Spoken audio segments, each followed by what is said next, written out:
change, but she has now sought information in the supplementary question. It's a second question altogether on man-animal conflict. In Kerala, incident has happened. Compensation norms are there, and compensation would be given accordingly as far as action is needed. Wildlife protection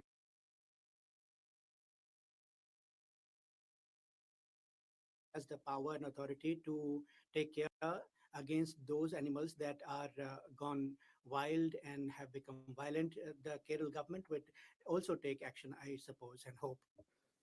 So within first 24 hours of becoming President of United States, President Trump Please your withdraw. question. So this is climate, very relevant to India, sir. Very climate. President Trump withdrew the Paris Agreement, which is the commitment to climate thing. But now my question to Honorable Minister is whether we as a government, the government is assessing the impact of US withdrawing from the Paris Agreement, because we are worried, thinking the immigration policy of Trump, there is absolutely nothing from the government of India that is happening. Thank you, please. So Nothing. whether in Thank Paris Agreement, the government has taken any stand. Thank you. Thank you. माननीय Honorable member has asked a supplementary, which is not related to the original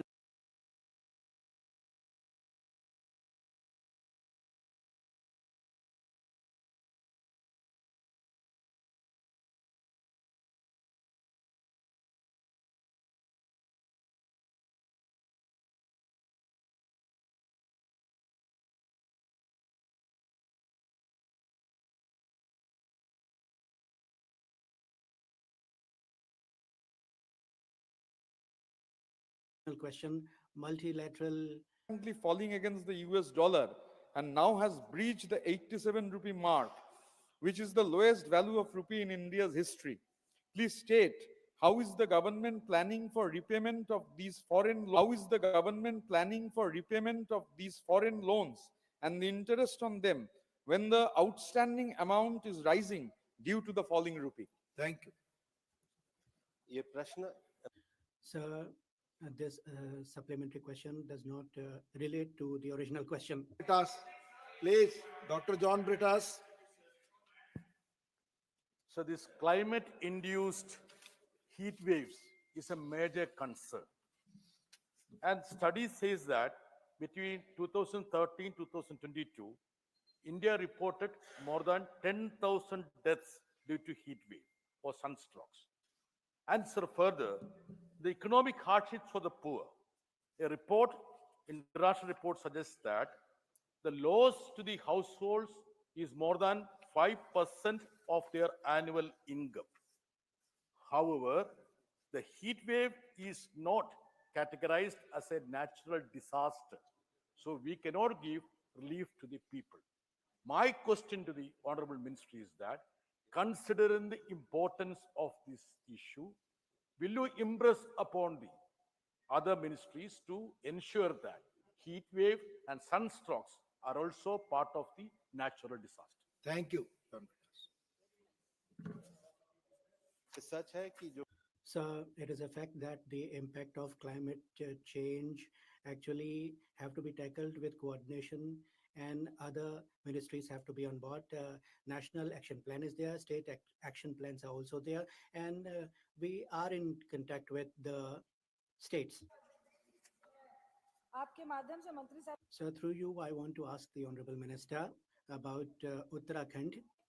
Himalayas have Chamoli district, Shankaracharya ji established in 8th and 9th century, and there is that memorial Lakshminarayan temple is also there nearby, and it has been identified also now as a heritage site, and there is now dumping zone going to come up because of dam construction. It has been identified that way. So whether it will be now taken up for rejuvenation and dumping zone instead is being planned, it would be removed and Lakshminarayan temple would be saved by you and it would be adopted because it is under Chardham Yatra also. Thank you. माननीय सभापति Honorable Chairman, sir. The question is about a particular project. Now, there is an environment management plan under every project planning. And if honorable member brings to my notice the particulars of the project, definitely we would look into it and she'd consult me also. And project will talk about. It is not related to the question originally, sir. Syed Nasir Hussain. Uh, 32. First supplementary. On the table of the House. Sir पहली बार हम लोगों ने देखा So first time we saw that Honorable Prime Minister of India went abroad and he had campaigned for presidential candidate abroad and he has formed the government there. But suddenly the president, after becoming president, the friend of Modi ji, after becoming president, attacked against Indians. What is your question, Hussain ji? Now it is about monitoring of Indian students abroad, post-conflict escalations, etc. Sir, question is whether government has any airplane available to bring people back. I will not allow. Nothing to go on record, please. The question is unrelated. Nothing going on record. I'm telling you what the question is about. Monitoring of Indian students abroad, post-conflict escalation. This is the question. This is the subject. Don't ask anything else. Honorable Minister, please. Please. Sir, there was no supplementary asked relevant to the question. However, the member, as is apparently a party attitude, keeps uttering lies in the House. Lies. The Prime Minister did not campaign for anybody. This is not the first time this party takes this position. So I urge him to withdraw this. There's no. आप जानते हैं You are aware, Honorable Member, Rule 238, Pramod ji, you know, any constitutional position holder cannot have allegations leveled just like that. You will have to take permission from Honorable Chairman. I've already told, nothing to go on record. Second supplementary, if you ask, it has to be related to the question, I will allow. Please take your seat otherwise. Second supplementary now, if you want. Shakti Singh Gohel ji, please take your seat now. Sir Nasir Hussain ji आपका Nasir Hussain ji, the question, please keep in mind while asking second supplementary. Nasir ji. Sir, please. Question, please. Sir sir madam sir second Pal sir please. Second सवाल आप इससे जुड़ा. You have to ask a question related to the original question. I'll allow only that, nothing else. Foreign minister cannot use an unparliamentary No, word no, called it will lies. not go on record. I am No asking the question. Second question. I Please. was lying. How can you say that I was lying? Second question. Sir, the second question is whether the ministry has engaged with foreign governments to ensure protection of Indian students from discrimination or targeted violence in conflict affected regions. Do they have a real-time data? What is the plan for evacuation? And especially in context of US, Your question is over. they should Your have question a is plan. over. They should tell. Honorable Minister, please. Sir, the government carefully monitors the number of students in all foreign countries. We also carefully monitor their welfare. Wherever there is a situation of any tension or likelihood of violence, we alert students, as we had done in Ukraine. Where there is a requirement for us to take any further steps, like running a flight for their rescue or any other situation like that, we are prepared. We always have contingency plans for that. Thank you. Dr. Fauzia Khan. Please, nothing is going on record. Thank you, sir. Sir, can the minister please clarify the Indian government's official position on this issue and outline the interventions that we are planning to protect the affected Indian students regarding their safeguards for academic progress, financial investments, future prospects? How is the government going to plan for this, sir?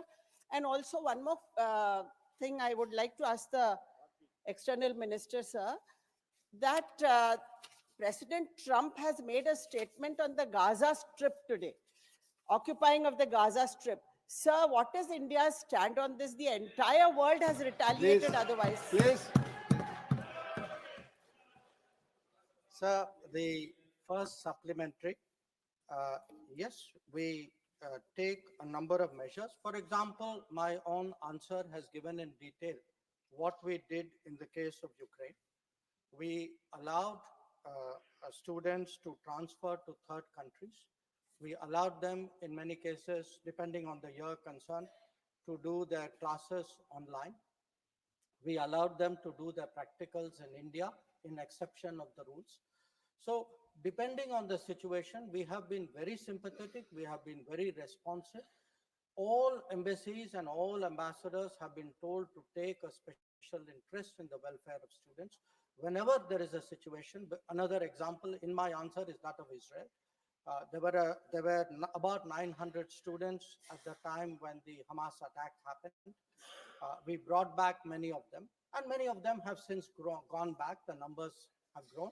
I want to assure, sir, the honorable member through you, that the welfare of students is something very close to the government's heart. Every embassy today is very proactive in that regard. Regarding the second supplementary, sir, it is not related to the question. Honorable M. Thambi Durai, fourth supplementary. Thank you, Deputy Chairman, sir. Minister has replied in his reply, because you know that most of our Indian students to get medical education, they are going abroad. Because now we are facing that kind of crisis, there are some people who leave, they have to rehabilitate. For that, he mentioned National Medical Commission is no objection if they are transferring the students for Indian universities also. If they conduct the exam based on that examination, what is just examination. Sir, I am thankful for Honorable Prime Minister. He announced 75,000 medical seats are going to create in India now. And also, for example, if we take Tamil Nadu, during our Edapadi Palyan's 23 medical colleges Please, opened, be brief. with the help of the central Brief. government also 11 opened. Because strength has to be increased when the college is coming. Question, My please. question is whether the external minister will persuade the NMC to increase the intake of the medical colleges, have a special program, then only based on the test that Question. I want to know. Please from be that. brief. Please. That is, I want to know. Sir. Thank you. Not political state. The supplementary does not directly pertain to my ministry. My understanding is that the number of medical colleges in the country have roughly doubled in the last 10 years. So there are many more opportunities for students. We understand that there are many more aspirants, but where my ministry is concerned, sir, those students who do go abroad for education, it is our duty, it is our obligation to look after their welfare. And I would like to assure the honorable member through you that we are very much cognizant and sincere about it. Manis Santosh Kumar P. Fifth supplementary. Almost all parts of the world, either in Germany or in Canada. So do we have any idea of the exact number of students who are studying abroad, and what about the quality of these universities where Indian students are studying? So I would like to inform the honorable minister, member through you, sir, that we have a rough idea of the number of students because we encourage them to register. But all students do not necessarily do that. They are roughly in excess of about 10 lakhs. In terms of the quality of universities, what many embassies do is on their website, they put up advisories. If there are universities, there are some countries where there were cases of fraudulent admission. We issue cautions in the website so that students who are planning to go to any country, they will naturally go to the website and check up, and they will be suitably warned. It is a very legitimate concern which the honorable member has raised. Students today need to be aware which are the good universities, which are not, which are universities which have some negative issue in the past, and our websites try to address that. Thank you. Question number 33. Sri Y. Venkat Subba Reddy. Question number 33. माननीय मंत्री जी, इनके पटल पे रखा है. the answer has been laid on the table of the house. To know from the Honorable Minister if the government has conducted any assessment on the impact of these tourism projects on local employment and economic growth. If so, what are the expected job creation numbers and infrastructure improvements in the selected sites? Supplementary number 1, sir. माननीय सभापति. Honorable Chairman, sir. The question which has been asked by the honorable member is about the tourism projects and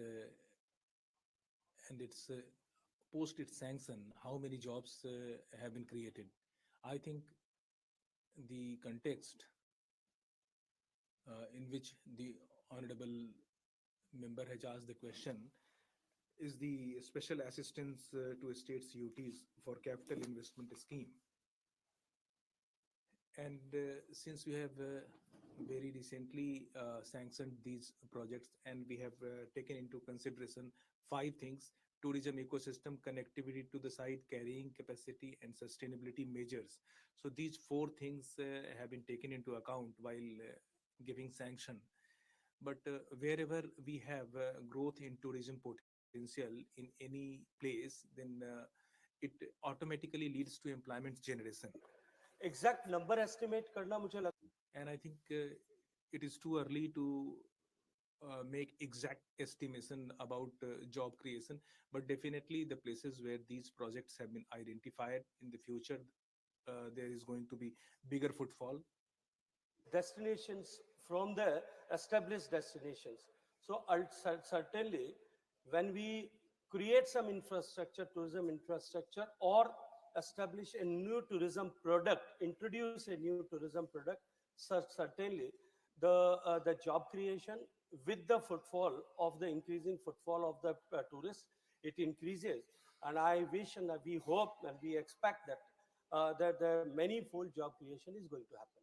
Second supplementary. Sir, with the coast, 950 kilometers long coast in Andhra Pradesh, has huge potential for to develop tourism, sir. Sir, I would like to know from the Honorable Minister, are there any plans by the ministry to include some of the beach stations to develop under this capital investment development of tourism centers in Andhra Pradesh? And sir, under temple tourism, how many places have been identified in Andhra Pradesh for development under this scheme, sir? Thank you. Thank you, sir. धन्यवाद सभापति. Thank you, Deputy Chairman, sir. Really, the project proposals are to be identified, the projects are to be identified and proposals are to be developed by the state governments.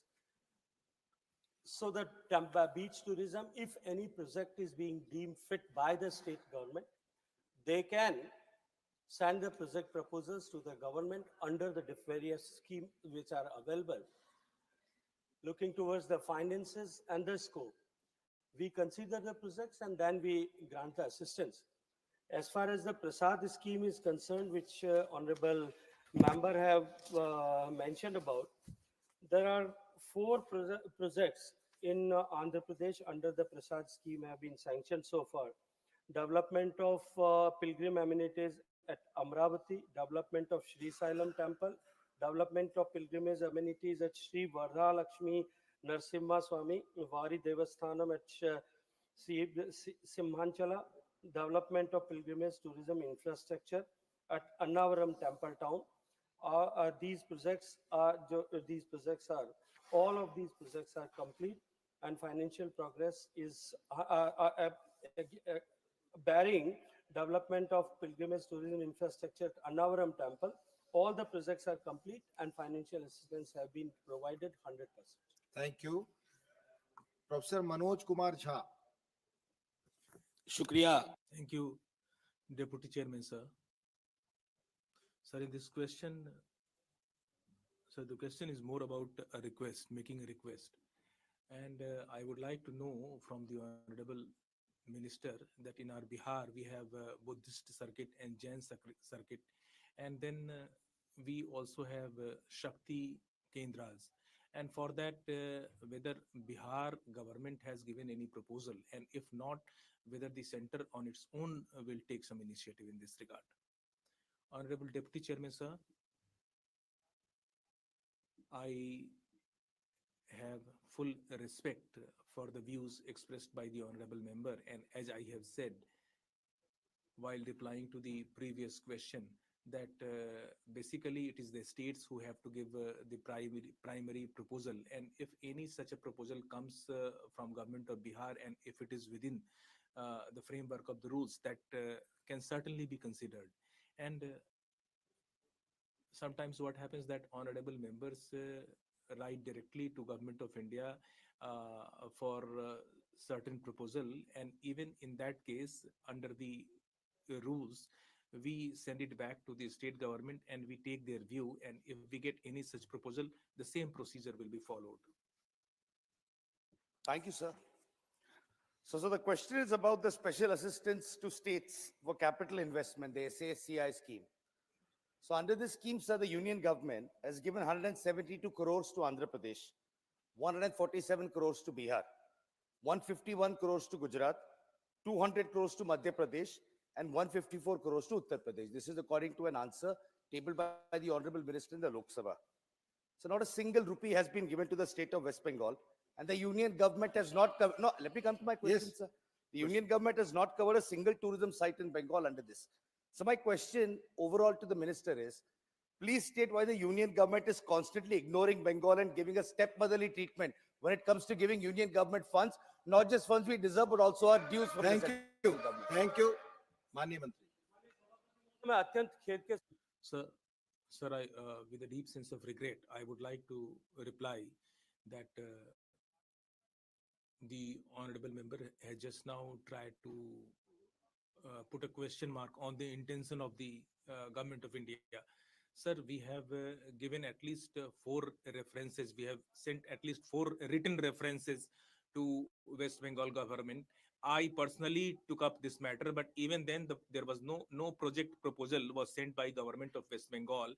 And as I have said, that it is the role of the state government, and I would like to say that we are not committing any stepmotherly treatment. Rather, it is the fault of the state government. Sir, through you, I asked to honorable minister, capital investment scheme के माध्यम से So through capital investment scheme for hilly tourism also, whether you have given some funds?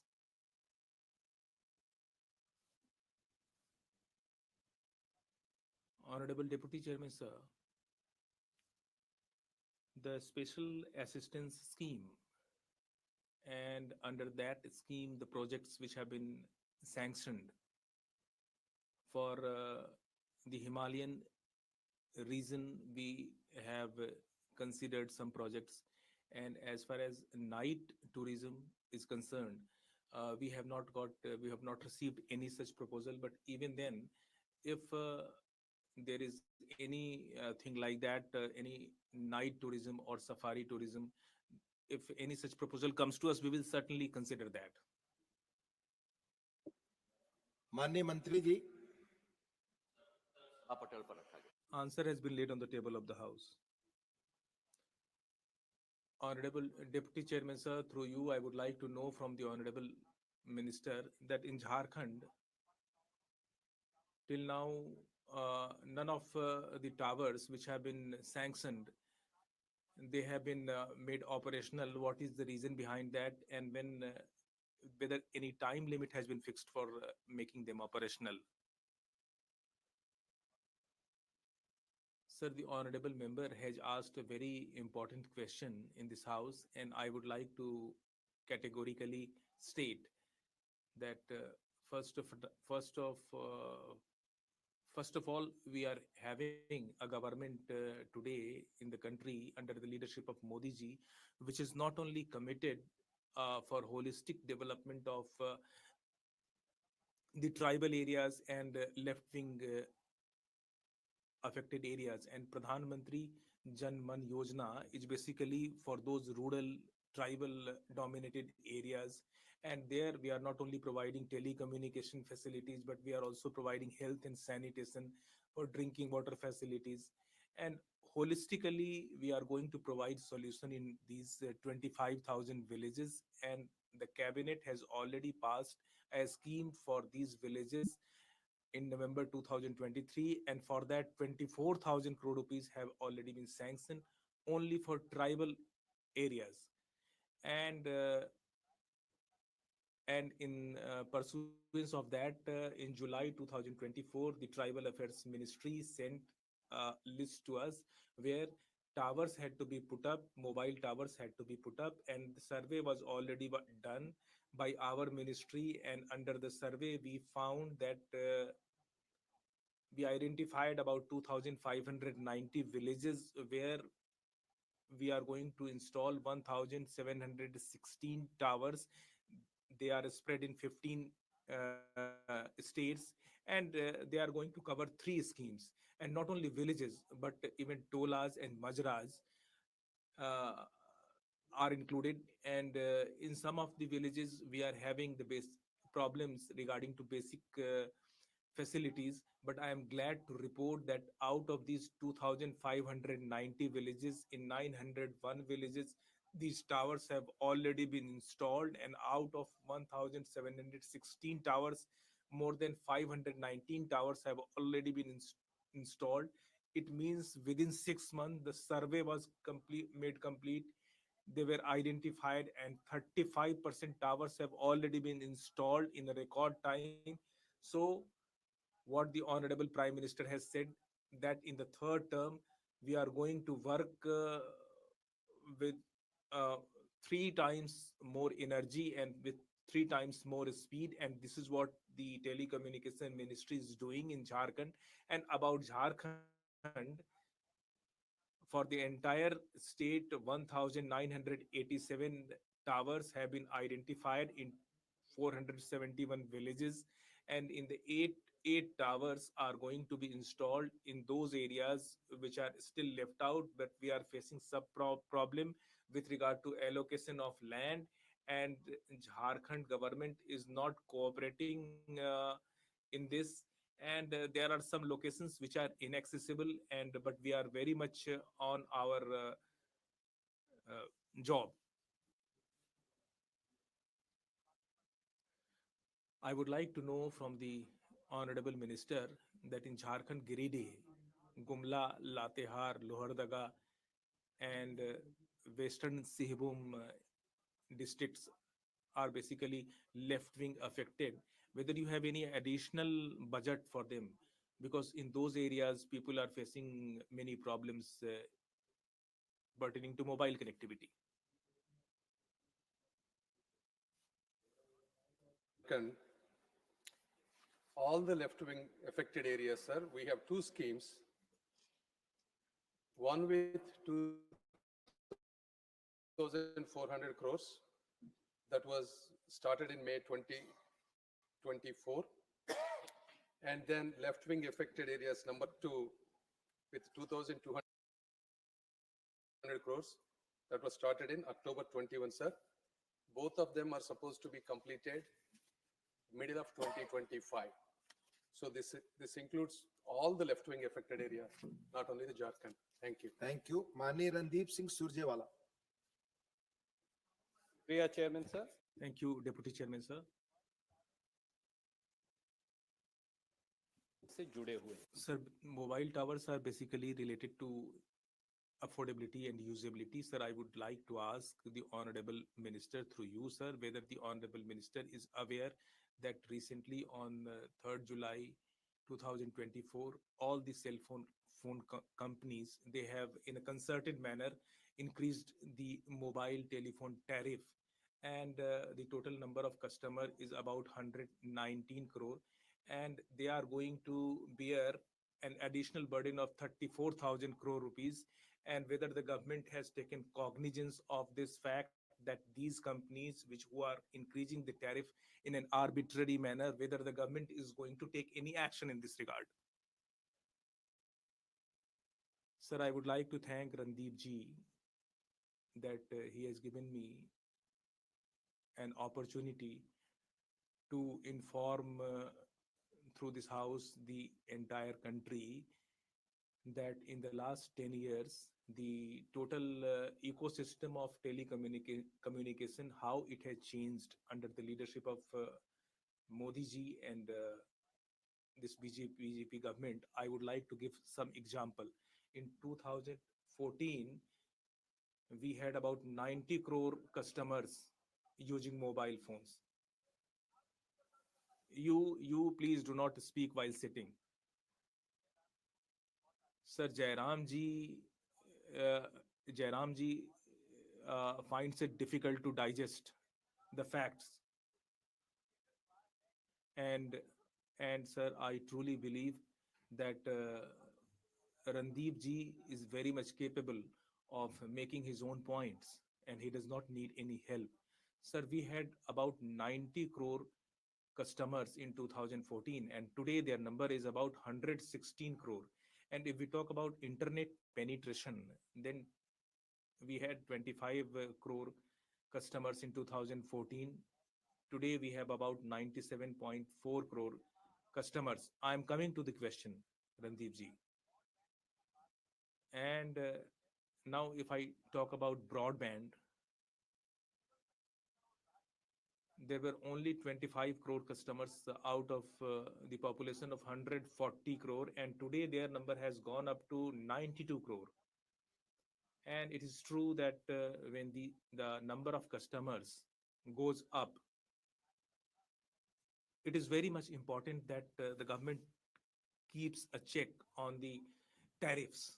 And I would like to inform him that in 2014, if you made a call, 1 minute call on mobile phone, it would have cost you 50 paise. Today, after 10 years, 1 minute call will cost you only 3 paise. It means that there has been a total reduction of 94% in the cost structure with regard to telephone uses. And I would like to also inform him that the cost of broadband was 270 rupees per GB in 2014. Today, per GB cost after 10 years is about 9 rupees 70 paise.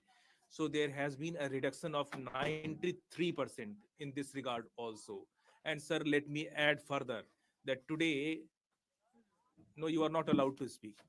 So today, India is providing the cheapest data in the entire world, and that has been achieved under the leadership of Honorable Prime Minister. And as regards the issue raised by Randeep Surjewala ji, let me be very categorical that it is true that there has been an increase of 10% in the cost structure, but why this has been done? Companies. If the telecom companies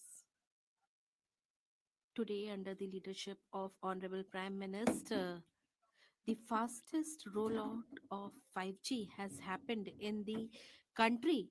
If you talk about the entire world, and 82% of the population has been covered by 5G, that means that 4.5 lakh crore rupees have been invested. And if 4.5 lakh crore rupees have been invested, then those who are investing, should they not get any return? If the cost of the call has become 3.5 paisa, then you should also see that we have the cheapest rates for data as well as voice. India is the country offering the cheapest rates on data and voice. My specific question to the Honorable Minister has a brief preface, and I'll be quick. Odisha is home to the largest number of particularly vulnerable tribal groups in India. And the answer also says that PVTG is probably a part of the habitation. So out of the 426 habitations, 61 have been completed. My question is, how many of these habitations belong to particularly vulnerable tribal groups in Odisha? How many have been completed? And by when all of it would be completed? Thank you. Thank you. माननीय मंत्री। Sasmit Bhai has asked a very pertinent question, and it goes back to the answer I gave in response to the first supplementary. The Prime Minister has very clearly resolved that all PVTG habitations must get full infrastructure, not only telecom infrastructure, but all social infrastructure, all physical infrastructure. And this is very much a part of that. 2595 habitations have been planned, 1716 towers have been planned, out of which the Orissa number here today is 331. All these 331 towers in 426 habitations are all PVTG. There is not a single one which is not PVTG. The total number of towers in Orissa is 4,511, covering 6064 habitations. But of that, the subset is 331 towers covering 426 habitations, all PVTG. And it's a commitment to do this as soon as possible. Yes, there are right-of-way issues. There are some areas where we have issues with regard to land allocation, but we are working at that to complete it as soon as possible. Dr. Sumer Singh Solanki. Dr. Sumer Singh Solanki, fifth supplementary and last. धन्यवाद माननीय उपसभापति। Thank you, Honorable Deputy Chairman, sir. Sir, under the leadership of Honorable Prime Minister, the country has seen communication revolution, and I belong to a hilly area in Madhya Pradesh where the network coverage is diminishing day by day, and I would like to know from the Honorable Minister that in the tribal and backward areas, the network towers are being installed, and the efforts are being done to give communication facilities to the hilly and tribal areas in Madhya Pradesh. By when this work will be completed? I would like to assure the honorable member that we have allocated 2,202 villages where 1,150 towers will be installed, and at present in 981 villages 783 towers have already been installed, and as far as tribal areas are concerned, 138 towers have been installed have been decided to be installed in the villages, and this work will be completed as soon as possible. As I told, in July 2024, the list has been received from the Tribal Affairs Ministry. We have also done the survey, and we are going ahead in this direction. This work will be completed as soon as possible. माननीय मंत्री जी। Question number 34 उत्तर सदन के पटल पे रखा है। Answer has been laid on the table of the House, sir. Honorable Chairman, sir, Pandharpur Wari has the tradition of 1,000 years, and it has to be included in the intangible cultural heritage list of UNESCO. My question pertains to that. The Pandharpur Wari has the annual pilgrimage, and this tradition has been going on for thousands of years, and many people belonging to various religions and communities go there, and every year 10 lakh pilgrims visit this area. They come from Maharashtra, they come from Andhra Pradesh. Sir, this tradition of Varkari sect relates to Eknath Maharaj Ji and Sant Tukoba Rai, and such sages have enriched the land of Maharashtra, and we see today a very socially rich Maharashtra, and the reason is that this tradition has taught them the lesson of love and brotherhood. My question is that this tradition, which is culturally and socially rich, what is being done to include this site in the intangible cultural heritage site of UNESCO, whether any steps will be taken to do the same. Thank you, sir. India's culture is full of diversity, and we have many such traditions, festivals, and celebrations that are the part of our tradition for years together, and this provides India the image of one unified country. In the list of intangible cultural heritage list, there is a long process of including the sites in that, whether the either the state government can give the proposal directly to the government of India or to the Sangeet Natak Academy, that is the nodal agency, and this agency reviews it, and after that this is included in the national inventory list, and after that the government of India decides to earmark that particular location as the culturally heritage site of UNESCO. 15 such places have been included in this list so far, and in the years to come, as per the tradition, a country can include only a certain number of sites in a year, and this year we I would like to say that in 2023 we had proposed for it, and now we have decided that Diwali festival will be included in this list, and in the times to come we will have many such more proposals that will be brought in the cognizance of the government of India, and in the times to come we will be nominating such festivals or traditions to be included in this list.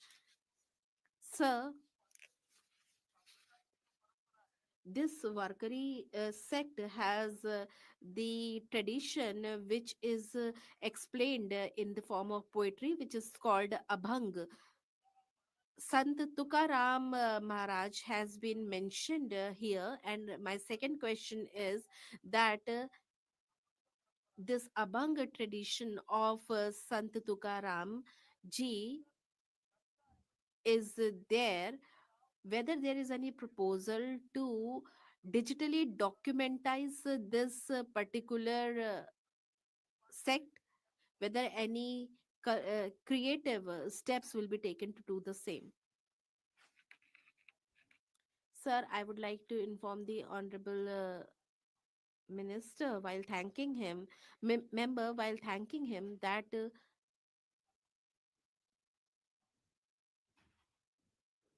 we have various parts of our culture that are being forgotten day by day, and the government is trying to preserve them, and the honorable member has raised this question before all of us here today.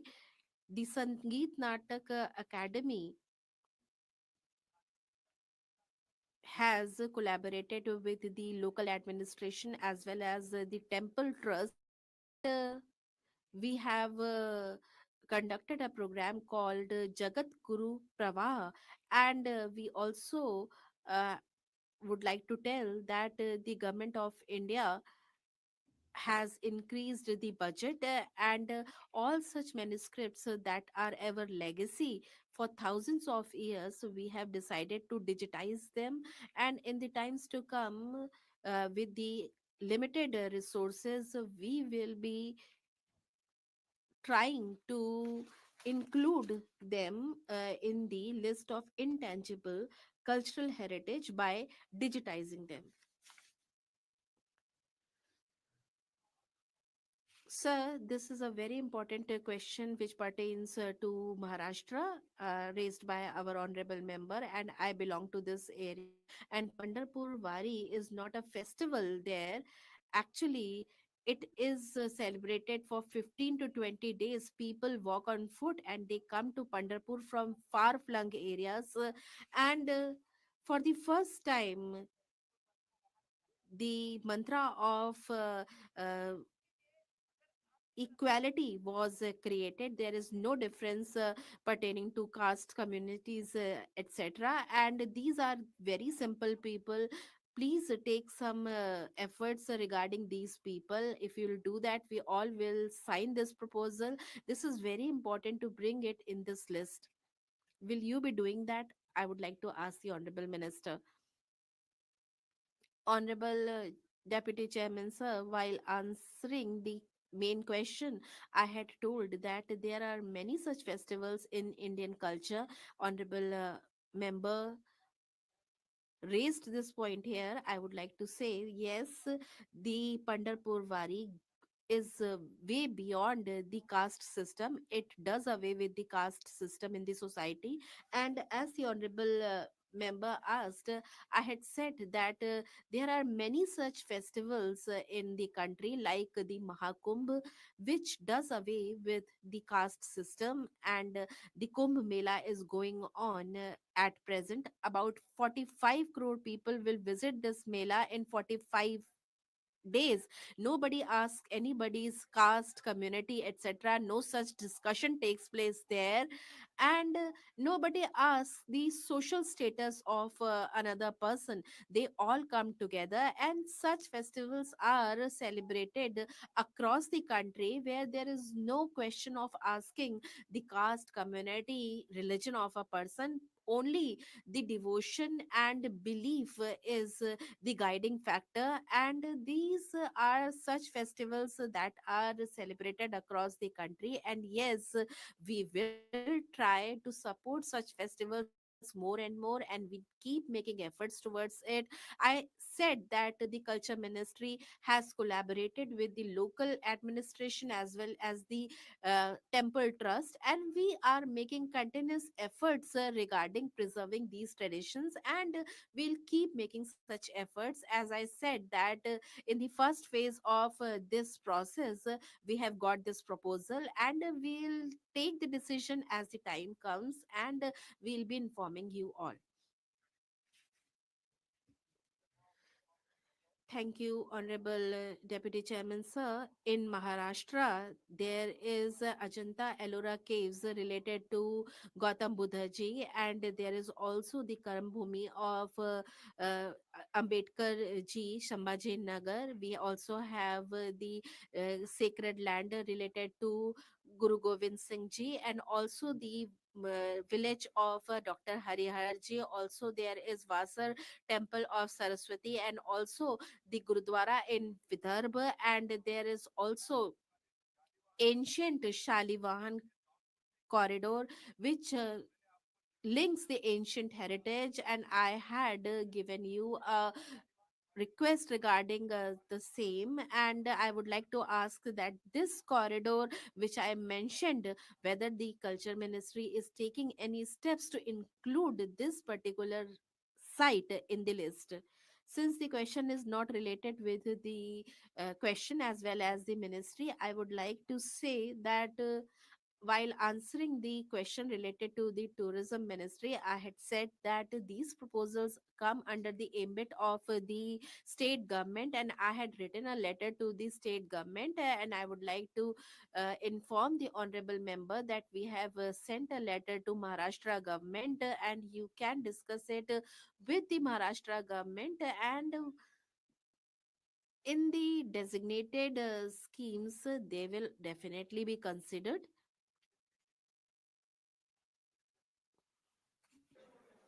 Sir, Honorable Minister, that whether government has planned to include the natural heritage site and cultural heritage site like Gandhamardan mountain range, Bhim Pahad Hills, Chandeli Pahad Hills of Balangir district in the state of Odisha, माननीय and Niranjan ji Mahendragiri. ये सवाल जुड़ा है Honorable Niranji, this question relates to Sant Tukaram Wari Pandharpur.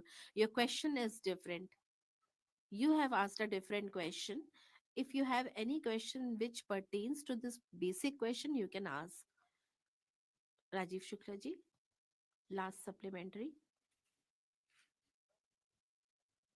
Sir, the Honorable Minister has mentioned the UNESCO list, and in the same manner, he also talked about the heritage list. If we see Angkor Wat, million of tourists go there. We have great traditions, great festivals, and he said that he is trying to include the festival Diwali in this list. Holi, Diwali, Vasant Panchami. It is celebrated across the country. I would like to ask.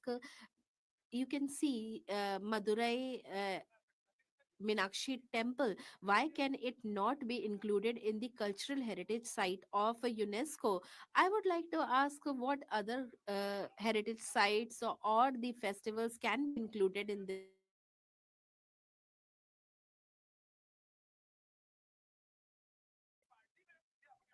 Don't do this. You are trying to ridicule your own members. This is not right. I would like to know that. Sir, this is in the answer. That is why I am asking, what other heritage sites are you trying to get included in the UNESCO list? Sir, I respect the feelings of the honorable member. I respect the feelings of both the members. And I would like to submit that to get a site registered under the tangible or the untangible list, a country can send only one proposal in a year. I would like to draw the attention of the honorable member. He has asked the question, but I guess he is busy with the another member even now. Your answer will be recorded. Sir, I would like to draw the attention of both the houses, and I would like to submit that there is a great scope of coordination in the Indian culture, and for tangible sites, only one proposal can be moved by a particular country in 1 year. And the honorable member talked about Angkor Wat. I would like to tell that ASI of Government of India has taken steps regarding that, and the honorable foreign minister is sitting here. I would like to say that we have tried to restore the Angkor Wat temple, but even then we have many such tangible assets in our country that under the limitation of giving one proposal in a year, we prepare a list, and we have been doing it for the last 4 5 years every year. And 2024 the World Heritage Committee had its meeting in India, and Assam's Vedang has been included in the World Heritage Site. And in the intangible category, we have the opportunity once in 2 years to give our proposal. And if we want to get anything registered under multiple heritage site, there is no such limit. Earlier government of India had nominated Navroj, and it was included in the intangible assets, and to inscribe it, we have multilateral assets, and this can be done by the government of India. Motion moved by Srimati Kiran Chaudhary on the 3rd February 2025 and amendments moved thereto. On the 4th February 2025, Sri Devendra Pratap Singh had not concluded his speech while participating in the discussion. Therefore, I call upon Sri Devendra Pratap Singh to continue his speech on motion of thanks on the President's address. Mani Devendra ji. Honorable Devendra ji.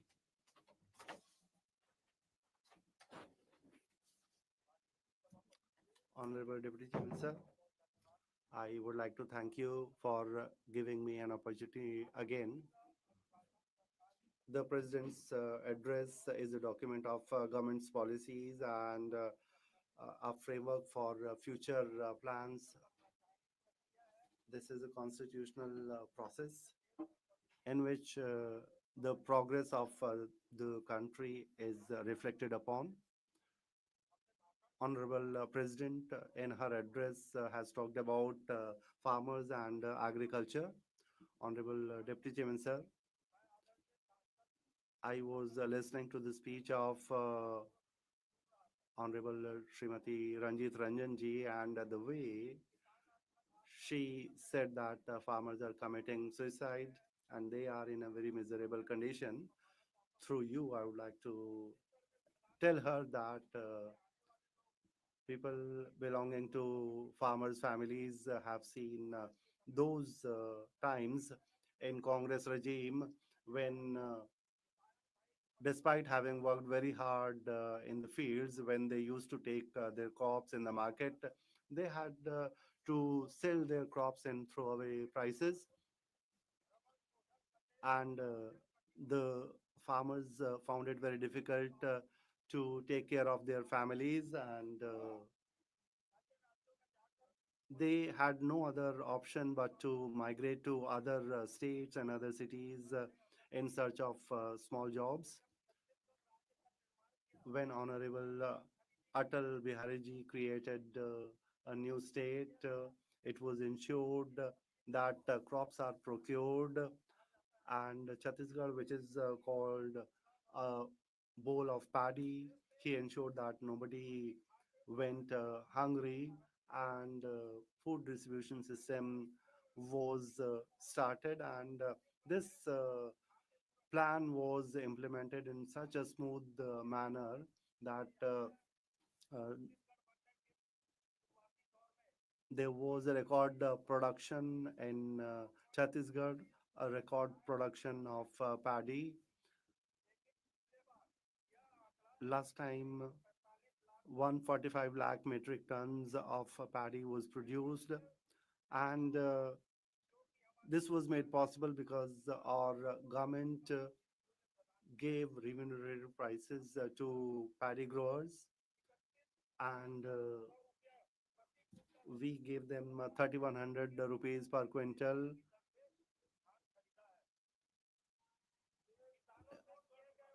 All the promises that were made to the farmers, they were met, and 13 lakh farmers were given 2 years of outstanding bonus.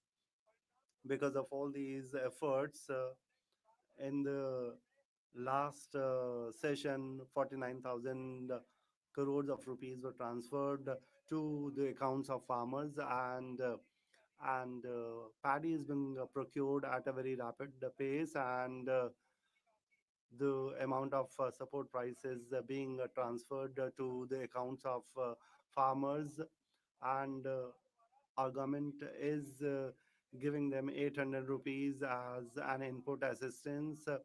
This amount was transferred to their account in February month. Along with this, in the state, for landless agricultural laborers, we have started Deen Dayal Upadhyay scheme for the welfare of such laborers, and under this scheme, 5,62,000 landless agricultural laborers were given 10,000 rupees per month, and this is a result of our good intentions. And in Chhattisgarh, the farmers are very prosperous, and migration to other states has come to a stop, and people are investing in agriculture because they are getting very good income from their farms. Honorable Deputy Chairman, sir, through you, your time is about to come to an end. Please conclude. You have already taken enough time for your maiden speech. Honorable Deputy Chairman, sir, tribal communities have always played a very important role in the progress of the nation. But I feel anguished today that a senior member of Lok Sabha and a senior member of Rajya Sabha have used derogatory language towards our president. These derogatory remarks have not only humiliated the president, but these have hurt the feelings of the people of tribal communities. This is an insult not only to an individual, but it is an insult to the dignity of tribal communities. Every true citizen of the country uh, is determined to honor the president of the country. The president is not only the first citizen of the country, but they are a symbol of our pride.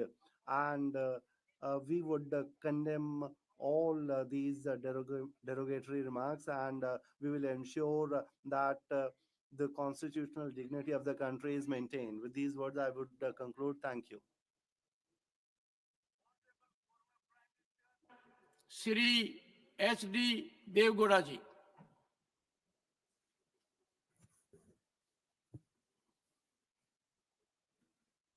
Sir, while sitting. Respected Chairman, sir, with your kind permission, I would like to sit and speak.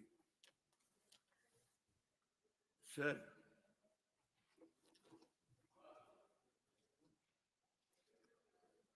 first of all, I would like to express my sincere thanks to Their Excellency, the President, who delivered her speech in the joint parliament session. I am supremely happy. In her speech, she has mentioned several programs and policies which is going to be implemented by the government, her government.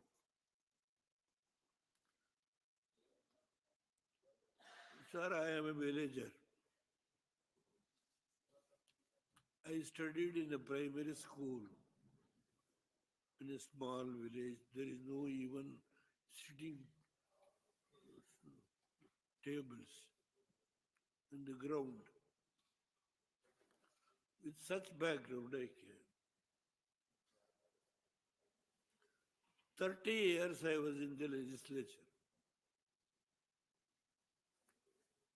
Only Kannada. I was an opposition leader.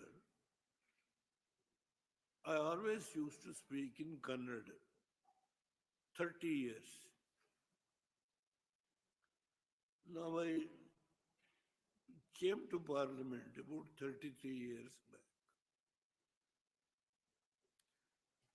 back. I am a member of this House for 6 years. This 4.5 years. Another 1 more year is left. I don't know whether I complete my full term.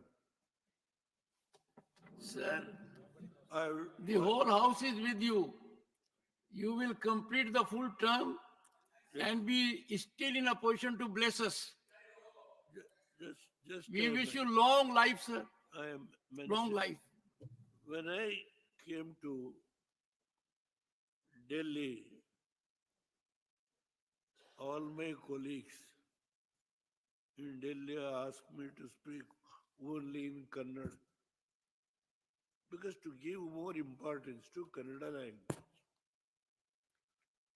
I am the only member who won the battle because all the 23 Congress, I am Janta. There are so many important people. Siddhaya Puranik, Bade Kundri, Lankesh, all these people, they have given me a felicitation. They forced me to speak in Kannada. But I came to Delhi, then Speaker in the Lok Sabha was Shivraj Patil. I went and requested him, sir, I will speak in Kannada. Somebody who takes translation should be there in the table. He said, you must speak in English.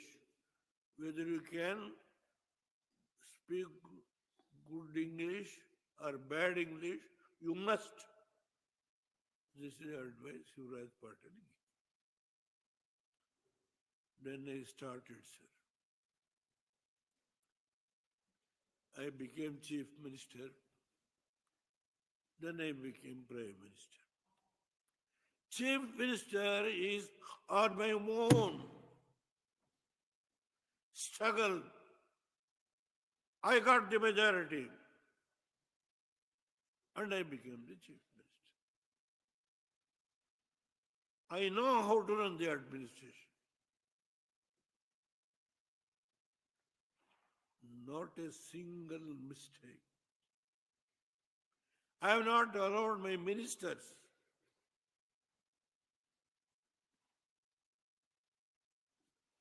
then I came to Delhi.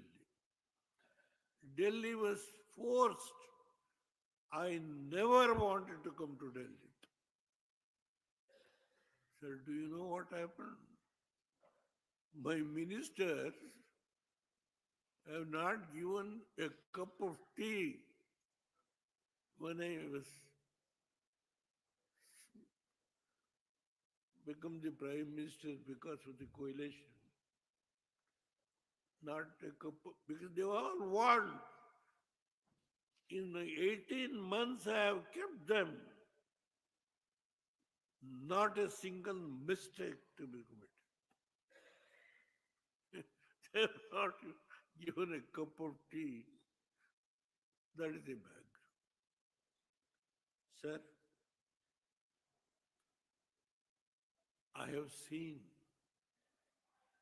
in the 64 years the president address and the governor address. In the 64 years. Now I must congratulate the Prime Minister, Mr. Narendra Modi ji, selected a backward woman as the president. I must congratulate. She came to Bangalore. Karge ji has come, and I'm happy. He is we are good friends. She came to Bangalore. She requested me. I told her, no problem. I have not committed to anybody. No, she had some whatever little lunch in my house. And I promised she, with the support of all others, she became the president. Now I don't want to comment in what circumstances, how the opposition took the stand when this new parliament bhavan inaugurated. I don't want to go to all those things. But the point is, this is a policy document. Now, the budget session, the budget will be discussed. Honorable members of this House all have got their own views. Sir, yes. In 2014,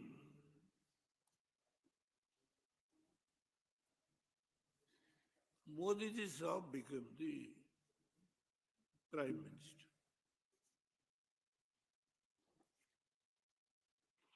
There is a big challenge between me and him. In Chikbalapur, when he attacked me, I retaliated. If you get your majority to form the government, I will resign from the parliament. I will get, I am going to win the battle on my own. Then he got 272 or 74. First time, 214. Vajpayee it was a coalition government. Narsimha Rao, also coalition government. So mine, you know, that is a coalition government. First time, Modi ji has got the majority. Then I went and handed over the. Directly, I could have gone to speaker and handed over. Because the conversation between me and him in the election, I went there and handed over. He actually requested me, caught hold of my hands. You are the only experienced man with this age in election. Myself and Sonia Gandhi had lot of bitter attacks. She is going to retire or I am going to keep that controversies in the election. It has always happened. Don't take it seriously, you should not. He caught out of my hands, he told, and then he persuaded, I agreed. Sir, my friend is also sitting. I am happy. We formed the government in Karnataka. My son was the chief minister. Kharge ji is here. To come here, you are also responsible. I have got good relationship with Kharge ji. He is the president of the party. He is struggling, fighting. I know you have done your best. But now you have understood whether in this country how all the regional parties can come together, solidly support one leader and remove what you call a government, it's a communal government, a government which is going to destroy the democratic system, federal system, so many things. Yes? My son was removed. He knows that. I will leave it at that stage. I don't want to talk much. Yes, in the last leg of my life, I do agree. Earlier, I was a congressman. I was denied the ticket because of fight of the leadership in Congress. I contested as an independent. Now I am sitting here as a Janata Party single man. One member with the support of NDA. I am boldly saying with the support of NDA, my son contested and he is the minister. I admit there is nothing to hide. The country must understand what I speak. This may be the last speech. Sir, this is a policy document where several issues have been mentioned. Modi ji today, he in the third phase of election, he was unable to get the majority of his party. I do agree.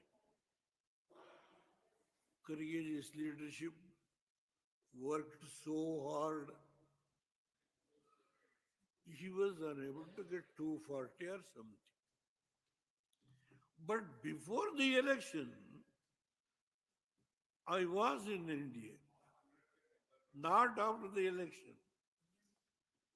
We jointly addressed the public meeting, Modi ji and myself, in Karnataka. Why? A person who was there for 62 years as a secular leader, all right. What secularism I don't want to now analyze in this house. I don't want to analyze who are secular, who are non-secular, who are when to take the support of the BJP, or those people who are supporting in BJP, who went to their doors, who went to Shiv Sena, all these things I can quote. I don't want to tell the names of anybody. I don't want to hurt the names of anybody. All the people who are sitting, whichever political party they may belong, how, in what circumstance things has happened, I can analyze. Sir, I don't want to go beyond certain points which I myself try to realize. I don't want to hurt anybody. Now, in the third election, that is 2014, 2019, 2019, more than 300 seats Modi ji has got. In the third phase of election, 240 seats or 40 seats. Yes. But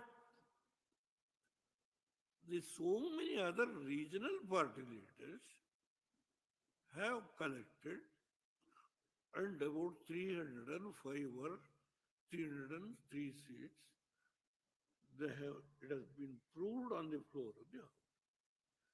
There is no question of taking any confidence, but actually it has been submitted to the President.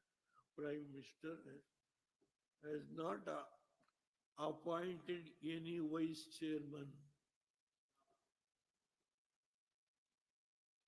In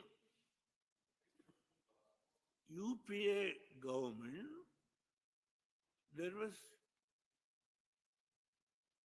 not the Prime Minister, there was a vice chairman also, or what we will call in the political system. It is left to them.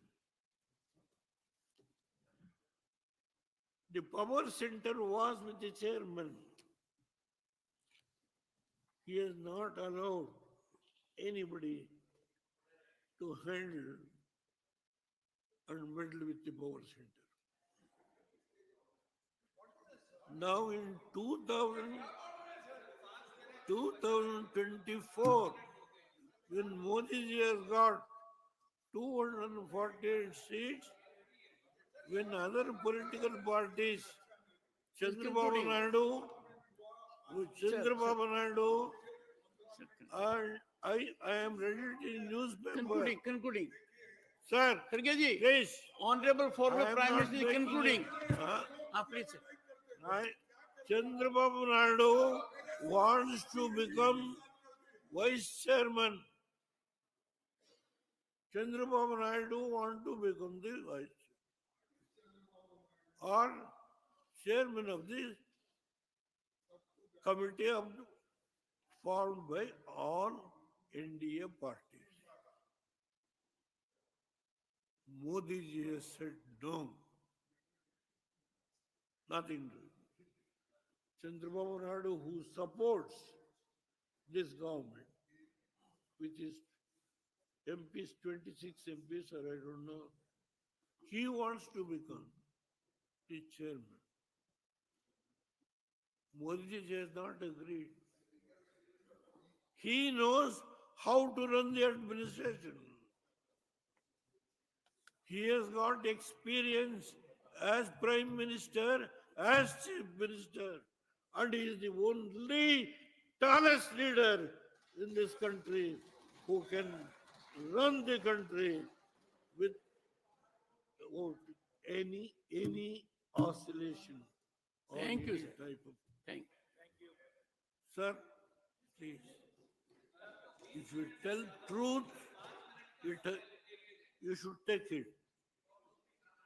If you attack me, I welcome. If I tell any untruth, please. Sir, here, the President of India has delivered the speech.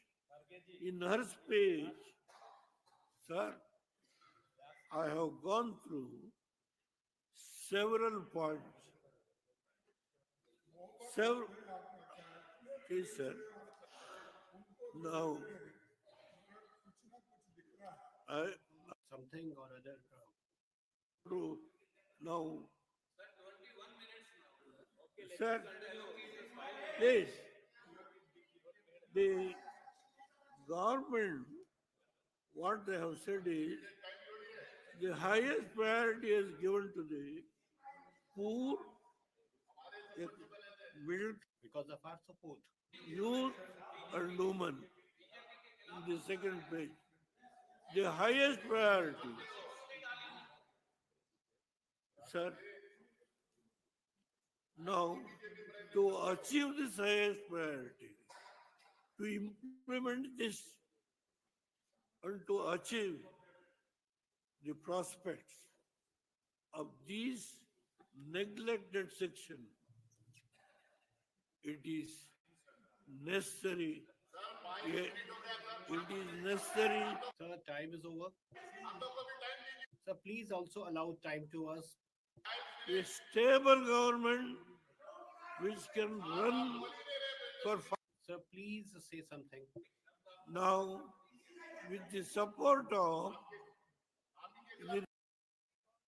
There was a record production in Chhattisgarh, a record production of paddy.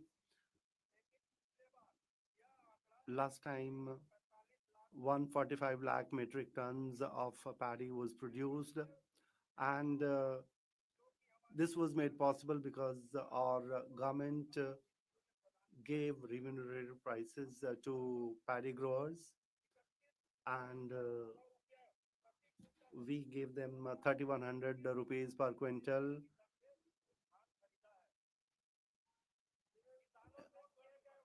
All the promises that were made to the farmers, they were met, and 13 lakh farmers were given 2 years of outstanding bonus.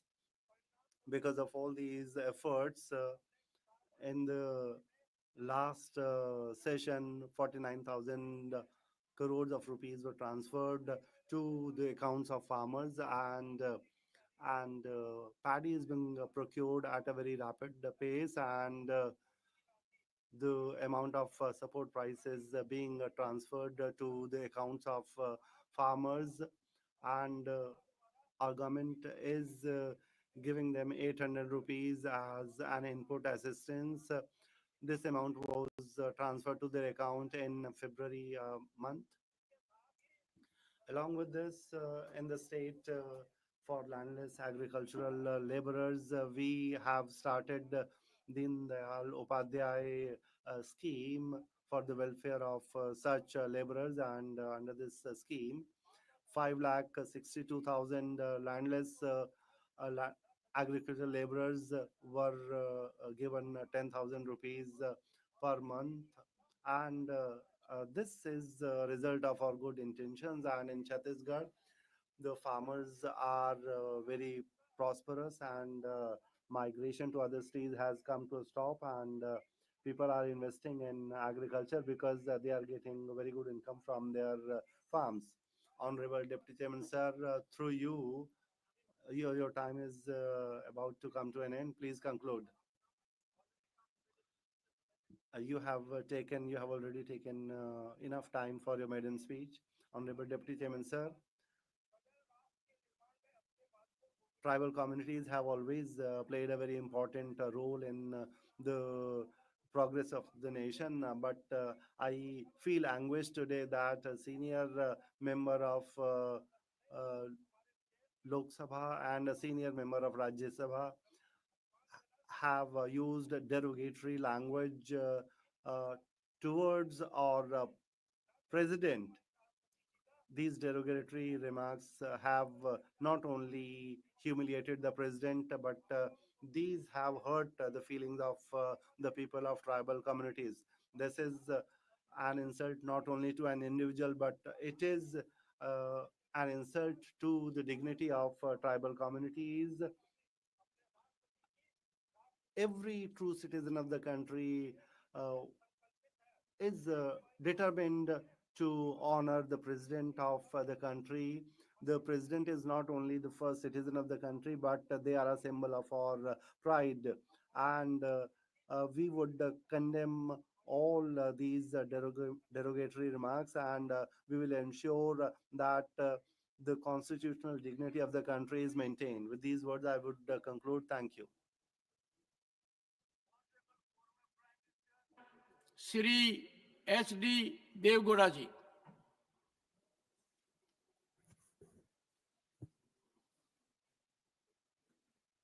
Sir, while sitting. Respected Chairman, sir, with your kind permission, I would like to sit and speak. Sir,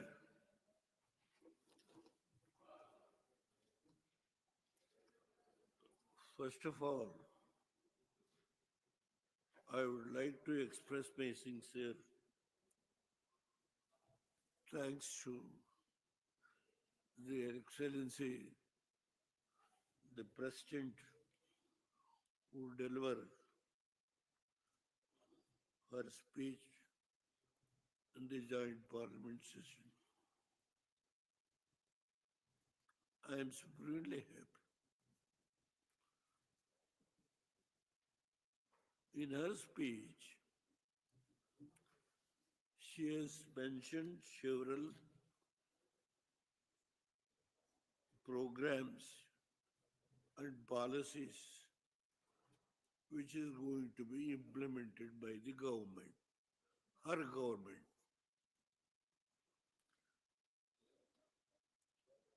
Sir, I am a villager. I studied in a primary school in a small village. There is no even sitting tables in the ground. With such background, I came. 30 years I was in the legislature. Only Canada. I was an opposition leader. I always used to speak in Kannada. 30 years. Now I came to Parliament about 33 years back. I am a member of this House for 6 years. This 4.5 years, another 1 more year is left. I don't know whether I complete my full term. Sir, I the whole house is with you. You will complete the full term and be still in a position to bless us. just We I wish men- you long life, sir. I am Long mentioned- life. When I came to Delhi, all my colleagues in Delhi asked me to speak only in Kannada because to give more importance to Kannada language. I'm the only member who won the battle because all the 23 Congress, I am Janta.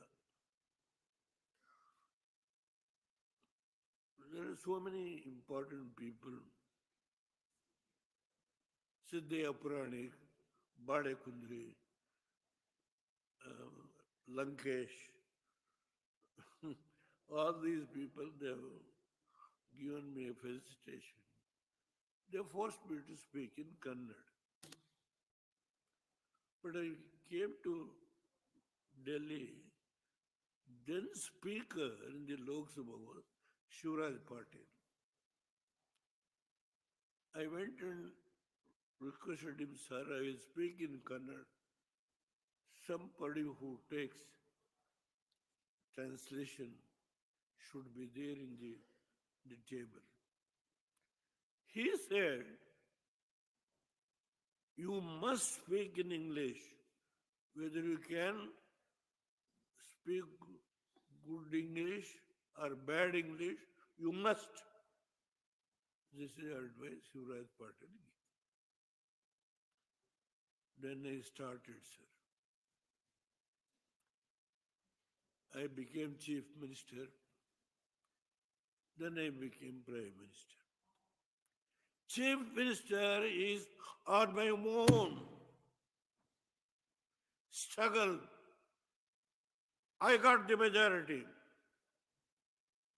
And I became the Chief Minister. I know how to run the administration. Not a single mistake. I have not allowed my ministers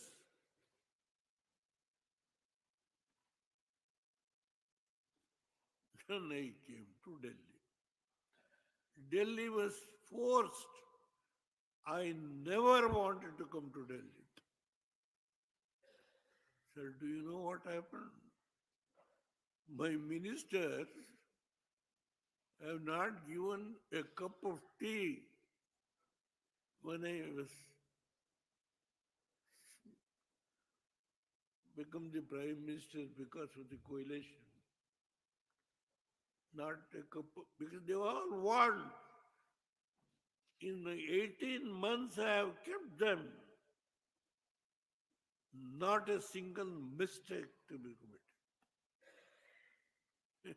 They have not given a cup of tea. That is the bag. Sir,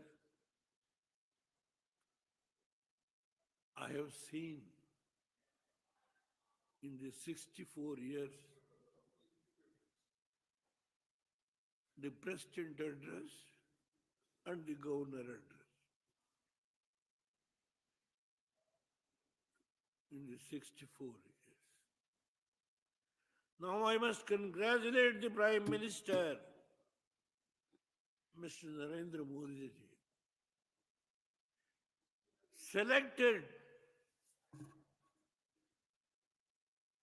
a backward woman as the president. I must congratulate.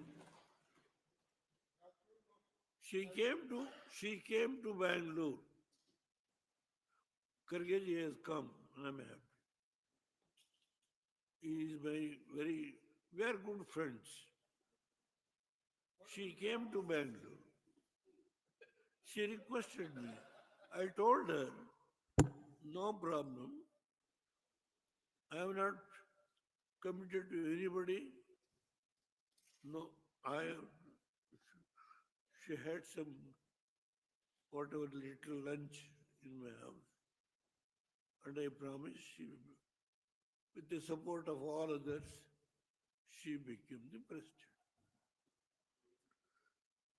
Now, I don't want to comment in what circumstances, how the opposition took this stand when this new parliament bhavan inaugurated. I don't want to go to all those things. But the point is, this is a policy document.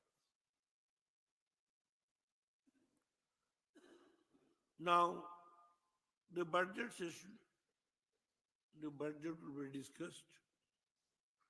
Honorable members of the House Hall have got their own views. Sir, yes. In 2014,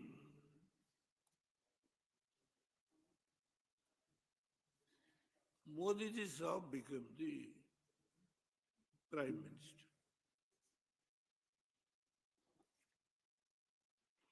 There is a big challenge between me and him. In Chikbalapur, when he attacked me, I retaliated. If you get your majority to form the government, I will resign from the parliament. I am going to win the battle on my own. Then he got 272 or 74. First time, 214. Vajpayee it was a coalition government. Narsimha Rao, also coalition government. So mine, you know, that is a coalition government. First time, Modi ji has got the majority. Then I went and handed over the. Directly I could have gone to speaker and handed over. Because the conversation between me and him in the election, I went there and handed over. He actually requested me, caught hold of my hands. You are the only experienced man with this age in election. Myself and Sonia Gandhi had lot of bitter attacks. She is going to retire or I am going to keep that controversies in the election. It has always happened. Don't take it seriously, you should not. He caught out of my hands, he told, and then he persuaded, I agreed. Sir, my friend is also sitting. I am happy. We formed the government in Karnataka. My son was the chief minister. Kargeji is here. To come here, you are also responsible. I have got good relationship with Kargeji. He is the president of the party. He is struggling, fighting. I know you have done your best.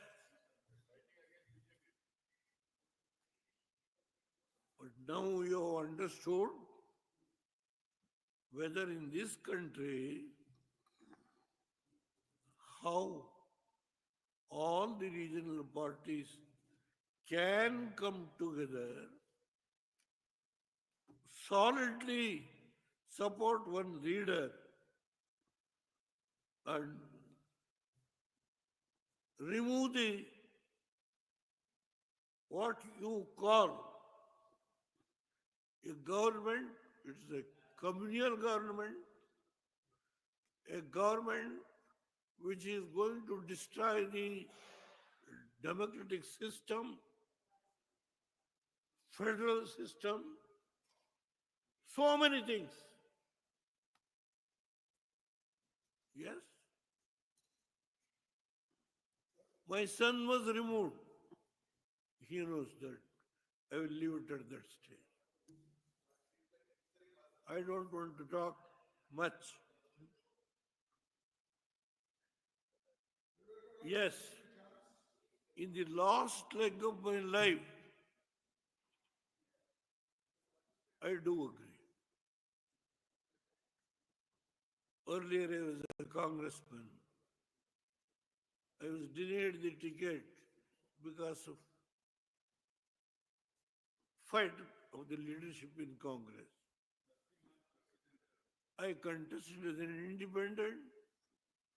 Now I am sitting here as a Janata Party single man, one member with the support of NDA.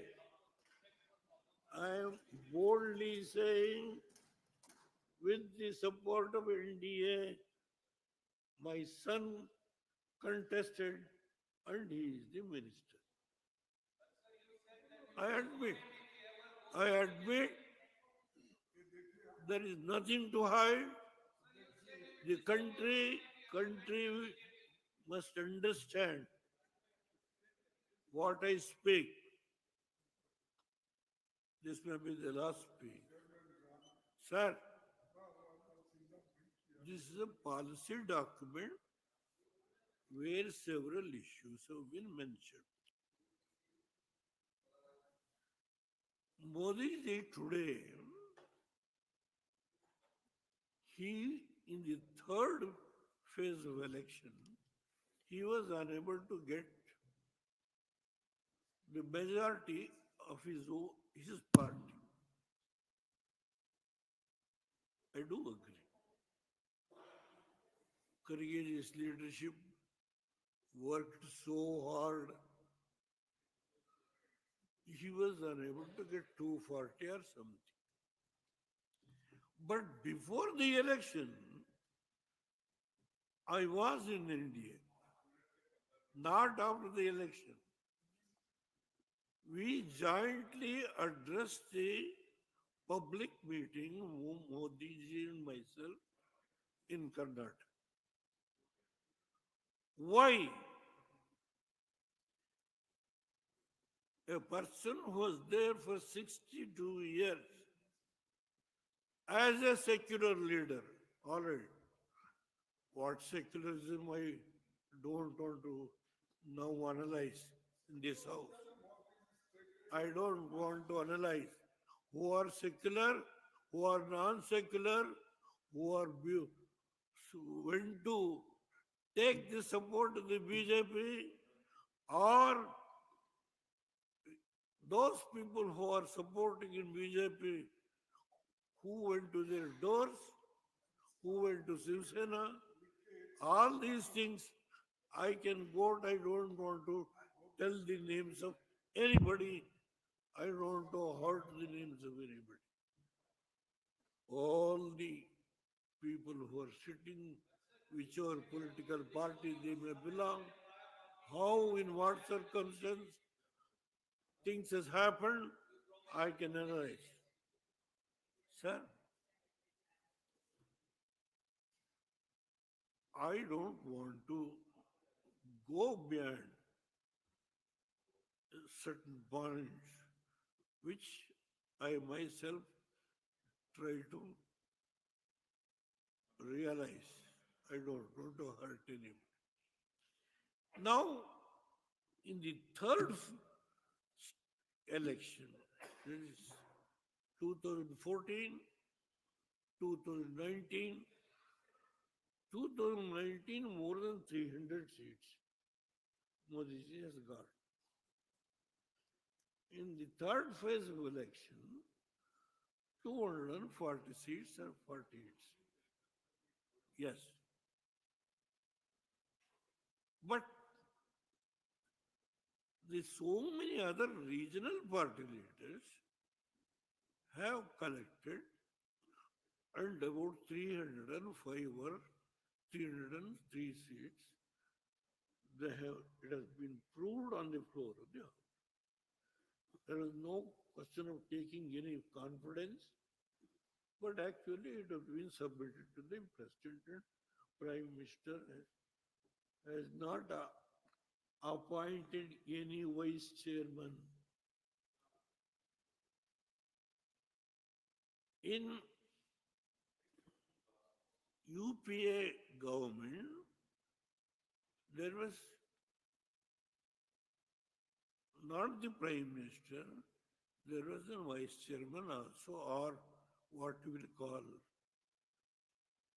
in the political system. It is left to them. The power center was with the chairman. He has not allowed anybody to handle and meddle with the power center.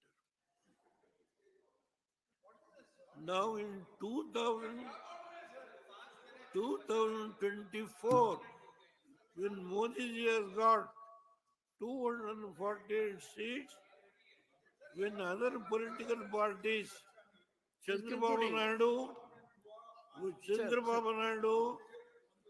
and I am reading in newspaper. Concluding.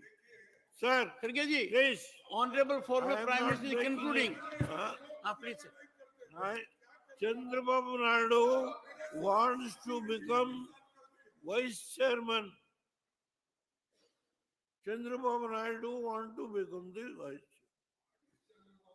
or chairman of the committee formed by all NDA parties. Modi ji has said no, nothing to it. Chandrababu Naidu, who supports this government, which is MPs, 26 MPs, or I don't know, he wants to become the chairman. Modi ji has not agreed. He knows how to run the administration. He has got experience as Prime Minister, as Chief Minister, and he is the only tallest leader in this country who can run the country without any oscillation. Or Thank you, any sir. type of. Thank you. Sir, please. If you tell truth, you should take it. If you attack me, I welcome. If I tell any untruth, please. Sir, here, the President of India has delivered the speech. In her speech, sir, I have gone through several points. Please, sir. Now, something or other. Now,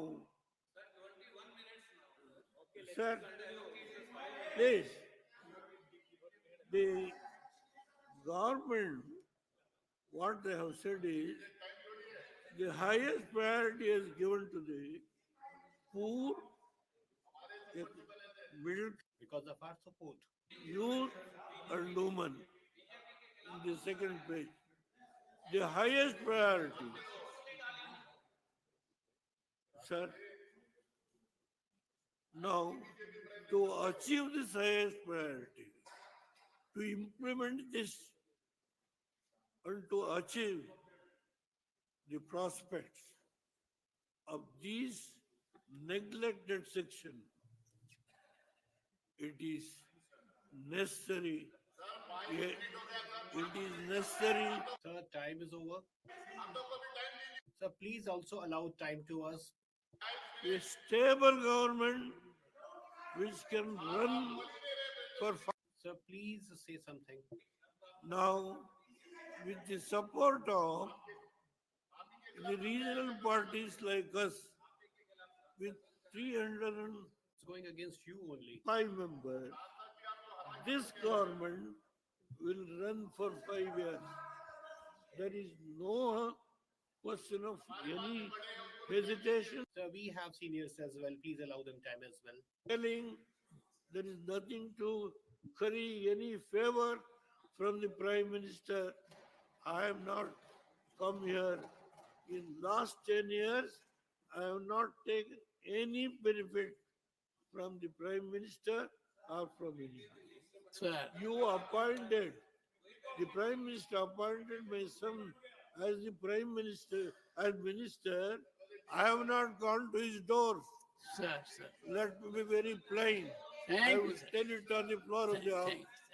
Nothing doing. I have not even today asked what portfolio, what is, nothing doing. Please, I don't want anybody to hurt. I am only telling the truth. Sir, you are also a farmer. I know the community.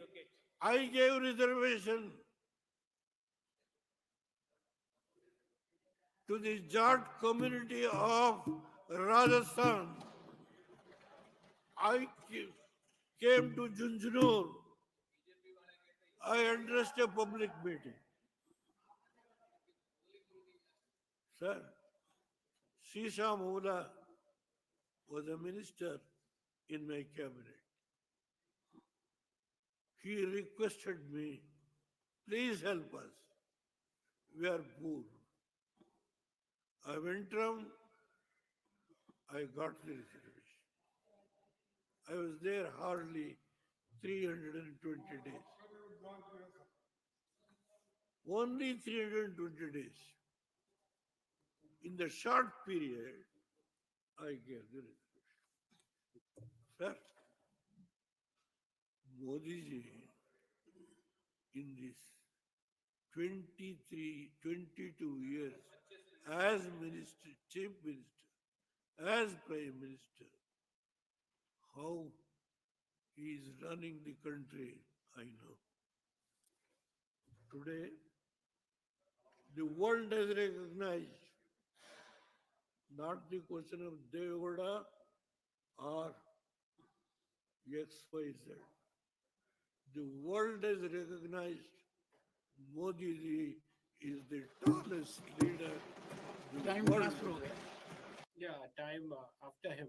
Has been made available. Enough time has been I made don't available to the want- Honorable former Prime Minister from the ruling party. And they have left enough time is there. The ruling party has 1 hour and 51 minutes left. Honorable former Prime Minister is taking time after due sanction from the ruling party. Please, sir, continue. Sir, continue. No, sir, I have acceded to the request. Sir, please, sir. Honorable former Prime Minister S.D. Devgowda ji. Only what the Honorable former Prime Minister says Sir. will go on record. I can, please, if they don't want, Under Rule 251 of the rules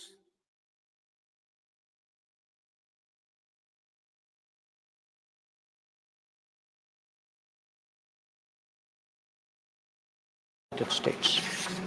Indeed, more than any other relationship, mobility and migration has had a key role to play in enhancing its quality. Sir, the House would also share the view of the government that it is in our collective interest to encourage legal mobility and discourage illegal movement. In fact, illegal mobility and migration has many other associated activities also of an illegal nature. Moreover, those of our citizens who have been inveigled into illegal movement themselves become prey to other crimes. They are trapped into both moving and working under inhumane conditions. Members are aware that unfortunately there have even been fatalities in the course of such illegal migration. Those who have returned have also testified to their harrowing experiences. Mr. Chairman, sir, it is the obligation of all countries to take back their nationals if they are found to be living illegally abroad. This is naturally subject to an unambiguous verification of their nationality. This is not a policy applicable to any specific country, nor indeed one only practiced by India. It is a general accepted principle in international relations. Sir, honorable members would be aware that the process of deportation is not a new one. I repeat, not a new one, and has been ongoing for several years. I would like to share with the House details of deportation from the United States since 2009. Their numbers, years-wise, as available with our law enforcement authorities, is as follows. 2009, number of deportees, 734. 2010, 799. 2011, 597. 2012, 530. 2013, 515. 2014, 591. 2015, 708. 2016, 1303. 2017, 1024. 2018, 1180. 2019, 2042. 2020, 1889. 2021, 805. 2022, 862. 2023, 617. 2024, 1368. 2025, 104.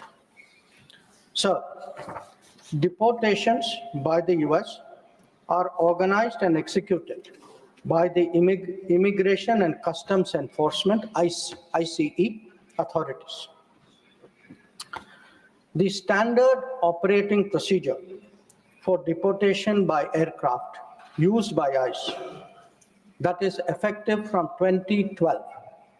I repeat, that is effective from 2012, provides for the use of restraints. However, we have been informed by ICE that women and children are not restrained. Further, the needs of deportees, including during transit, related to food and other necessities, including possible medical emergencies, are attended to.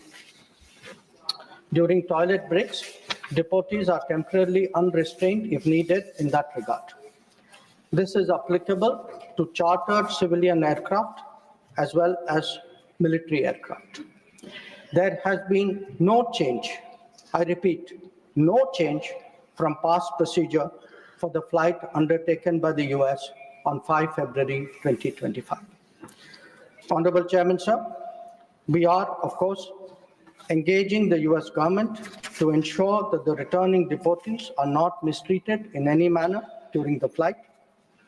At the same time, the House will appreciate that our focus should be on strong crackdown on the illegal migration industry, while taking steps to ease visas for the legitimate traveler. on the basis of information provided by returning deportees about the agents and others involved, law enforcement agencies will take necessary preventive and exemplary actions. I thank you. One second. Please take your seat. Honorable members, take your seat. Will you take your seat? The house has to be run on some rules. Yes, sir. Your leaders are aware of it. Sir, I am aware and this has Please take your seat. Your party has not given your name. Honorable members,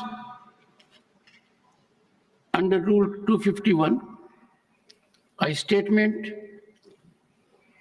may be made by a minister on a matter of public importance with the consent of the chairman, but no question shall be asked at the time of the statement is made. 1 second. Have some patience. Don't jump the gun. My permission was taken by the Honorable External Affairs Minister to make the statement today. There was a request from the leader of the opposition, and that was agreed by the Parliamentary Affairs Minister and leader of the House, that looking to the public sentiment and need for clarity, some brief interventions may be allowed. I examined the request that came from both sides, and I took the call that I'll be making a departure that will not graduate to a precedent, and I would urge the members whose names have come to me to make brief interventions up to 3 minutes. I call upon Shri Randeep Singh Surjewala. 3 minutes. शुक्रिया सभापति जी। मौजूदा विषय जो विदेश मंत्री जी ने उठाया, आज राजनीति से ऊपर उठकर भारत मां का सीना 140 करोड़ भारतीयों का सीना छलनी है। सपने जमी पर, हाथ में हथकड़ी, पांव में जंजीर, स्वाभिमान जो है वो धूमिल होता हुआ। सर, 4 सिंपल क्लैरिफिकेशन माननीय विदेश मंत्री जी से हैं। पहली, क्या सरकार जानती है कि 5 फरवरी को 104 भारतीयों को हाथ में हथकड़ी और पांव में जंजीरें लगाकर, जहां 19 महिलाएं भी शामिल थी, 40 घंटे की यात्रा जिसमें एक टॉयलेट, इस अमानवीय तरीके से उनको जबरन भारत भेजा गया और सरकार चुप्पी साधे रही? क्या सरकार जानती है कि 7,25,000 ऐसे भारतीय हैं जिनको अमेरिका इसी प्रकार से वहां से निकालने की तैयारी कर रहा है?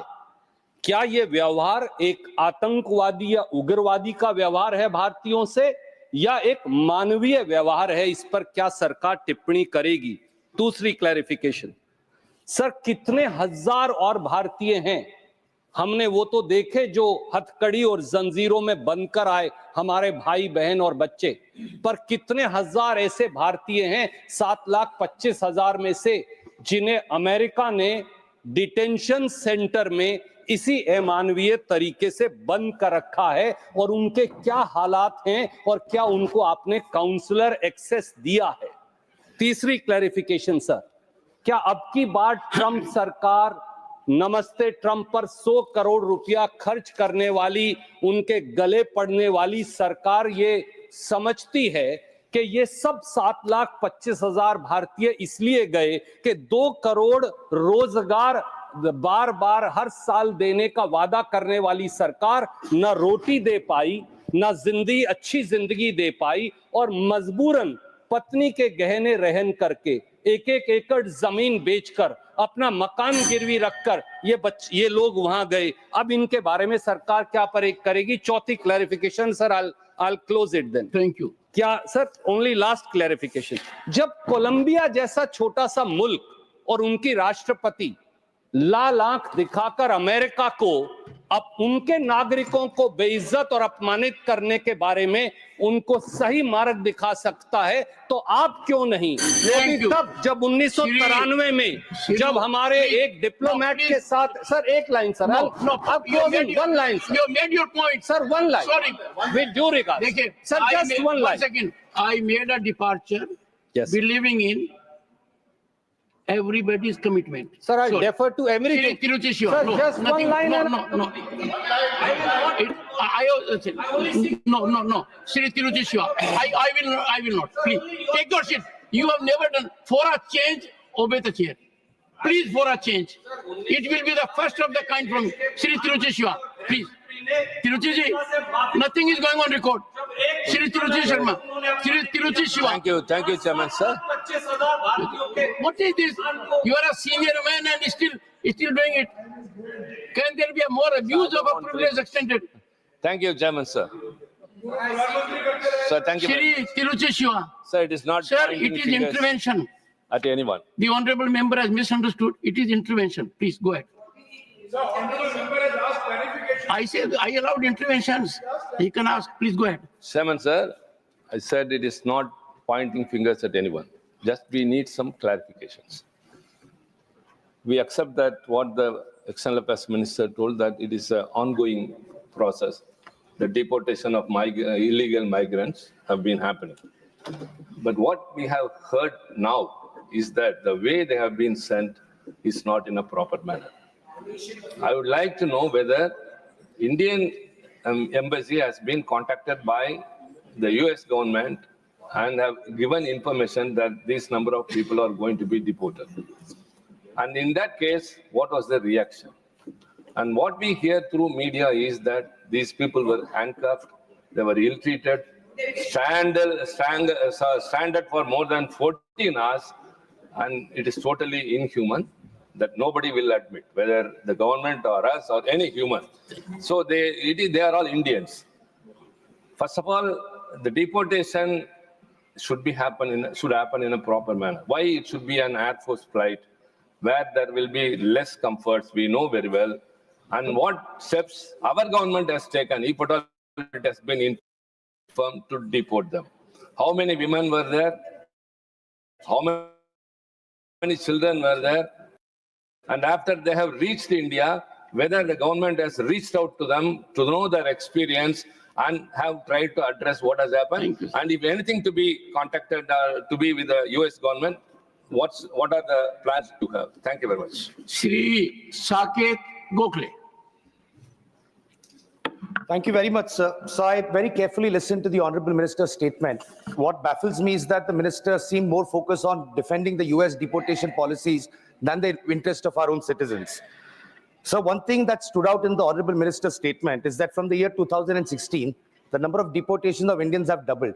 2016, we know which government was in power. That government continues to still be in power. According to a survey by Pew Research Center, sir, 2011, there were 425,000 undocumented Indian migrants in the US. In 2021, that number's got up by 70% to 725,000. Sir, the US is just one part of it. Prime Minister Modi personally requested the Russian President, Mr. Putin, but there are still Indians who are being forced to serve in the Russian army. They're dying on the borders of Ukraine. They've still not been repatriated to India despite PM Modi's request. I have some very, very pointed questions, so I'm going to keep it short. So as the first, we talk and we hear in this house almost every minister, every member when they speak from the treasury benches. We are the world's 5th largest economy. We are soon going to be 3rd largest. We are a Vishwaguru. Sir, as a Vishwaguru, I'm asking through you, sir, as a Vishwaguru, are citizens being shackled in chains, their legs being shackled together, being handcuffed, when countries like Colombia, which don't even figure in the top 10, can send an aircraft and bring their citizens back with dignity? What stops our government from sending one aircraft? We don't have a shortage of it. Thank you. What stops? No, so I have just one. You said 3 minutes, sir. That's all I'm requesting. So why have we not been able to ensure a dignified and humane repatriation of our citizens is number one. And number two, sir, the Honorable Minister made a very important point about undocumented migrants facing a lot of risk. The migrants have gone to the US, have gone through the Darien Gap, through the northern border. Many of them are frozen and died on the northern border as well. So the question is, What process does the ministry have? Because clearly there's economic distress. They're running away from the country for search of better opportunities. What processes do we have? Be it Cambodia, Indians are trapped, made to work in call centers. In the US. So how is the ministry, beyond protector of immigrants, which doesn't do much, how is the ministry ensuring that so many Indian citizens don't have to risk their lives to run away from a failing economy and go to other countries illegally, sir? Thank you. Honorable members, before I call Sanjay Singh, I would urge you that comprehensively issues have been raised by Randeep Singh Surjewala, Tiruchi ji, and Saket also. Avoid repetition. Shri Sanjay Singh. धन्यवाद मान्यवर। भारत दुनिया का सबसे बड़ा लोकतंत्र है sir, और प्रधानमंत्री जी बार बार अमेरिका से अपनी दोस्ती और रिश्तों को लेके बखान करते हैं। मैं बड़ी विनम्रता पूर्वक आपके माध्यम से पूछना चाहता हूं विदेश मंत्री जी से कि हाथ में हथकड़ी, पैरों में बेड़ी डालकर रणदीप कह चुके सर अमानवीय तरीके से उनको भारत लाया गया। मैं अगला सवाल तो पूछ सर, सवाल तो सुन। एक second, I would urge the members. Sir सवाल तो सुन लीजिए। Already made that point. आगे का तो सुन लीजिए। Okay, go ahead. लाया गया और लाने के बाद भारत की धरती पर जब उतर गए तो आप भी उनको सम्मान देने के लिए तैयार नहीं। हरियाणा के कैदी वैन में हमारे नागरिकों को ले जाया गया, कैदी वैन में सर, अपनी धरती पे। पूछिए, छोड़ दीजिए क्या अमेरिका ने जो किया उसके साथ तो आप खड़े ही हैं, उसको तो आप बखान कर रहे हैं। हमारी धरती पे उनके साथ कैदी वैन में उनको लाया गया। छोटा सा, जो हमारे और भी लोगों ने पूछा, छोटे छोटे देश अपना जहाज भेज के अपने नागरिकों को अपने अपने देश में ला रहे हैं। क्या भारत के सरकार की आगे योजना है कि आप अपना जहाज भेजेंगे? आप ऑपरेशन गंगा का जिक्र करते हैं यूक्रेन में, आप कोई ऐसी योजना बना रहे हैं अपने नागरिकों को लाने के लिए? अंतिम सवाल सर 33 इसमें गुजरात के लोग थे, हरियाणा के लोग थे, पंजाब के लोग थे, यूपी के लोग थे। आपसे मैं पूछना चाहता हूं, आपकी धरती पर अमेरिका के सेना का जहाज आ गया और आपको पता तक नहीं चला, आपने जानने की कोशिश तक नहीं की, आपने जानने तक कोशिश नहीं की कि एक टॉयलेट में शर्म करो आप लोग, एक टॉयलेट में 104 लोग अमानवीय तरीके से लाए गए। एक टॉयलेट के इंतजाम में 104 लोग देखिए अमेरिका से हिंदुस्तान लाए गए। Surjewala had in a very focused manner asked, please don't, one second, Professor Manoj Kumar Jha, I expect from you, I will not repeat. You will add extra. I Because assure Honorable you, Minister sir. has taken note of what has already I been said. assure you, sir. I'll not repeat any of the points mentioned by any of my colleagues. Please go ahead. My first query explanation from Honorable Minister, sir. It involves us all. The images were worrisome. And that's why you have made a suo moto statement. Because the images were worrisome, a couple of issues to seek from you.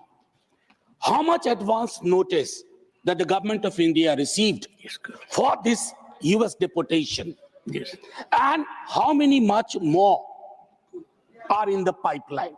Number one. Number two, did the Indian embassy or the consulate provide any kind of legal or consulate service sought by them? Yes. Or if not at all, what was?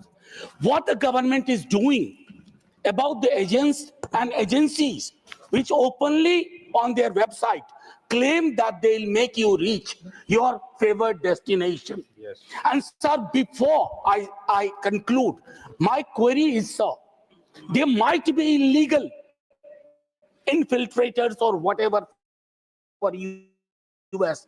For us, they are our genuine citizens. हमारे नागरिक हैं।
they are our genuine citizens.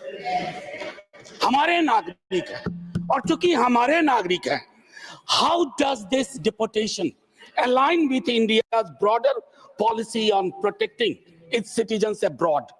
Will the Indian government raise this, particularly the inhuman aspect of it, which scares us all, intimidates us, at a multilateral platform or in a bilateral manner? Thank you very much, sir. Dr. John Britas. Dr. John Britas. Sir, being a member Only new points. Sir, being the member of a standing committee, that is MEA, please give me 3 minutes. Sir, don't ask time, make only new suggestions. Sir, only new. If it is old, please take it off. Sir, is it not a fact that countries like Colombia, Mexico, Brazil. Now, Dr. John Britas, question, it is sir. fourth time you are reiterating. It has been said. Sir, I am quoting. Sir, I am quoting. Please, I will only appeal to you. I will only say new things, sir. My Professor question. Manoj Kumar Jha came up with new points. Come with new points. My question, only new things, sir. Is it not a fact that New York Times reported that military planes have rarely been used in the past by the US deportation? First question. Second question, Honorable Minister listed about the deportations. In the past, all these deportations the minister referred to, were they undertaken in passenger aircrafts or in military aircrafts? Third, as per the unstarred question on 28/7/2022 on Rajya Sabha, is it not a fact that the minister had said that any violation of immigration laws is brought to our notice, our missions, post abroad, and seek consular access? In this case, were our missions alerted? Were the details provided to our mission? And the fourth question, sir, International Human Rights Convention, India is a signatory to UN human rights treaties. Is it a fact that it emphasizes humane treatment in deportation cases? And the fifth question, sir, the lack of data. As a member of the External Affairs Standing Committee, we have been agitated over the lack of data with regard to the Indians abroad. And the sixth point, sir, illegal agents. Will the government do something to ensure that illegal agencies are busted? Thank you, sir. Honorable Minister, if you would like to respond. Sir. Honorable members, please bear with me. No. All right, Honorable Minister. No. One second. Professor Ram Gopal Yadav, unfortunately, there was no input from your side, and therefore I thought. Sir. No, that has been covered. Professor Saab. Professor Saab, ये जानना चाहता हूँ. I urge both the professors to be in the same boat today. मैं माननीय मंत्री जी से ये जानना चाहता हूँ कि ये जो डिपोर्टेशन हुआ है, इससे पहले क्या इस संबंध में आपकी वहाँ के अधिकारियों से बातचीत हुई थी? नंबर 2, जो लोग डिपोर्ट हुए हैं अभी या पहले भी, क्या उनकी वहाँ कोई संपत्ति है? और अगर संपत्ति है तो उसको लाने की क्या व्यवस्था की गई? क्योंकि मेरी जानकारी में है संपत्ति लोगों के पास, बहुत प्रॉपर्टी है, और now they are being deported. उनकी जो सूची में है उनमें आप पता कीजिए कि कितने लोगों के पास कितनी संपत्ति है और क्या उस संपत्ति को भारत में लाने की इजाजत दी जाएगी? Dr. M. Thambidurai. Sir, 1 minute. Only one point I am raising, sir. As all our members raised, I am also concerned how they treated. Sir, 1 point. Make the point. Sending our Indian people. First point, sir, I want to raise whether, sir, Trump has come over the president of India now. Our Indian origin, Lady Kamala Harris, fought against her. She lost.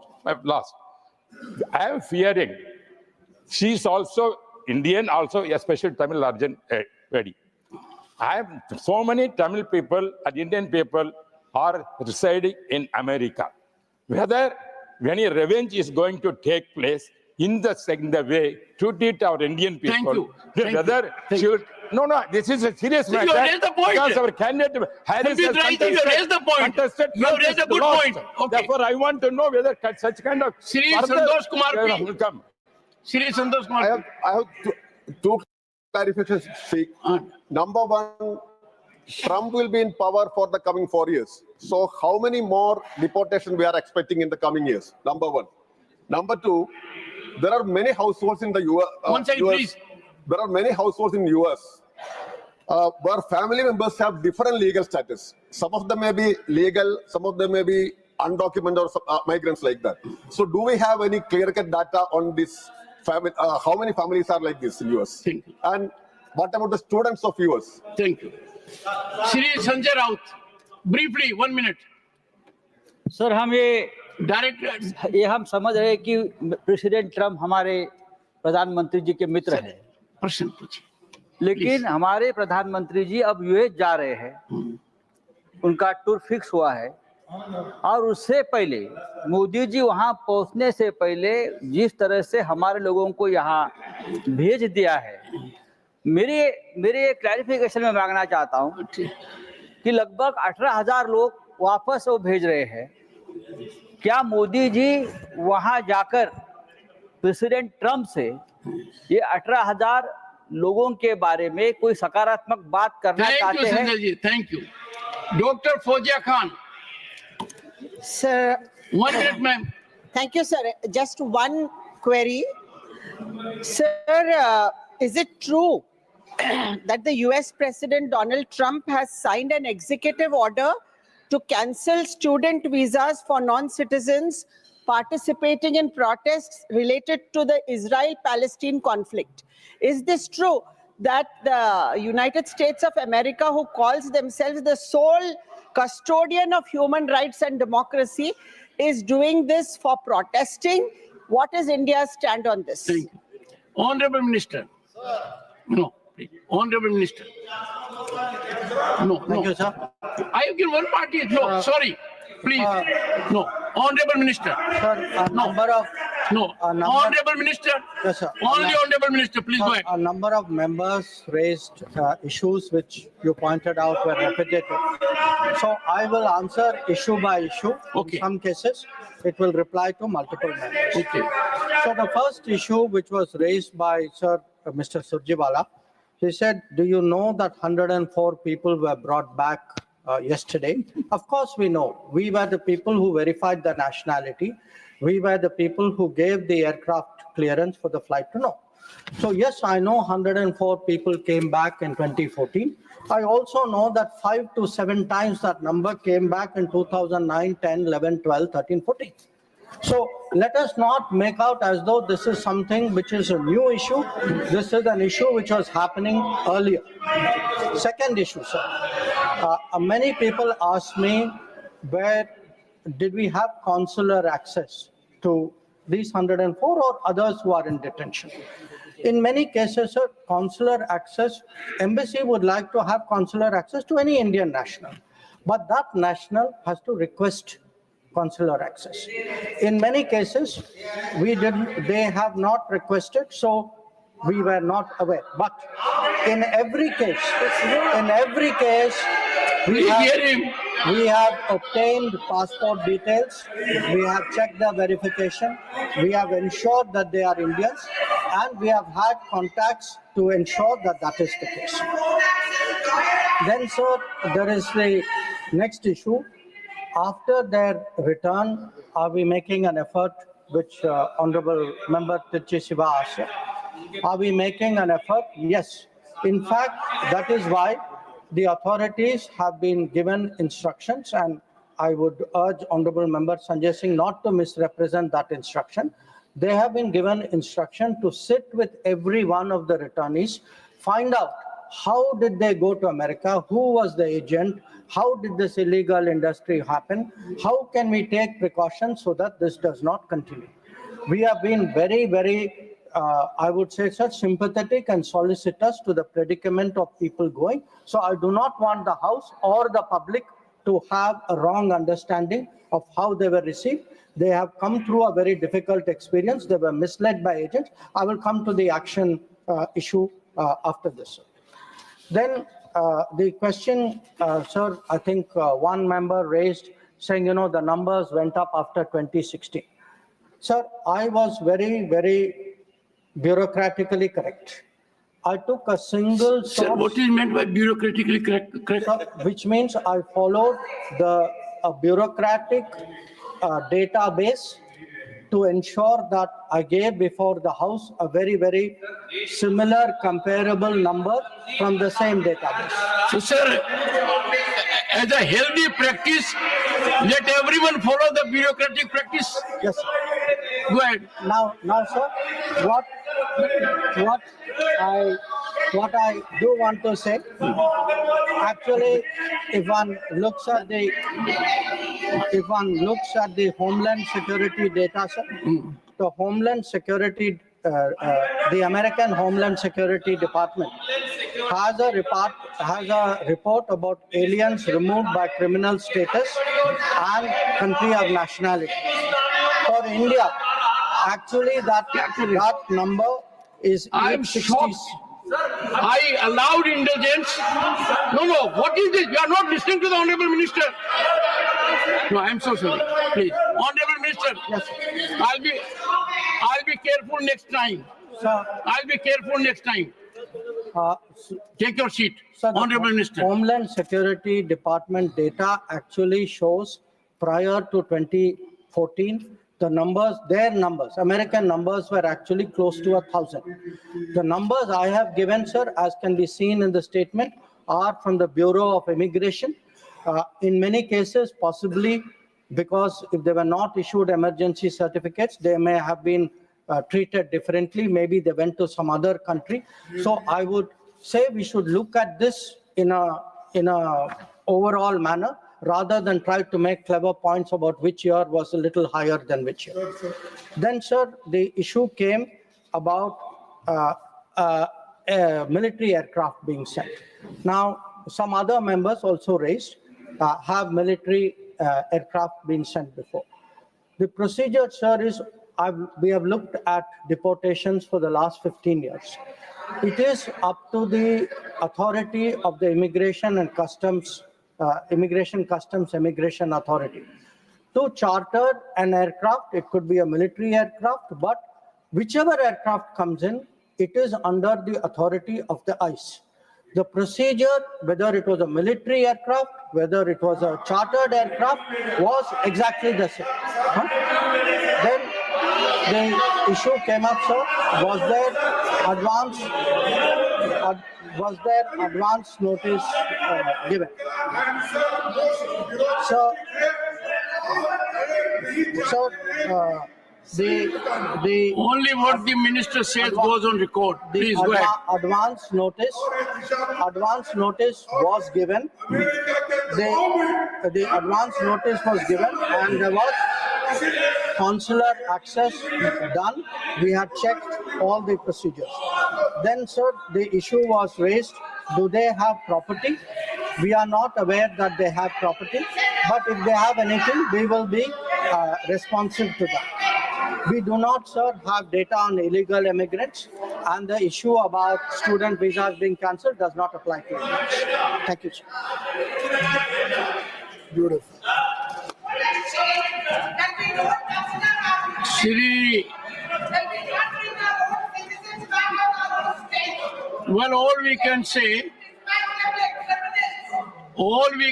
about the statement of the Honorable Minister is he has been very comprehensive and responded to all issues raised. Shri Abdul Wahab, 5 minutes, not present. Shri Ramji. Sanjeev, okay, you are there? I missed you. Shri Sanjeev Arora will resume to make his address for next 3 minutes. Sir, 3 minutes. When my point was interrupted, I was at out-of-pocket expense, which I have already taken care of, and I have mentioned quite a bit that we are on a very higher side as far as out-of-pocket expenses are concerned in our country. Now, sir, coming next on AIMS. There have been 23 new AIMS hospitals, but there is a shortage of faculty of 40%, almost 40% in these AIMS, and also non-faculty positions are around 30% less in AIMS. So my request is that if the budget is increased, we can afford to pay them more and get this get more professors, faculty and non-faculty positions for our hospitals. Sir, now coming to regulations on private hospitals. Sir, private hospitals charge arbitrarily across states for one reason, that there is no control over the charges being charged by them. Consumables and diagnostic tests overpriced due to lack of price standardization. Also, it is observed that even after setting ceiling prices in some cases, like stunts, knee replacements, the hospital charges are increased. So it comes to same. I'll give you an example, sir. I have bills. One is from a corporate hospital and one is from open market. From the open market, the same thing is available for 64 rupees, whereas the same is available in institutional hospital for more than 300 rupees.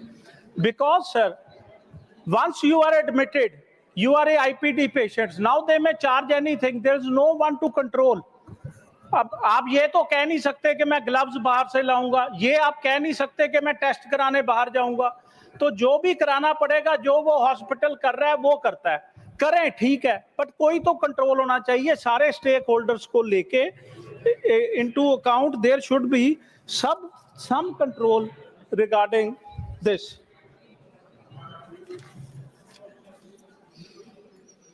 And sir, next, ESI.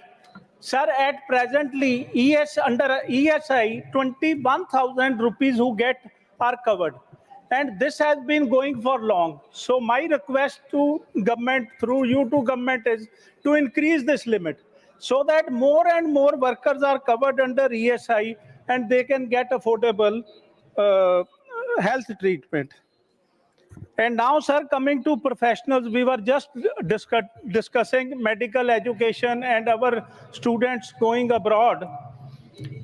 Sir, we have 109,000 UG seats in India, the undergraduate MBBS seats, whereas PG we have only 70,000, which means that after UG, most of the doctors who finish MBBS, they are going abroad, because hardly you see these days MBBS doctors.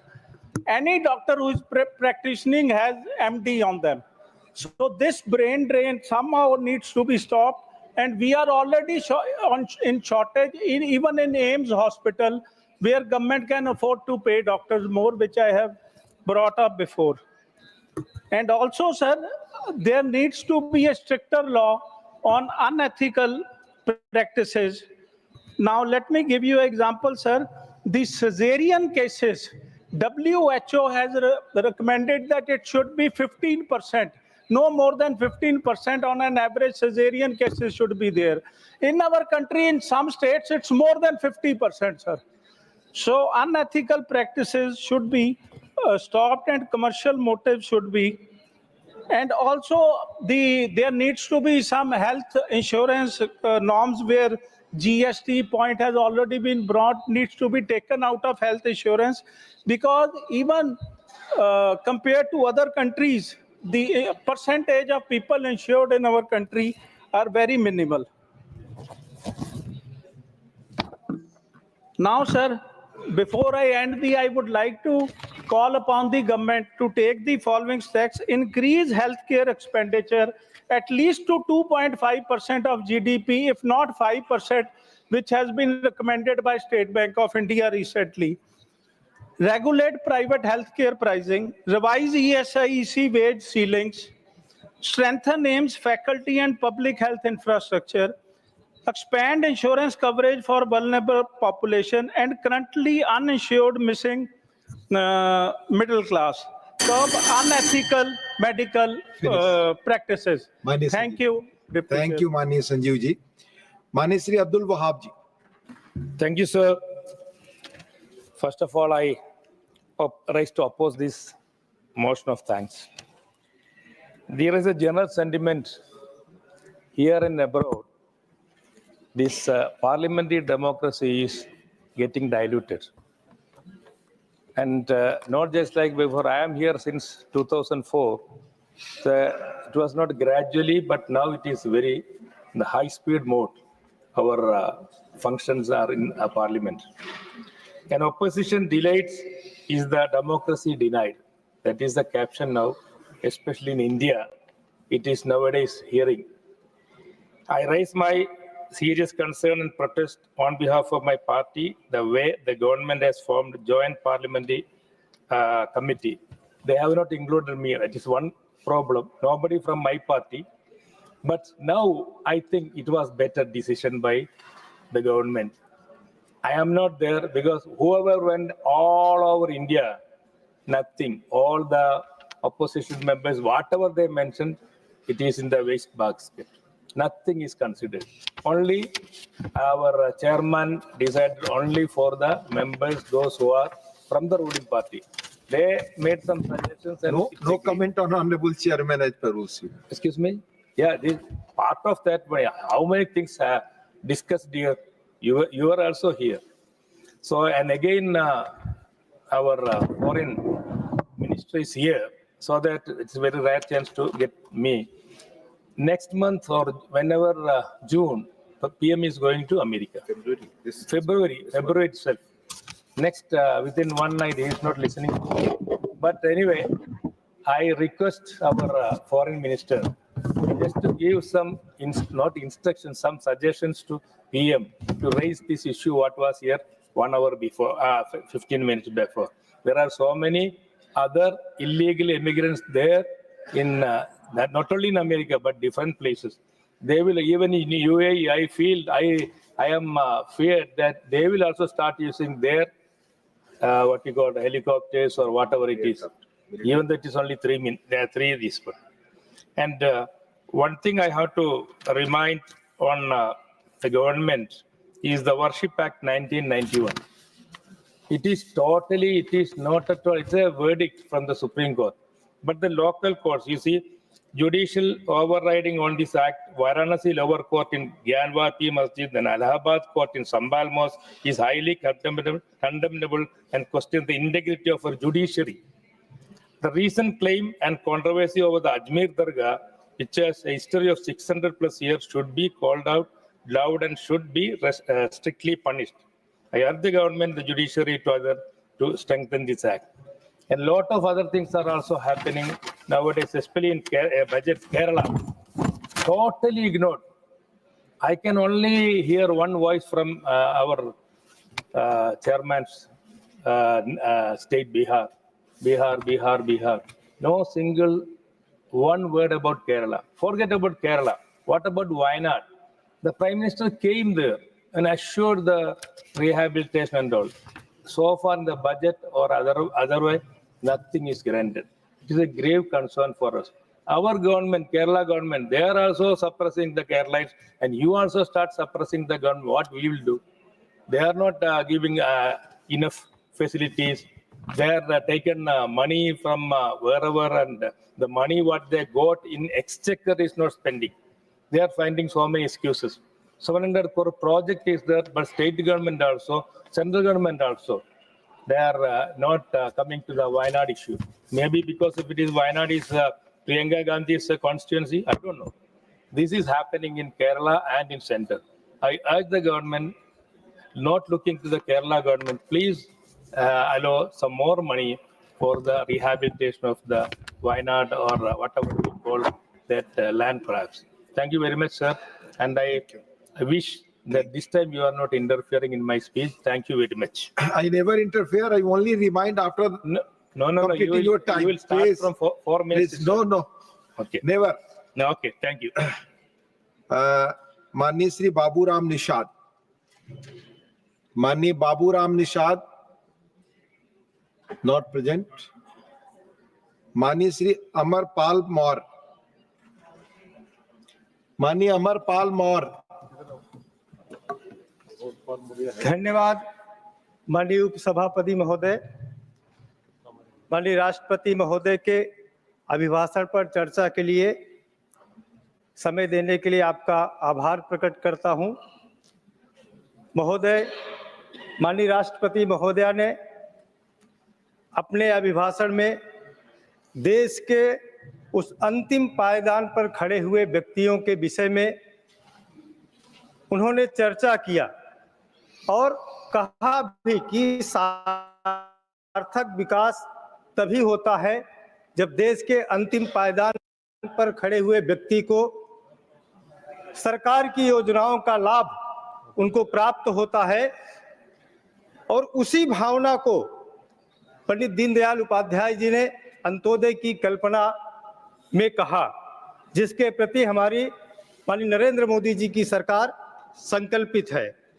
महोदय, गरीब को जब गरिमापूर्ण जीवन मिलता है तो उसके जीवन में जीने की जो कला है, जो उसका जीवन है, उसके अंदर एक गौरव और आत्मसम्मान का भाव बढ़ जाता है, जिसको लेकर के देश के यशस्वी प्रधानमंत्री आदरणीय नरेंद्र मोदी जी ने 2014 में जब प्रधानमंत्री बने तभी उन्होंने गरीब कल्याण की योजनाओं पर काम करना प्रारंभ किया, जिसको माननीय राष्ट्रपति महोदय ने अपने अभिभाषण में चर्चा में कहा।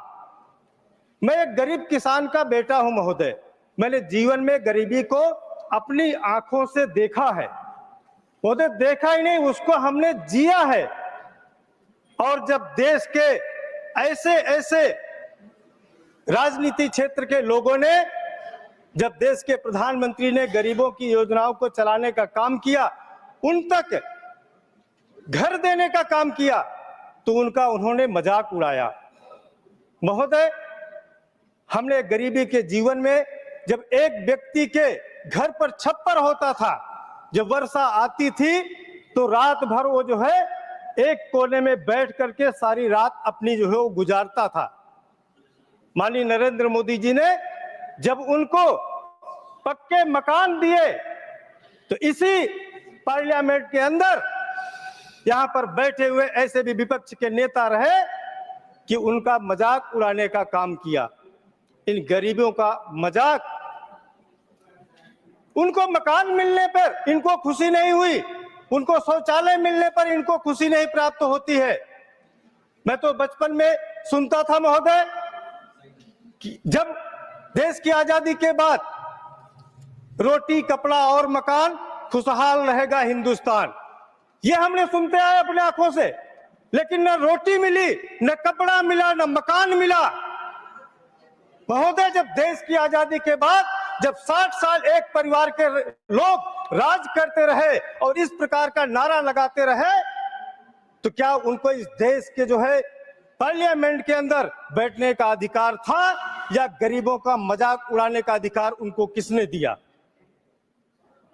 महोदय, ये गरीबी और अमीरी में हमेशा भेद करते रहे हैं। देश के अंदर तो ऐसे ऐसे महापुरुष हुए हैं जिन्होंने, कबीर जी ने कहा है, कबीर कुआं एक है पानी भरे अनेक, बर्तन में ही भेद है पानी सब में एक। महोदय, ये भेद किसने पैदा किया? ये भेद इस देश के अंदर देश की आजादी के बाद सत्ता पर बैठे हुए जो लोग थे, एक परिवार के लोग जो शासन करने वाले थे, उन्होंने गरीबी और अमीरी का भेद पैदा किया। उस भेद का मिटाने का काम अगर किसी ने संकल्प के साथ पूरा किया तो उसका नाम नरेंद्र मोदी है। ये ऐसे भारत के देश के प्रधानमंत्री हैं महोदय। और अंबेडकर जी ने तो हमको जो है कहा, और देश का जो है संविधान सौंपते हुए 26 नवंबर 1949 को देश के संविधान सौंपते हुए डॉक्टर अंबेडकर ने कहा था कि मैं समझता हूं कि कोई संविधान चाहे जितना अच्छा हो वह बुरा साबित हो सकता है यदि उसका अनुसरण करने वाले लोग बुरे हो। और एक संविधान चाहे जितना बुरा हो वह अच्छा साबित हो सकता है जब उसका पालन करने वाले लोग अच्छे होते हैं। महोदय, देश की आजादी के बाद जिस संविधान का जो है लेकर के दुनिया में जो है घूमने का काम करते हैं, ढोंग रचने का काम करते हैं, उस संविधान की मर्यादा को तार तार करने का काम अगर किसी ने किया है तो विपक्ष की सरकारों ने किया है। और महोदय, माननीय प्रधानमंत्री नरेंद्र मोदी जी ने आपका समय खत्म हो मैं एक बात में अपनी कह करके समाप्त करूंगा। महोदय, हमारे यहाँ पर बैठे हुए विपक्ष के नेता हमारी संस्कृति पर आलोचना कर रहे थे। वो कह रहे थे कि संत समागम जो है स्नान किसके साथ करेगा। क्या ये तय करेंगे कि भारत की संस्कृति कांग्रेस चलाएंगे? ये कांग्रेस के लोग भारत की संस्कृति को चलाने वाले नहीं है, भारत की संस्कृति को बदनाम करने वाले हैं। बहुत बहुत धन्यवाद महोदय। धन्यवाद। माननीय श्री राम जी, माननीय श्री राम।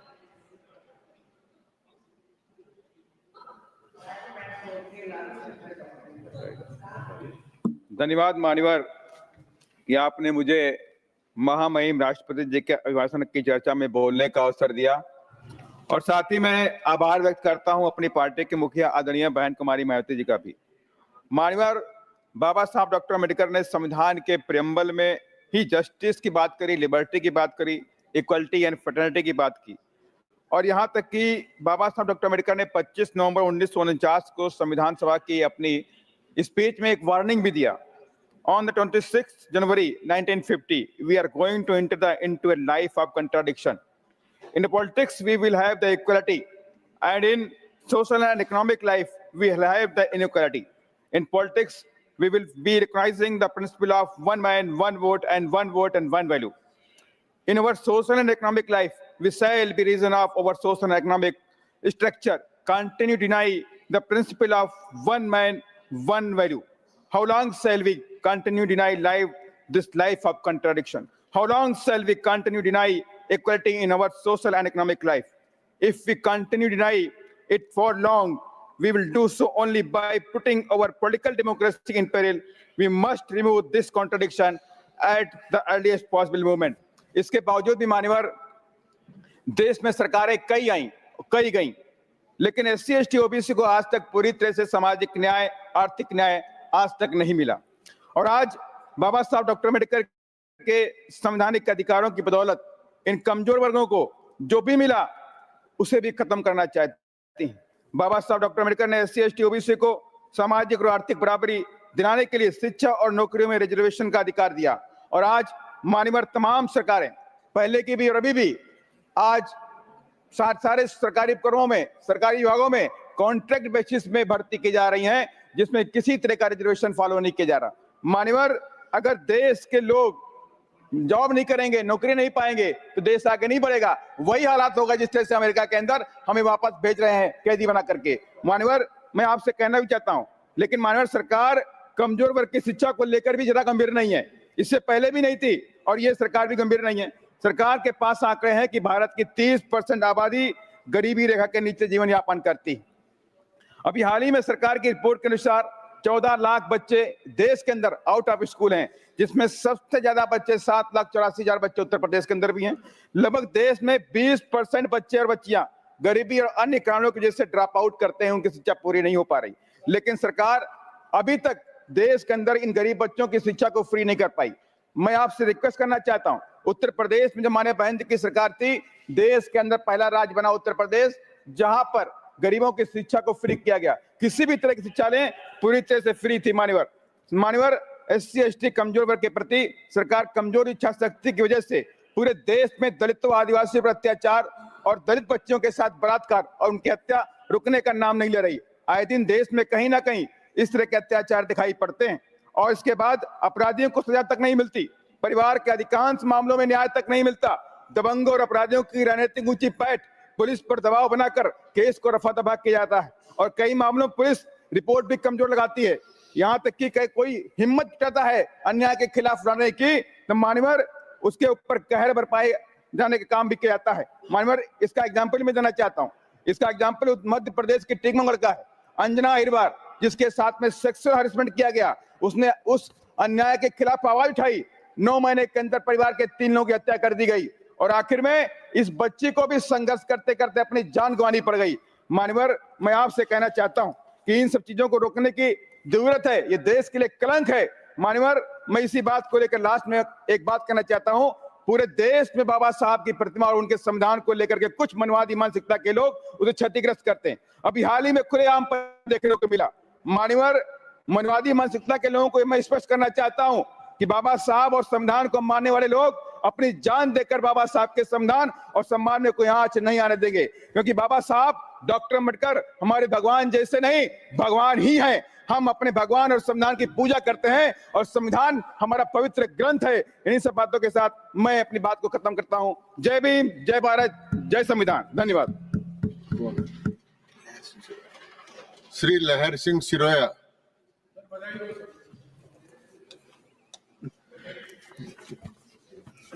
सभापति महोदय, आपका बहुत बहुत धन्यवाद। राष्ट्रपति के अभिभाषण के प्रस्ताव में मुझे भाग लेने का अवसर प्रदान किया आपने।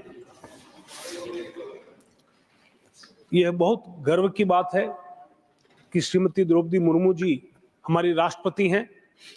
वे लोकतंत्र की उस सच्ची भावना का प्रतिनिधित्व करती हैं जिसका जिक्र माननीय प्रधानमंत्री मोदी जी लगातार करते रहते हैं। यह तथ्य है कि वे हमारे देश में सबसे ऊंचे पद पर आसीन होने के लिए एक साधारण पृष्ठभूमि से आई हैं। हमारे लोकतंत्र की जीवंतता के बारे में बहुत कुछ बताता है। उनकी बुद्धिमत्ता और शालीनता के ने उनके द्वारा ग्रहण किए उस उच्च पद को परिभाषित किया है, उसकी गरिमा बढ़ाई है। लेकिन मैं देखता हूं कुछ लोग जो अभिजाति वर्ग से आते हैं, वंशवादी परंपरा से जीते हैं और जो केवल हमारे लोकतंत्र में हेराफेरी करने और उस पर कब्जा करने के लिए नए नए तरीके सोचते रहते हैं, हमारे राष्ट्रपति जी के बारे में कुछ भी कहें, चाहे वे उनके प्रति अनादर और असहिष्णुता दिखाने के लिए कितने भी नए मुहावरों का इस्तेमाल करें, वे आज और भविष्य में भी लाखों करोड़ों लोगों के लिए आशा की किरण रहेगी, प्रकाश स्तंभ के समान रहेगी। मान्यवर राष्ट्रपति जी ने अपने भाषण में वन नेशन वन इलेक्शन को लागू करने के लिए कानून के साथ हो रही प्रगति के बारे में उल्लेख किया है। मैं हमारी एनडीए सरकार द्वारा उठाए गए इस महान कदम का स्वागत करता हूं। इससे न केवल देश का समय और बहुमूल्य संसाधन बचेंगे, बल्कि लगातार निरंतर विकास पर अधिक ध्यान केंद्रित करने में हमारे को मदद मिलेगी। इस महान विचार में सरकार के विचार के लिए एक और पूरक विचार जोड़ना चाहूंगा। जैसा कि अभी राजीव शुक्ला जी भी व्यक्त कर रहे थे, अपनी चिंताएं प्रकट कर रहे थे, उसी को जोड़ते हुए हमारा चुनाव प्रणाली बहुत महंगी हो चुकी है। हमारी बहुत महंगी चुनाव प्रणाली को साफ करने के लिए, इससे काले धन से मुक्त कराने के लिए और कुछ अमीर लोगों के चंगुल से मुक्त करने के लिए चुनाव के लिए राज्य द्वारा स्टेट फंडिंग पर भी गंभीरता से विचार किया जाना चाहिए। यह कोई नया विचार नहीं है, इस पर पहले भी बहस हो चुकी है। ये एक ऐसा विचार है जिसे कभी भी खारिज नहीं किया गया है, लेकिन किसी ने इसे आगे बढ़ाने का दृढ़ संकल्प भी नहीं दिखाया। अब समय आ गया है कि हम वन नेशन वन इलेक्शन के बारे में सोचें। इस प्रतिष्ठित सदन में, इस महान सदन में और दूसरे सदन में भी हर कोई इस बात से अच्छी तरह वाकिफ है कि हमारे चुनाव कितने महंगे होते जा रहे हैं। मैं व्यक्तिगत रूप से कैंपेन में चुनाव तो नहीं लड़ा, लेकिन चुनाव के कार्यों से जुड़ा रहा हूं और हम सब जानते हैं कि चुनाव में धन कैसे आया जा रहा है, कैसे खर्च किया जा रहा है। एक ऐसा रहस्य जो सबको मालूम है, आप तो लेकिन उसको खूब जानते हैं, लेकिन सब कोई इससे एक्नॉलेज नहीं करना चाहता। आज आप देखेंगे पंचायत के चुनाव में भी, नगर पालिका परिषद के पार्षद के चुनाव में भी लाखों करोड़ों का बजट होने लग गया है। और मैं तो ऐसी कंस्टिट्यूंसी जानता हूं जो एक एमएलए कंस्टिट्यूंसी में 3 उम्मीदवारों ने 100 करोड़ से प्लस खर्च किया है। तो ऐसे समय में मैं हमारे लोकतंत्र के लिए बहुत गंभीर खतरा बन गया है। ये अच्छे लोगों को राजनीतिक और सार्वजनिक सेवा में आने से रोकेगा। इसमें कई नेता इस बारे में चिंता प्रकट कर चुके हैं और मैं समझता हूं कि हमें से कई नेता तो चुनाव लड़ने के काबिल ही रहेंगे और नए लोग, जो हमारे प्रधानमंत्री का सपना है 1 लाख नए लोगों को राजनीति में लाने का, तो मैं समझता हूं कि अगर स्टेट फंडिंग नहीं होती है नए लोग आ ही नहीं सकेंगे। हमारे लोकतंत्र के लिए बहुत गंभीर खतरा ये अच्छे लोगों को राजनीति में और सार्वजनिक सेवा में आने से रोकेगा। अच्छे लोगों के लिए राजनीति में प्रवेश करने के लिए पैसा सबसे बड़ी बाधा बन गया है, रुकावट बन गया है। चुनाव पर खर्च पर अंकुश लगाने के लिए नियम चाहे कितने भी कड़े क्यों न हो, कभी कारगर नहीं हुए। नियमों का उल्लंघन अधिक हुआ है। इसलिए चुनाव के लिए राज्य द्वारा स्टेट फंडिंग करना हमारे सामने एकमात्र समाधान हो सकता है। मैं कोई बहुत पढ़ा लिखा व्यक्ति नहीं हूं, न कोई बड़ा वकील हूं, न कोई मैं पब्लिक पॉलिसी के बारे में ज्यादा जानता हूं, लेकिन इस महान सदन में और सदन के बाहर भी इस सदन के बाहर भी काफी लोग हैं जो इस बारे में रोशनी डाल सकते हैं और मैं ईमानदारी से सरकार से एक समिति गठित करने पर विचार करने का आग्रह करता हूं, तो इस विचार को आगे बढ़ाने में हम आगे बारे में समयबद्ध रिपोर्ट देगी। मुझे पूरा यकीन है कि सभी दल इस कदम का स्वागत करेंगे और यह कदम हम भारत के लोगों से सम्मान भी दिलाएगा। अतीत में कई समितियां इस आइडिया पर विचार कर चुकी हैं, जैसे कि दिनेश गोस्वामी समिति, आदरणीय स्वर्गीय इंद्रजीत गुप्ता समिति और 1999 विधि आयोग ने इस पर चर्चा की। 1 मिनट हो सकता है कि अन्य समितियां भी रही हो, लेकिन महत्वपूर्ण बात यह है कि हर समिति ने इस विचार के बारे में सकारात्मक अनुशंसा की है। जब इन समितियों ने इस विचार पर विमर्श किया तो हमारे चुनाव पर खर्च होने वाला धन अपेक्षाकृत कम था, अब तो बहुत अधिक हो गया है और कहीं अधिक हो गया है और विस्फोटक स्थिति आ गई है। इसलिए मैं सरकार से पुनः ईमानदारी से आग्रह करता हूं कि वह हमारे लोकतंत्र को और मजबूत करने के लिए इस सुझाव पर विचार करें और ऐतिहासिक एक राष्ट्र एक चुनाव कानून के पूरक रूप में देखें। और मैं समझता हूँ पूरी सदन का और सब पार्टियों को इसमें सहयोग मिलेगा, क्योंकि सब पार्टियां इस चुनाव के खर्चों से चिंतित हैं, पीड़ित हैं और उम्मीदवार भी इस बात से चिंतित हैं। मैं समझता हूँ सरकार इसका संज्ञान लेगी। बहुत बहुत धन्यवाद। अपने ध्यान रखते हैं। धन्यवाद सुराय साहब। डॉक्टर दिनेश शर्मा, श्री डॉक्टर दिनेश शर्मा उपस्थित नहीं है। श्रीमती जया बच्चन जी।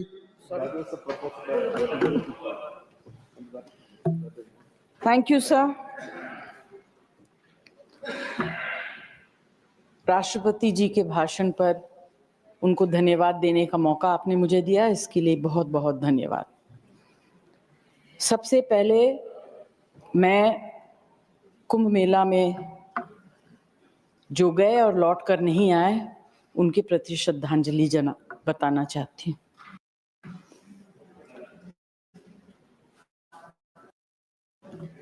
सर, राष्ट्रपति जी ने अपने भाषण में सबसे पहले महिलाओं के शक्तिकरण के बारे में बात की है। बहुत अच्छी बात है। मुझे बहुत गर्व होता है कि इस देश की फर्स्ट सिटीजन जो है वो महिला है। इस देश की वित्त मंत्री महिला है। इस देश में ऐसा एक स्टेट है जो बहुत जागरूक है, उसकी चीफ मिनिस्टर महिला है। इस देश के इतने बड़े नेशनल पार्टी की बहुत ही सीनियर मेंबर महिला है और हम सब महिलाएं जो यहाँ बैठे हैं उन सब पर मुझे बहुत गर्व होता है, क्योंकि मैं जानती हूँ कि ये किस तरह से कितने संघर्ष के बाद यहाँ आके पहुंची। सर, मगर क्या होता है कि हर महिला के साथ व्यवहार जो है वो एक जैसा नहीं होता है। जैसे कल उत्तर प्रदेश के इलेक्शन में महिलाएं जब लाइन में खड़ी थी, उनके बुर्के को उठा के उनका आइडेंटिफिकेशन देखा जा रहा था। This is absolute breach, it's absolute breach of personal. ठीक है, कृपया शांत रहें, कृपया शांत रहें। और यही बात कल दिल्ली में भी हुई सर। तो जो बुर्का नहीं पहनी है उनके लिए कोई जांच नहीं। अगर बुर्का आपने पहन लिया तो उठा के देखा जाएगा कि आप महिला हैं या नहीं हैं। कृपया शांत रहे, उनको अपनी बात करने का हक है, उनको अपनी बात करने दीजिए।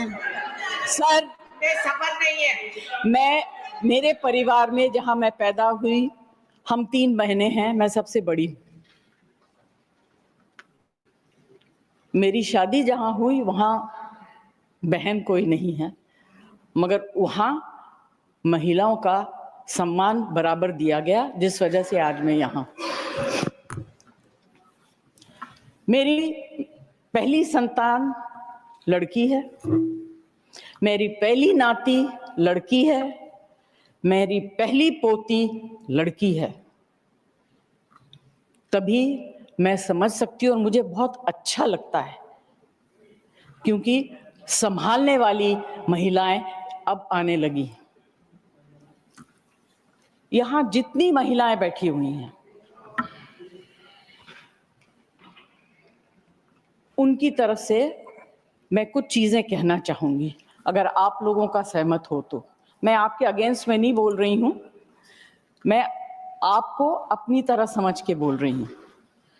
कुछ दिन पहले एक टिप्पणी किया गया, you may be. Sir, it is not मी।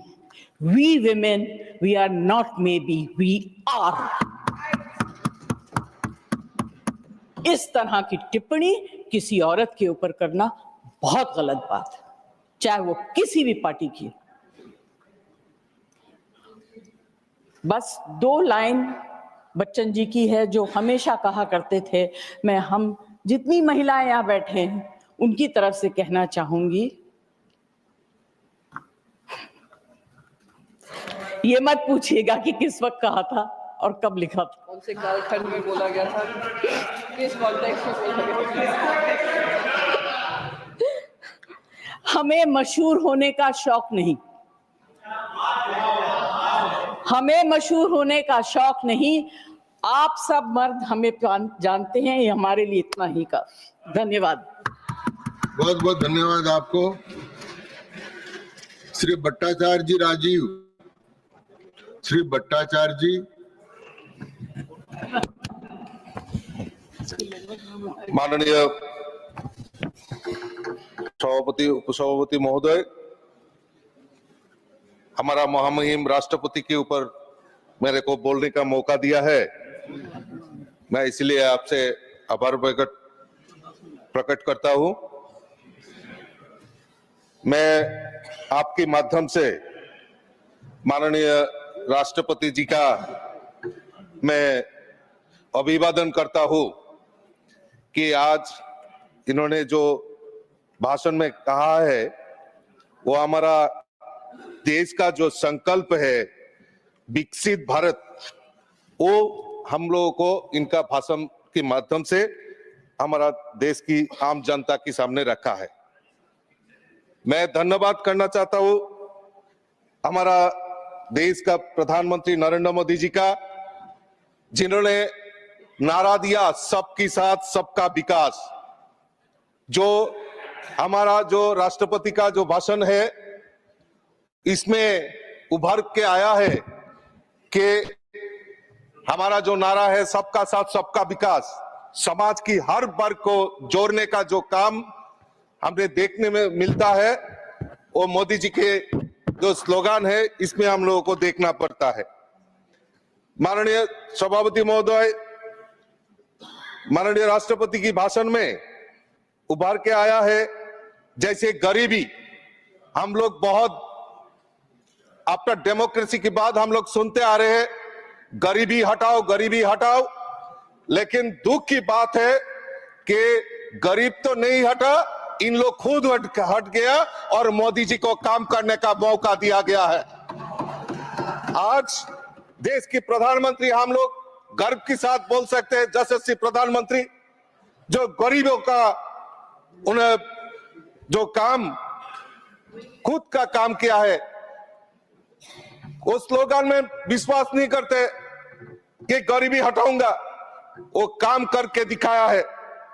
आज मैं गर्व के साथ कहता हूं, मेरा देश के प्रधानमंत्री आज 12 करोड़ भारतवर्ष में 12 करोड़ जगहों में शौचागार, जो हमारा लज्जा होता था, दुख की बात है, आफ्टर डेमोक्रेसी के बाद 75 वर्ष हो गया और गरीब के लिए शौचालय नहीं बना। ये आत्मसम्मान की बात है। मोदी जी ने नारा लिया और 12 करोड़ शौचालय हमारा प्रधानमंत्री ने बनाया।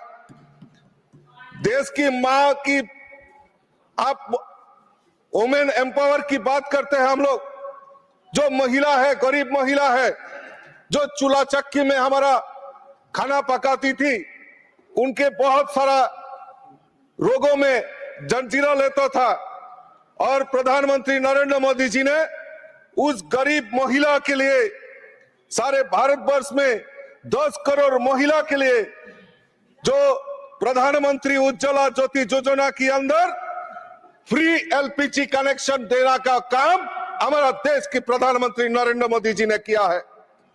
हम सौभाग्यशाली है, भारतवर्ष के प्रधानमंत्री नरेंद्र मोदी जी ने कोरोना पीरियड से अभी तक 80 करोड़ देशवासियों के लिए फ्री राशन का व्यवस्था हमारा देश का प्रधानमंत्री नरेंद्र मोदी जी ने किया है। हम जानते हैं सौभाग्य योजना, जल जीवन मिशन, गरीबों के लिए जो मसीहा बन के ये काम हमारा देश का प्रधानमंत्री किया है।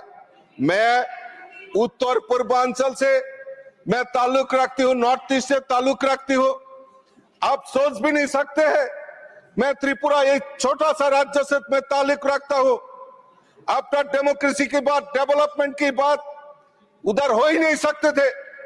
आज मैं गर्व के साथ कह सकता हूँ, मोदी जी है तो मुमकिन है, और मोदी जी ने हमारा इस त्रिपुरा छोटा राज्य में भी आज गरीब के पास प्रधानमंत्री आवास योजना, पक्का घर 4.5 लाख 4,50,000 लोगों को गरीब का मुफ्त में घर, पक्का घर मिलने का काम मोदी जी ने किया है।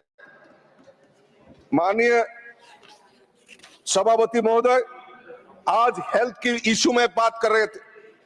स्वास्थ्य हमारा जो संविधान में मौलिक अधिकार है, ये स्वास्थ्य में हम लोगों को माननीय प्रधानमंत्री जी ने बहुत सारा योगदान दिया है। आज स्वास्थ्य आयुष्मान 1,75,000 आयुष्मान आरोग्य मंदिर स्थापना मोदी जी ने किया है।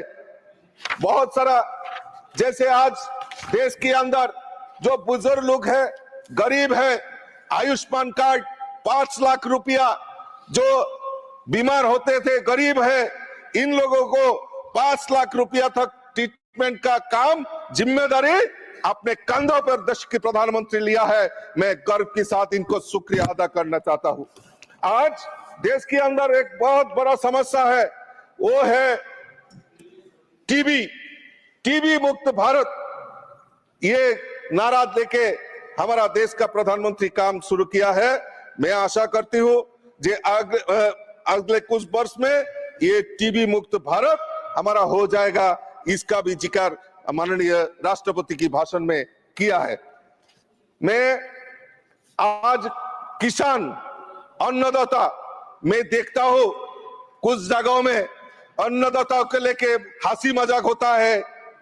मैं मानता हूं प्रधानमंत्री के नेतृत्व में जो हमारा किसान के लिए काम किया है, किसान पहले मैदान छोड़ के रास्ते में आके आंदोलन करता था। आज मोदी जी के नेतृत्व में आज किसान वो रास्ता छोड़ के मैदान में काम करने का अवसर मिला है, क्योंकि वो जानता है मोदी जी है, एमएसपी है और हमको सुविधा मिलेगा। मोदी जी हमको ये सुविधा दिया है। मैं एक छोटा सा पहले बोला था, छोटा सा राज्य त्रिपुरा से बिलोंग करता हूं। उधर डेमोक्रेसी के बाद कांग्रेस और कम्युनिस्ट ने शासन किया। उधर त्रिपुरा में कृषक ने हम लोग देखा है, उधर से मार्च में उठ के रास्ते में आंदोलन में आया था। लेकिन आज त्रिपुरा सरकार ने भी एमएसपी रेट से उनका धान खरीदने का काम त्रिपुरा सरकार ने स्टार्ट किया है और किसान सब आज त्रिपुरा स्वयं संपूर्ण होने का काम त्रिपुरा ने दिखा दिया है जे कृषि में कैसा होता है। हम लोग देखा है ये आज किसान क्रेडिट कार्ड, मेडन स्पीच है, कृपया और जैसे हमारा आज हमारा खरीफ मौसम, यह सब कुछ जगह में किसी में डेवलपमेंट का काम हमारा मोदी सरकार ने किया है। इसके तहत आज भारत वर्ष में अन्नदाताओं का जो काम है उनका जो मिलने वाला है मोदी जी ने किया है। मैं नॉर्थ ईस्ट से बिलोंग करता हूं माननीय सभापति महोदय। ये नॉर्थ ईस्ट डेमोक्रेसी के बाद नॉर्थ ईस्ट में बहुत सारा पॉलिटिकल पार्टी राज किया है, लेकिन ये नॉर्थ ईस्ट को कभी पूछता नहीं। मोदी जी आने के बाद ये उत्तर पूर्वांचल के लिए जो अलग से अष्टलक्ष्मी या इनका डेवलपमेंट वो आज मोदी जी का माध्यम से हम लोग देखने को मिलता है। मैं त्रिपुरा से बिलोंग करता हूं, उधर कांग्रेस और कम्युनिस्ट का शासन था। मैं पूछना चाहता हूं, मैं धन्यवाद करना चाहता हूं मोदी जी को। मोदी जी त्रिपुरा को बोला है हीरा बना के दूंगा और मोदी जी ने कमिटमेंट रखा है। Highway, railway, airway connectivity, internet connectivity, आज त्रिपुरा इतना डेवलप, इतना तरक्की कर गया। ये एकमात्र मोदी जी है तो मुमकिन है ये करके दिखाया। आज उत्तर पूर्वांचल में सबसे बड़ा एयरपोर्ट त्रिपुरा अगरतला विमानबंदर, जहां हमारा महाराजा वीर विक्रम किशोर मानिक के नाम पर ये समर्पित किया है। आज त्रिपुरा के अंदर कोई ब्रॉडगेज कनेक्टिविटी नहीं थे। 2014 में मोदी जी सरकार में आया और 2 साल में, ओनली 2 साल, 2016 में त्रिपुरा में पहली बार ब्रॉडगेज कनेक्टिविटी हुआ। मोदी जी है तो मुमकिन है ये करके दिखाया। हमारा पास सिर्फ एक ही लाइफलाइन था, एक ही नेशनल हाईवे आसाम अगरतला जातीय सड़क। आज मोदी जी की कारण 9 नेशनल हाईवे का काम मोदी जी ने हमको करके दिखाया। ये हमारा उत्तर पूर्वांचल। आज जो हम लोग जानते हैं ये उत्तर पूर्वांचल में आज पहली बार अष्टलक्ष्मी का महोत्सव आज दिल्ली में मनाया, जो मोदी जी ने इनॉग्रेट किया। इससे हम प्रेरित हुए हैं, हम भाग्यशाली है। ये त्रिपुरा या नॉर्थ ईस्ट, असम, मेघालय, मणिपुर, मिजोरम, त्रिपुरा और सिक्किम, ये अष्टलक्ष्मी का जो पहचान है वो आज सारे भारतवर्ष से, सारे इंडिया, सारे वर्ल्ड में ये अष्टलक्ष्मी का पहचानने का काम मोदी जी ने किया है। मैं ज्यादा समय नहीं लूंगा भाई माननीय। मैं जनजाति क्षेत्रों से आता हूं, मेरा इधर जनजाति क्षेत्र है। आज तक जनजाति क्षेत्रों में डेवलपमेंट का काम कोई किसी ने नहीं किया है। मैं भाग्यशाली हूं, मोदी जी प्रधानमंत्री बनने के बाद हमारा जनजाति विकास के लिए मोदी जी ने काम किया है। आज देश भर में एकलव्य विद्यालय जो जनजातियों का स्टूडेंट का विकास के लिए मोदी जी ने काम किया है। आज में 30 मेडिकल कॉलेज, 10 साल में 30 मेडिकल कॉलेज ट्राइबल इलाकों में करने का काम मोदी जी ने किया है। आज मुद्रा योजना में जो युवा है 10 लाख से 20 लाख कर दिया है। आज देश का बांग्ला भाषा, मैं गर्व के साथ कहता हूँ, मैं बांग्ला भाषी हूँ, मेरा मातृभाषा बांग्ला भाषा है। मैं আমার বাংলা ভাষায় দ্রৌপদী, শুধু আমার বাংলা ভাষা নয়, আসামি, মারাঠি, পালি, তাদের এই দ্রৌপদী ভাষায় মর্যাদা যদি দিয়ে থাকে একমাত্র দেশের প্রধানমন্ত্রী নরেন্দ্র মোদী জি, তাই सबका देश का विकास होता है। और मुमकिन है तो मोदी है, मुमकिन है तो मोदी है, मुमकिन है तो मोदी है। धन्यवाद, बहुत बहुत धन्यवाद। श्री रामदास अठावले, श्री रामदास अठावले। सभापति महोदय, राष्ट्रपति जी के अभिभाषण पर उच्च हाउस में, अपर हाउस में, राज्यसभा में चर्चा हो रही है। एक तो अपने देश को बहुत ही ऊंचाई तक पहुंचाना है, देश को ऊंचाई तक पहुंचाने के लिए वैसा विजन चाहिए। कांग्रेस पार्टी के पास विजन नहीं था, कांग्रेस पार्टी के पास मिशन नहीं था, कांग्रेस पार्टी के पास खाली भ्रष्टाचार था। तो कांग्रेस पार्टी खाली भ्रष्टाचार का काम हमेशा करती रही। गरीबी हटाओ का नारा तो दे दिया, लेकिन गरीबों को हटाने का काम किया। मोदी जी ने 25 करोड़ गरीबों को गरीबी रेखा के ऊपर लाया है। मोदी जी हमेशा संविधान की बात करते हैं। संविधान बदला जाएगा इसी तरह की अफवाह बकवास किया जाता है। कांग्रेस पार्टी बकवास करने में बहुत आगे है। संविधान किसी के बाप का बाप गिराएगा तो संविधान बदल नहीं सकता है। मोदी जी ने संविधान को माथा टेकर शपथ ली है। मोदी जी बाबा साहब अंबेडकर जी को हमेशा अभिवादन करते हैं। बाबा साहब अंबेडकर जी के सभी मेमोरियल काम उनके कार्यकाल में पूरे हुए हैं। मैं कांग्रेस पार्टी के साथ था, बहुत बार मंत्रियों को मिला, लेकिन मुझे भी इन्होंने मंत्री नहीं बनाया, इसीलिए मुझे मंत्रियों को मिलना पड़ता था। लेकिन बाबा साहब के स्मारक के काम पूरे नहीं हुए। 26 अलीपुर रोड हो, डॉक्टर अंबेडकर इंटरनेशनल सेंटर जो भी बना इधर सामने है, तो ऐसे काम पूरे हुए नहीं। मुंबई में मोदी साहब ने 3600 करोड़ की एनटीसी की जमीन 1 मिनट में, देवेंद्र फडणवीस और मैं उनको मिलने के लिए गया और बाबा साहब के मेमोरियल के लिए एनटीसी की हिंदू मिल की जमीन 3600 करोड़ की दी और अभी 1200-1300 करोड़ का वहां काम हो रहा है। 1-1.5 साल के अंदर मोदी जी के हाथ से इसका लोकार्पण होगा। ये कांग्रेस वाले बोल रहे थे कि भाई मोदी जी प्रधानमंत्री नहीं बनेंगे। मैं बोला वो बनेंगे, तो बोले कि नहीं बनेंगे, तो मतलब ये लोगों ने ऐसा किया कि लोकसभा के चुनाव में संविधान बदलेगा, आरक्षण जाएगा और मोदी जी हटाने के लिए सब लोग एक साथ आए, लेकिन अभी अलग अलग हो गए। और तुम अलग हो गए, अभी आम आदमी पार्टी और कांग्रेस एक साथ नहीं आ सकती है क्या? आने वाले हैं रमेश जी? तो ठीक बात है, आते तो आइए, मतलब आप अगर ज्यादा इकट्ठा आते हैं तो हमें खुशी है। लोकतंत्र में सबको अधिकार है। मैं मोदी जी के साथ हूँ, मैं इधर हटने वाला नहीं हूँ। जब तक मैं तुमको हटाता नहीं तब तक मैं इधर हटने वाला नहीं हूँ। इसीलिए ठीक बात है, तो इसीलिए लोकतंत्र में सबको अधिकार है और इसलिए राष्ट्रपति जी का जो अभिभाषण है, महामहिम राष्ट्रपति जी के अभिभाषण सारे देश को जगा दिया है।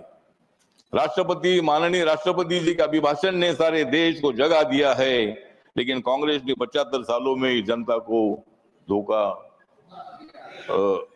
लेकिन कांग्रेस ने 75 सालों में सारे जनता को दगा दिया है। माननीय नरेंद्र मोदी जी ने भ्रष्टाचार को भगा दिया है। मोदी साहब ने भ्रष्टाचार को भगा दिया है और हम सभी मंत्रियों को काम पे भी लगा दिया है। नरेंद्र मोदी जी दे रहे सभी को सामाजिक न्याय, नरेंद्र मोदी जी दे रहे सबको सामाजिक न्याय, तो विपक्षी दल बोलता है हाय हाय।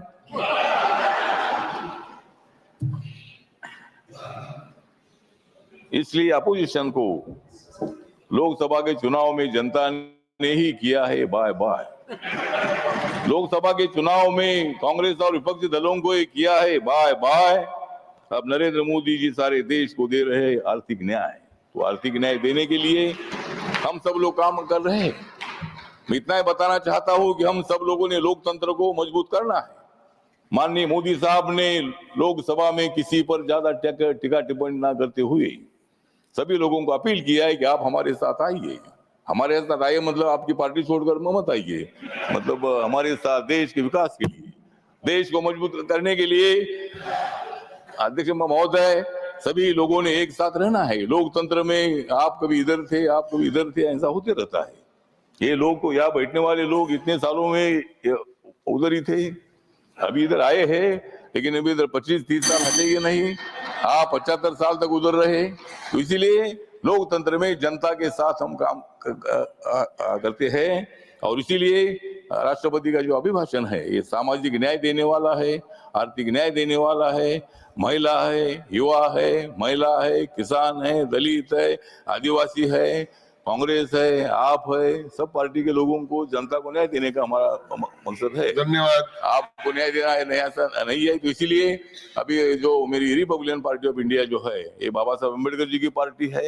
मैं इस पार्टी जो मैं अकेला हूँ, लेकिन आज मैं अकेला हूँ, लेकिन कल मैं मेरे लोग बढ़ सकते हैं और इसीलिए मैं मेरे पार्टी की तरफ से राष्ट्रपति जी के अभिभाषण का मैं आभार व्यक्त करता हूँ।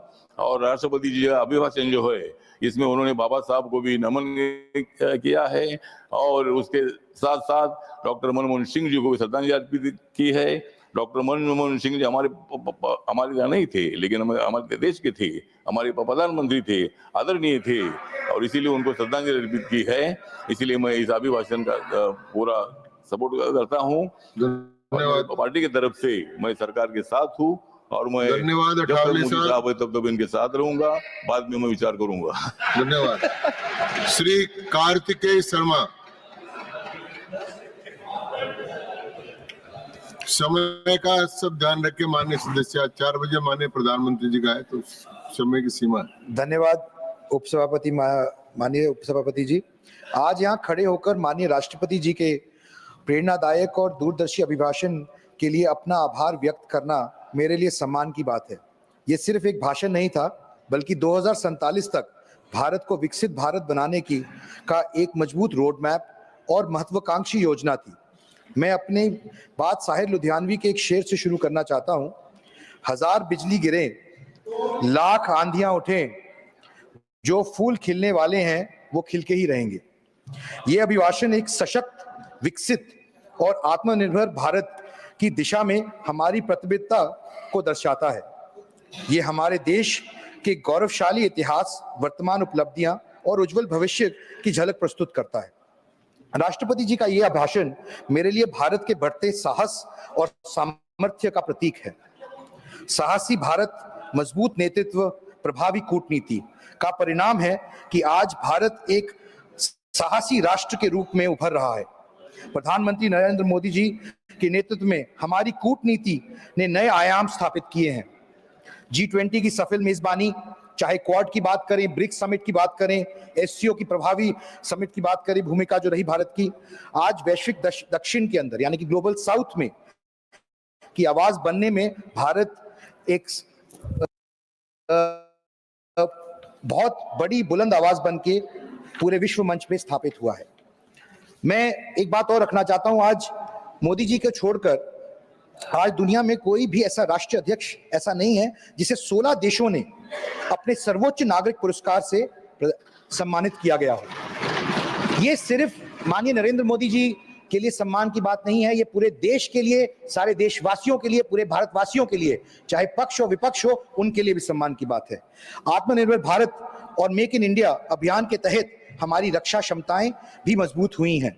2004 से 14 तक यूपीए के कार्यकाल के अंदर डिफेंस एक्सपोर्ट सिर्फ 4,312 करोड़ रुपए का था, लेकिन 2004 से 24 तक 1900% बढ़ोतरी आई है इसके अंदर और 88,319 करोड़ का भी हो गया है। अब हम न केवल अपने लिए बल्कि विश्व के लिए भी रक्षा उपकरणों का निर्माण कर रहे हैं। हाल ही में भारतीय नौसेना ने शामिल हुए स्वदेशी युद्धपोत और पनडुब्बियों का भी इसका प्रमाण मिलता है। सक्षम भारत, सामाजिक न्याय और समावेशी विकास, ये मूल मंत्र रहे हैं और जिसके ऊपर राष्ट्रपति जी ने अपने अभिभाषण में सबका साथ सबका विकास के सिद्धांत को भारत की प्रगति का आधार बताया है। भारत में आज विकास की परिभाषा केवल आर्थिक वृद्धि तक सीमित नहीं है, बल्कि यह अंतिम पंक्ति में खड़े व्यक्ति के सशक्तिकरण तक विस्तृत है।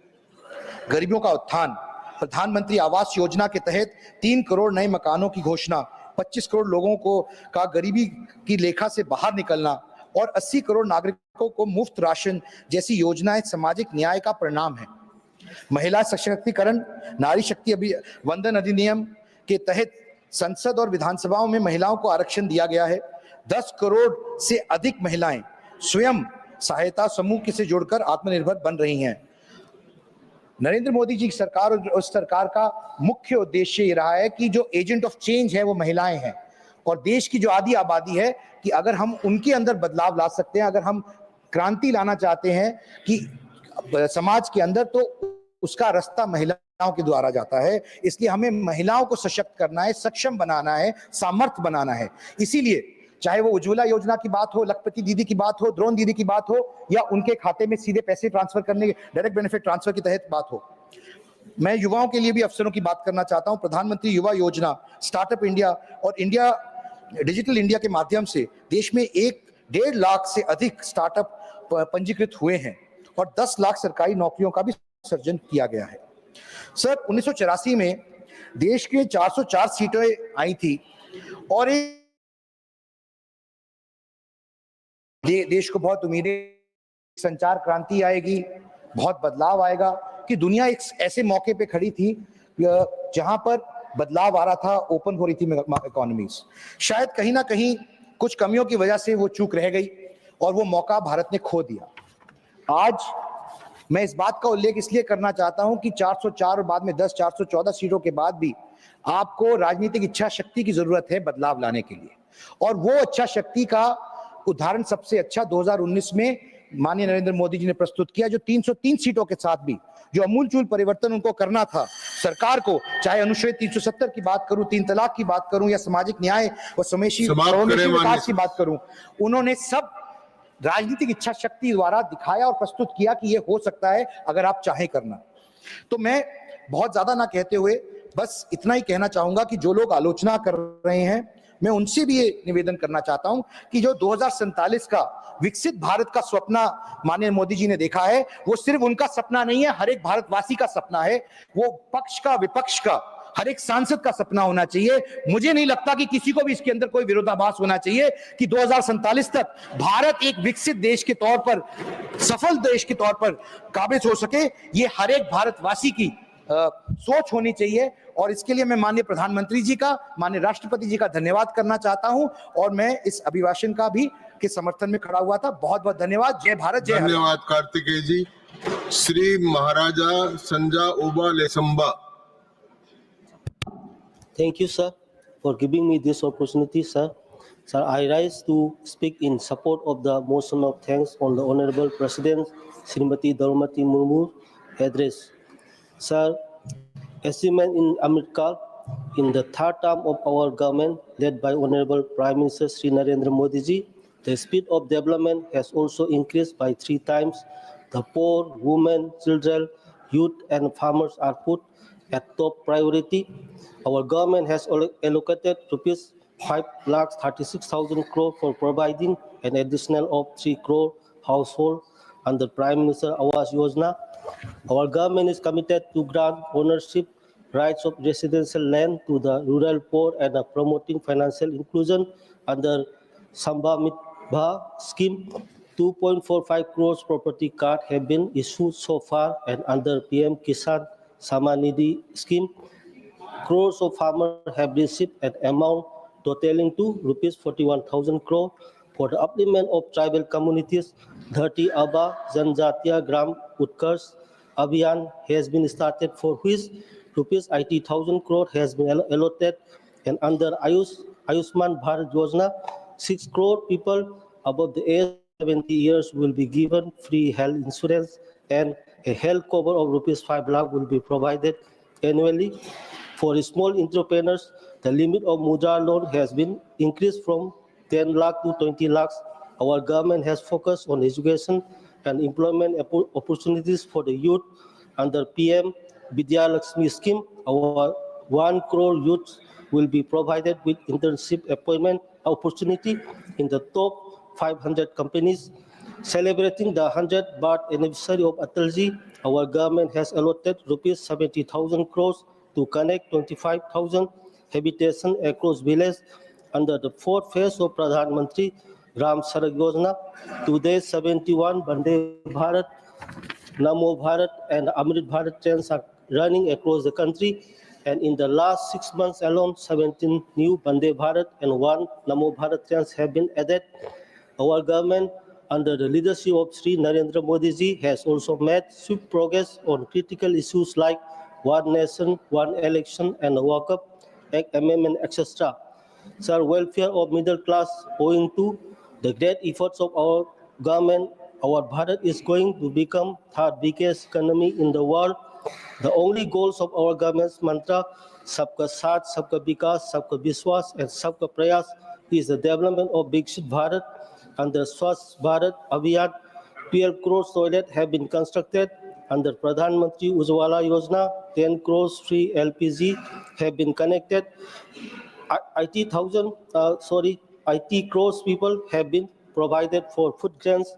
Saubhagya Yojana and the Jal Jeevan Mission have given the assurance to the poor that they can live with dignity. Under Udan scheme, the dreams of 1.5 crores people to fly in airplanes has been fulfilled, and offering of medicines at 80% concessional rates have helped save more than rupees 30,000 crores for citizens under Janna Aushadhi Kendras. Employment through women-led development. Our government is committed to fostering women-led development to realize the fullest potential of the country. Nari Shakti Bandhan Adhiniyam, reservation of women in Lok Sabha and Rajya Sabha, is an important step in this direction. Under National Rural Livelihood Mission, more than 91 self-help groups of more than 10 crores women are being empowered. The goals of our government is to make 3 crore Lakpati Didi, and today more than 1.15 crores Lakpati Didi are living their lives with dignity, and they are contributing to the incomes of their family as entrepreneurs. Drone Didi Yojana has been instrumental in empowering our women both economically and technically. Our daughters are flying fighter jets. They are joining the armed forces and leading corporate companies. Owing to the bold decisions of Sri Narendra Modi's government, our women are being admitted to National Military School and National Defense Academy. This is a matter of pride for this house and the country. Daughters of these nations are filling the whole countries with pride by bringing medals in the Olympics. Education reforms and steps towards innovation. Our government has established a modern education system for our students through National Education Policy 2020. Opportunities for learning in sir, 1 minute, sir, 1 minute, sir. समाप्त करें. Sir. Shrimati Mahua Majhi समाप्त करें. श्रीमती महुआ मांझी.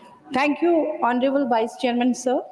माननीय राष्ट्रपति महोदय के अभिभाषण पर धन्यवाद ज्ञापित करते हुए मैं यही कहना चाहूंगी कि आपने अपने अभिभाषण में सर्वप्रथम बाबा साहब अम्बेडकर सहित संविधान सभा के सभी मेंबर्स को नमन किया है. हम सभी जानते हैं कि उनमें 15 तत्कालीन विदुषी महिलाएं भी शामिल थी जिनका महत्वपूर्ण योगदान था.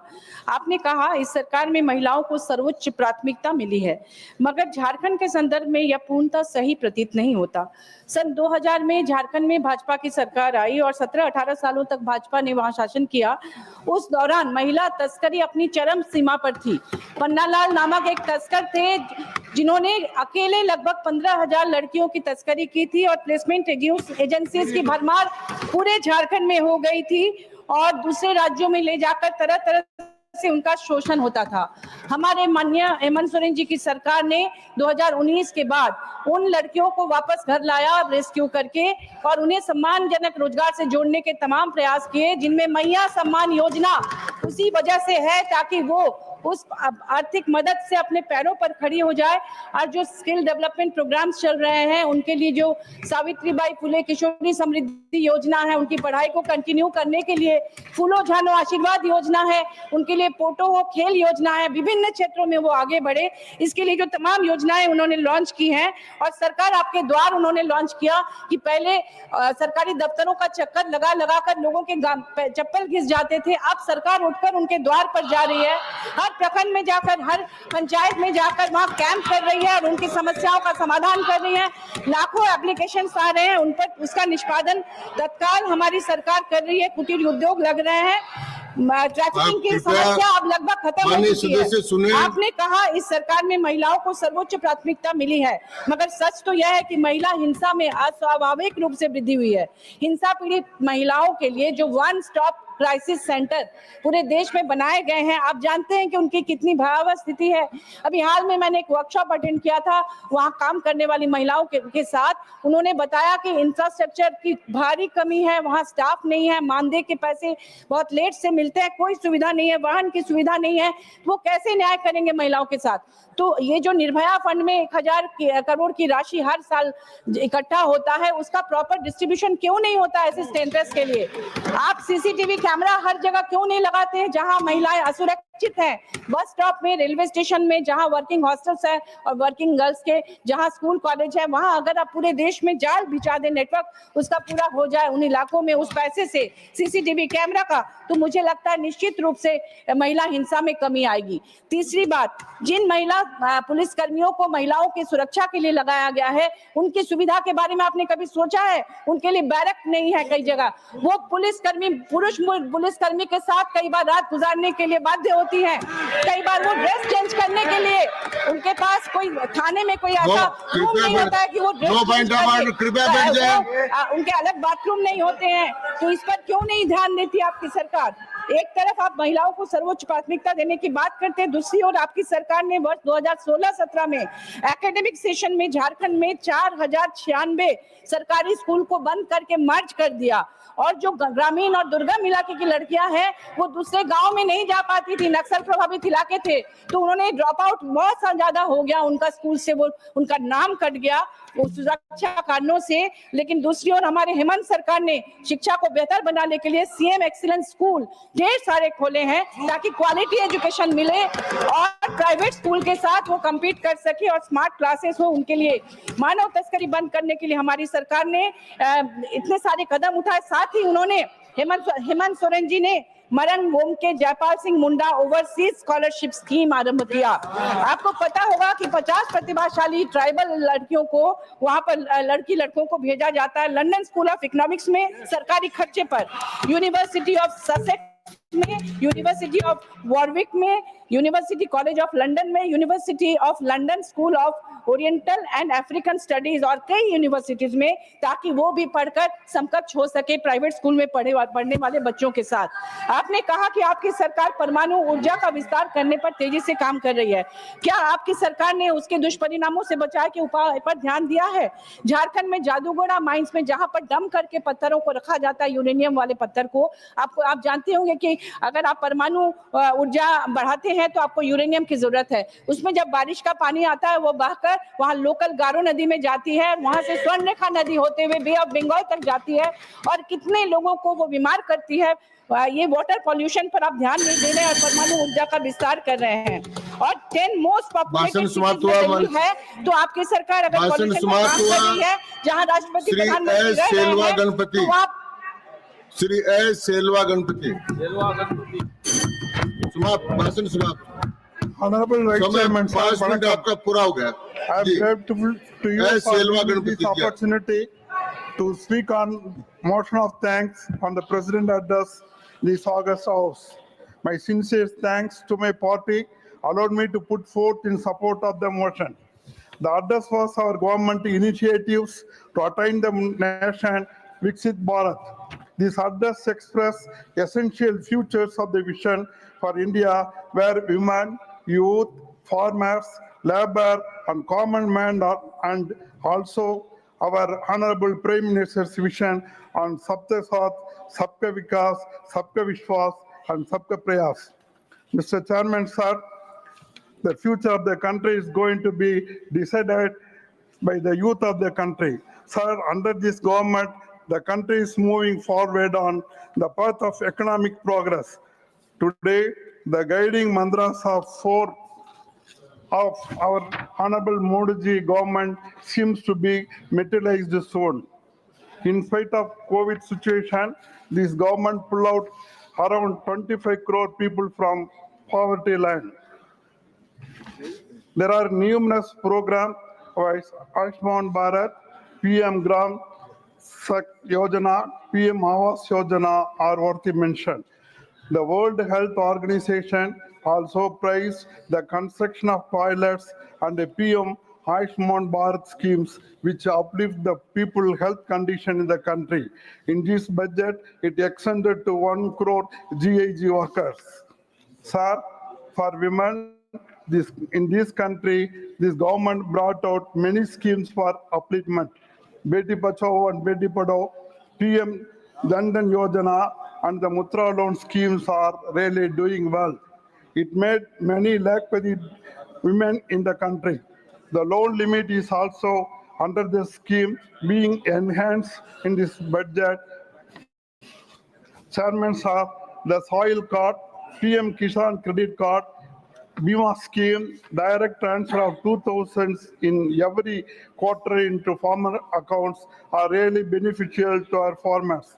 In addition to the guaranteed MSP price on wheat, wheat pulse, and rice, and also helpful to our farmers. The uninterrupted or subsidized urea and other manures causing good yield year by year. Thereby, our country attained Atmanirbhar in many fields. This government also brought stringent measures with on engaging boarding and black marketing of agricultural products. The timely imports and timely export cuts also helped in stabilizing the price of commodities in the country. Sir, the Startup India brought hope among the youth entrepreneurs. The successful top startups made youth millionaire and billionaire. The present day youth, instead of seeking employment, create employment in the country.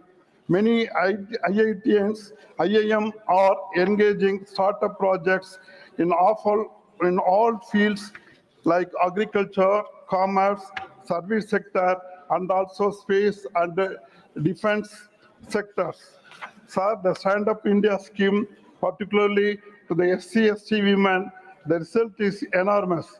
It brought changes in village commerce like handicrafts, homemade products. The amount for the scheme is going to be revised. Sir, the defense sector achieved a milestone in recent years. Before 2014, even a small defense products were imported. The defense budgets drained due to commission and omission. This government revamped the defense purchase system. Government-to-government treaties signed for major products. The government not purchase the products, but also technology know how to, resulted in to become Atmanirbhar in production and maintenance. Major development in the border posted India, all time ready for any eventualities by the adjoining enemy countries. The border villages also taken care of under special schemes. Sir, the Chandrayaan project earned fame across the global space field. The various first in the space program brought smiles of millions of Indians. The recent successful 100th satellite launch is a milestone in the space history. The women scientist is also actively involved in the space technology. Opening up a private industries is भाषण समाप्त हुआ. Thank you very much, sir. धन्यवाद. Shrimati S Phangnon Konyak.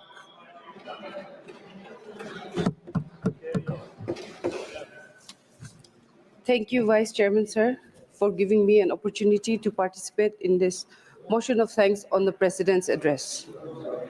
As a woman belonging to the ST community, our Honorable President is an inspiration not only to us ST women, but also to all women in the country. With an illustrious career, political career spanning more than 2 decades, where she has served as MLA, as a minister, as a governor, and in spite of not being from a privileged and elite background, she is performing exceedingly well in dispensing her duties to the nation as the first citizen. In her speech, our Honorable President has clearly outlined in clear-cut terms the country's growth and progress and the path towards Viksit Bharat, where the main priorities have been identified as the poor, middle class, youth, women, and farmers. Prime Minister Sri Narendra Modi's vision for Amrit Kal is centered on establishing Viksit Bharat by 2047. The Modi government has set India on the path to becoming the world's third largest economy, driven by the principles of service, good governance, prosperity, and pride. This vision emphasizes sustainable growth, technological advancements, and a welfare system that benefits all citizens. The Modi government is intensifying its focus on inclusive growth by prioritizing the welfare of Garib, Yuva, Anadat, and Nari. Significant initiatives include the expansion of the Pradhan Mantri Awas Yojana, targeting an additional 3 crore households to ensure housing for all. Under Prime Minister Modi's leadership, the Jan Dhan, Aadhaar, and Mobile JAM Trinity has revolutionized direct benefit transfer, and this has streamlined pensions, scholarships, and essential subsidies, providing timely financial support. The Pradhan Mantri Jan Dhan Yojana has opened 53 crore bank accounts. As of August 2024, deposits stand at 2.31 lakh crore, marking a historical financial inclusion drive. The scheme is the largest financial inclusion initiative and Modi government's larger vision of banking for all, correcting the failures of the past government that left millions unbanked and vulnerable. Before 2014, millions of households in India were shrouded in darkness because of rampant corruption, scams, and a devastated state of governance. However, with the launch of Pradhan Mantri Sahaj Bijli Har Ghar Yojana, a new era of progress began. In just 5 years, the program achieved near total household electrification, illuminating homes and transforming lives across the nation. This remarkable achievement stands as a testament to the government's commitment to inclusive development, ensuring that every family, regardless of location or economic status, has access to reliable electricity and the opportunities that come with it. Drawing inspiration from Sardar Vallabhbhai Patel's vision of nation first, the Modi government has made historic strides towards achieving stability and development in Northeast India. Committed to the principle of Sabka Saath, Sabka Vikas, Sabka Vishwas, and Sabka Prayas, the government has transformed the region into a catalyst for national progress. Honorable President has highlighted clearly how the government has consciously worked towards fulfilling the aspirations of the people of the Northeast and eliminated the sense of alienation. With the signing of 10 peace accords, talks are ongoing to find solutions for other such peace accords. The talks for Naga solution between Government of India and NACN, IM and NNPGs is a positive step for peace and progress. From the signing of the Bodo Peace Accord in 2020 to peace agreements with insurgent groups in Tripura, these efforts have fostered stability and development, reinforcing Prime Minister Modi's vision of Northeast India as Asta Lakshmi. The impact of these initiatives is evident. Over 10,000 youths have laid down arms and are being reintegrated into mainstream society. The Northeast exemplifies India's cultural diversity and inclusive governance with events like the first ever Bodoland Mahotsav celebrating peace and resilience post-2020. Insurgency has sharply declined in the Northeast. Mizoram has seen no incidents since 2019. Compared to 2014, insurgency cases have dropped by 71%, security casualties by 60%, and civilian deaths by 82%. The Modi government has worked tirelessly towards building the faith of the citizens in the public services of the country. While the erstwhile government had admitted to only 15 paisa out of 1 rupee reaching the intended beneficiaries, the Modi government has plugged these leakages and the total direct benefit transfers have risen to over 41 lakh crore. It is also removed duplicate and fake beneficiaries, and has plugged leakages within the transfer mechanism, thereby saving rupees 3.5 lakh crore of public money. The Modi government, staying committed to its goal of strengthening the startup sector and empowering youth to become job providers from job seekers, have catapulted the startup sector of the nation with a host of targeted schemes and policy measures such as Startup India, Stand Up India, significant reduction in trademark and patent fees, doing away with policy bottlenecks, etc. As a result, startups have exponentially increased from just 350 in 2014 to over 1.6 lakh in 2024. A remarkable 45,000% increase. These startups have generated more than 16 lakh jobs. With a focus on strengthening the MSME sector and empowering the youth, collateral-free mudra loans of up to 10 lakhs has been sanctioned to around 47 crore beneficiaries. Amounts worth 27.7 lakh crore have been distributed, which has spurred growth in MSME sector, and with exports rising from 4 lakh crore in 2020-21 to more than 12 lakh crores in 2024 and 25. Due to significant development efforts of the government, India now ranks 63rd in ease of doing business.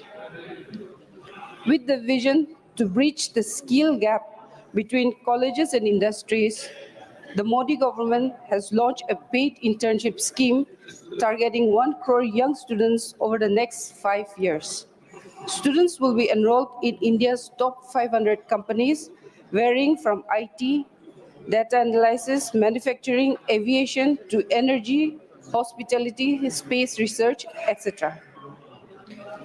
Under the Prime Minister's Employment Generation Program, 26,426 new micro-enterprises have been established with 3,148 crore in loan disbursements, contributing to job creation and economic growth. A key initiative has been the formalization of MSMEs, with over 5 crore business now registered on the Udyam platform as of June 2024. This marks a substantial increase from 1.06 crore registrations in 2023, reflecting the Modi government's efforts to integrate informal MSMEs into the formal economy. The Modi government has harnessed digital technology as a powerful tool for social justice and equality, ensuring its benefits reach every section of society. As a result of these efforts, India has achieved Tier 1 status in the Global Cybersecurity Index. Digital payments, once limited to select groups, are now widespread, enabling even small shopkeepers to conduct cashless transactions. The establishment of over 5 lakh common service centers has brought dozens of government services online, making governance more accessible and efficient for all. Platforms like UPI, DigiLocker, DigiYatra, CoWIN, Arogya Setu, eSanjeevani are impacting millions of lives and making tasks simpler. UPI services are being used in 7 countries, marking India's digital payments success on global stage. And banking services reaching villages, financial inclusion has become a reality for millions. Under Honorable Prime Minister Shri Narendra Modi ji's leadership, India has seen a transformative shift in digital banking. The establishment of 75 digital banking units has enhanced financial inclusion, especially in rural areas. Driving programs like Pradhan Mantri Jan Dhan Yojana have enabled millions to open bank accounts.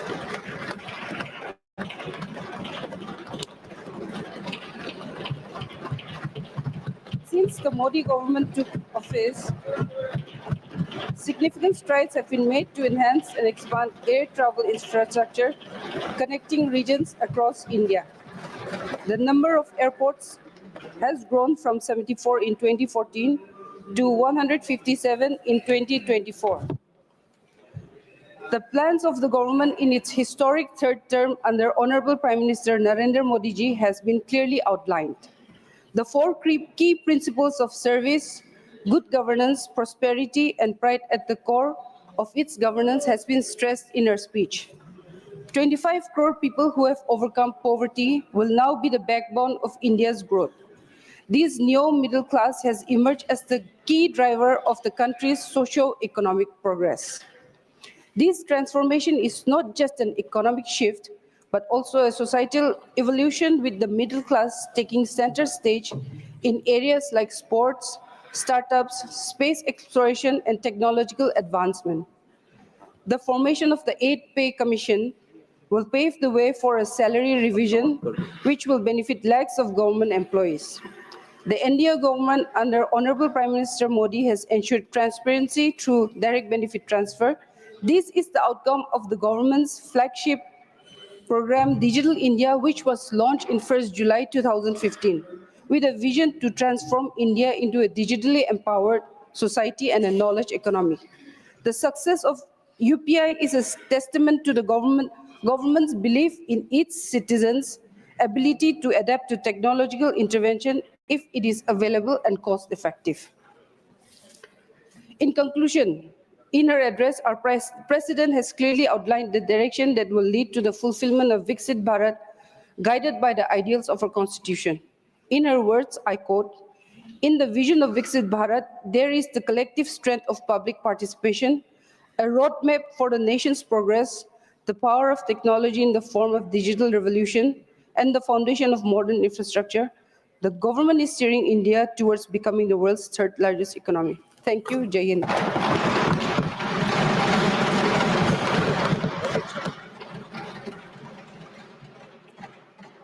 Honorable Prime Minister to reply the discussion.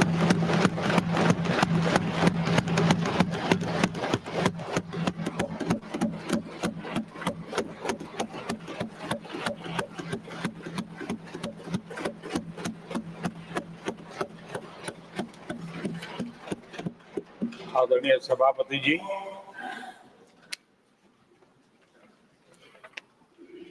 आदरणीय राष्ट्रपति जी ने भारत की उपलब्धियों के बारे में, दुनिया की भारत से अपेक्षाओं के बारे में और भारत के सामान्य मानवी का आत्मविश्वास, विकसित भारत बनाने का संकल्प, इन सारे विषयों को लेकर के विस्तार से चर्चा की है। देश को आगे की दिशा भी दिखाई है। आदरणीय राष्ट्रपति जी का अभिभाषण प्रेरक भी था, प्रभावी भी था और हम सब के लिए भविष्य के काम का मार्गदर्शन भी था। मैं आदरणीय राष्ट्रपति जी के उद्बोधन पर धन्यवाद करने के लिए उपस्थित हुआ हूं।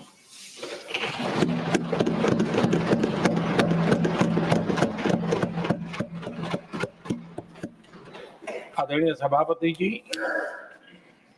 करीब 70 से भी ज्यादा माननीय सांसदों ने अपने बहुमूल्य विचारों से इस आभार प्रस्ताव को समृद्ध करने का प्रयास किया है। यहां पक्ष प्रतिपक्ष दोनों तरफ से चर्चा हुई। हर किसी ने अपने अपने तरीके से राष्ट्रपति जी के अभिभाषण को जिसने जैसे समझा वैसे यहां समझाया और उन्होंने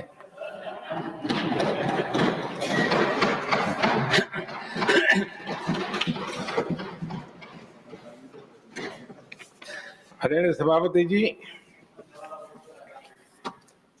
यहां पर सब सबका साथ, सबका विकास, इस पर बहुत कुछ कहा गया। मैं समझ नहीं पाता हूं कि इसमें कठिनाई क्या है। सबका साथ, सबका विकास, ये तो हम सबका दायित्व है। और इसीलिए तो देश ने हम सबको यहां बैठने का अवसर दिया है। और उसमें लेकिन जहां तक कांग्रेस का सवाल है, उनसे सबका साथ, सबका विकास, इसके लिए कोई अपेक्षा करना, मैं समझता हूं कि बहुत बड़ी गलती हो जाएगी।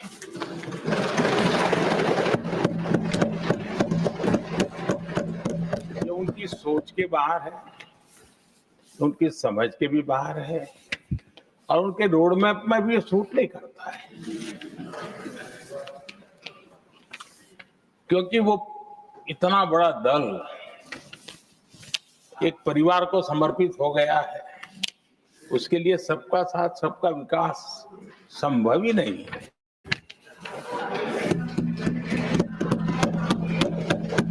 आदरणीय सभापति जी, कांग्रेस ने राजनीति का एक ऐसा मॉडल तैयार किया था जिसमें झूठ, फरेब, भ्रष्टाचार, परिवारवाद, तुष्टीकरण, सबका गालमेल था। जहां सबका गालमेल हो वहां सबका साथ हो ही नहीं सकता।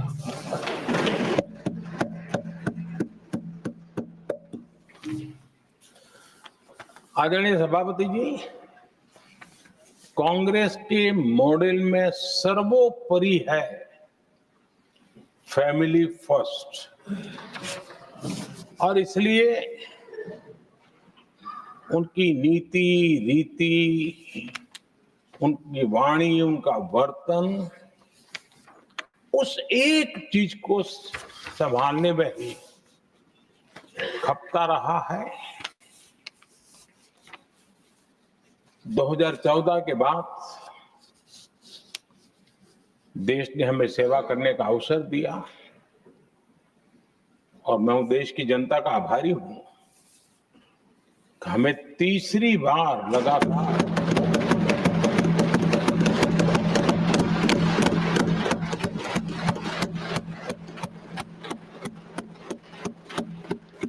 ये तीसरी बार जनता यहां पहुंचाती है। इतने बड़े देश में इतनी वाइब्रेंट डेमोक्रेसी हो, वाइब्रेंट मीडिया हो, हर प्रकार के बातें बताने की छूट हो, उसके बावजूद भी देश दूसरी बार, तीसरी बार हमें सेवा करने का मॉडल बनाती है। इसका कारण देश की जनता ने हमारे विकास के मॉडल को परखा है, समझा है और समर्थन दिया है।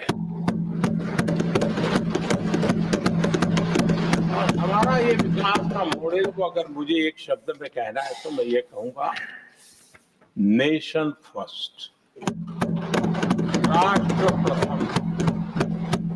इसी एक उम्दा भावना और समर्पित भाव से हमने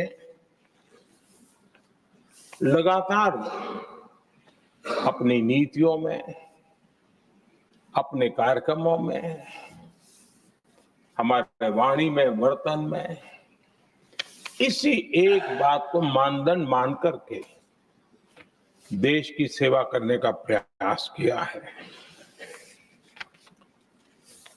और आदरणीय सभापति जी, मैं बड़े गर्व के साथ भी कहता हूं, बड़े संतोष के साथ कहता हूं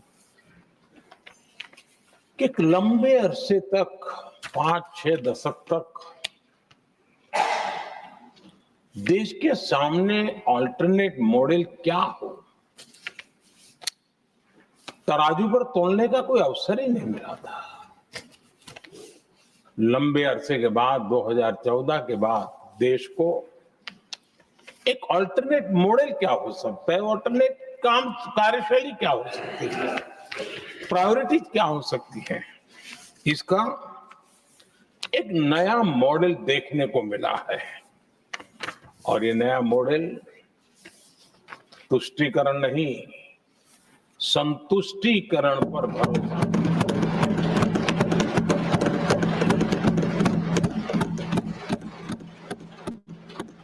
पहले के मॉडल में, खास करके कांग्रेस के कालखंड में, तुष्टीकरण, हर चीज में तुष्टीकरण, यही उनका एक प्रकार से औषधि बन गई थी उनकी राजनीति को करने की। और उन्होंने स्वार्थ नीति, राजनीति, देश नीति, सबका एक घोटाला करके रखा हुआ था। तरीका ये होता था कि छोटे तबके को कुछ दे देना और बाकियों को तरसा कर रखना, और जब चुनाव आए तब कहना देखो उनका मिला है, शायद आपको भी मिल जाएगा। और इस प्रकार से झुनझुना बांटते रहना, लोगों के आंखों पर पट्टी बांध करके अपनी राजनीतिक सियासत को चलाए रखना, ताकि चुनाव के समय वोट की खेती हो सके, यही कार्य चलता रहा। आदरणीय सभापति जी, हमारी कोशिश रही है कि भारत के पास जो भी संसाधन है, उन संसाधनों का ऑप्टिमम यूटिलाइजेशन किया जाए। भारत के पास जो समय है, उस समय का भी बर्बादी से बचा करके पल पल का उपयोग देश की प्रगति के लिए, जन सामान्य के कल्याण के लिए, उसी पर वो खर्च हो। और इसलिए हमने एक अप्रोच अपनाया, सैचुरेशन का अप्रोच।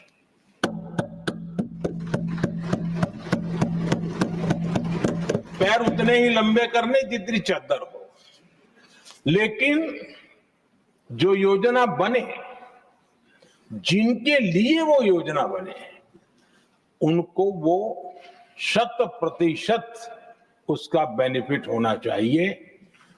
किसी को दिया, किसी को नहीं दिया, किसी को लटका करके रसक रखा और उसको हमेशा प्रताड़ित करते रखना और उसको निराशा की गर्त में धकेल देना, उन सिचुएशन से हमने बाहर आकर के सैचुरेशन अप्रोच की ओर हमारे काम को आगे बढ़ाया है। बीते दशक में हमने हर स्तर पर सबका साथ, सबका विकास की भावना को जमीन पर उतारा है, और वो आज देश में जिस प्रकार से बदलाव नजर आ रहा है, फल के रूप में हम अनुभव करने लगे हैं।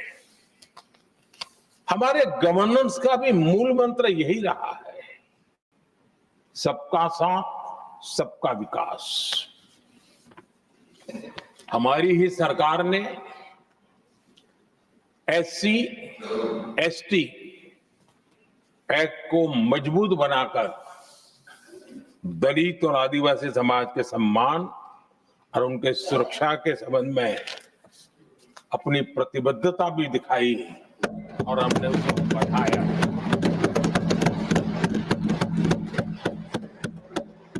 आदरणीय सभापति जी,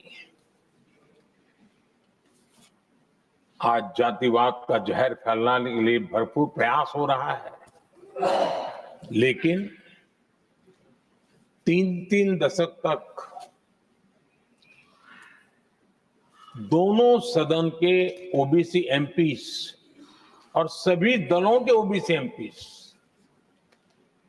सरकारों से मांग करते रहे थे कि ओबीसी आयोग को संवैधानिक दर्जा दिया जाए। ठुकरा दिया गया, इनकार किया गया, क्योंकि शायद उस समय उनकी राजनीति को ये सूट नहीं करता होगा, क्योंकि तुष्टीकरण की राजनीति के और फैमिली फर्स्ट की राजनीति में जब वो बैठेगा तब तक वो चर्चा तक के हित में भी नहीं आता है। आदरणीय सभापति जी, ये मेरा सौभाग्य है कि हम सब ने मिलकर के 3 दशक से मेरे ओबीसी समाज ने जिस बात के लिए मांगे की, आशाएं रखी, जिसको निराश करके रखा गया था, हमने आकर के इस आयोग को संवैधानिक दर्जा दिया।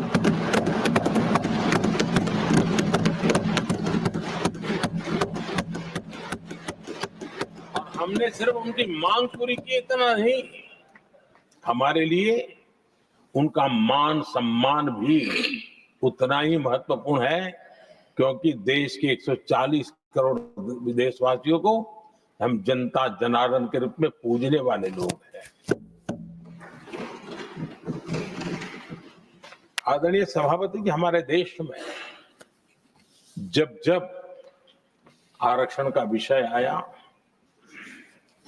तो उसको एक तंदुरुस्त तरीके से समस्या के समाधान के लिए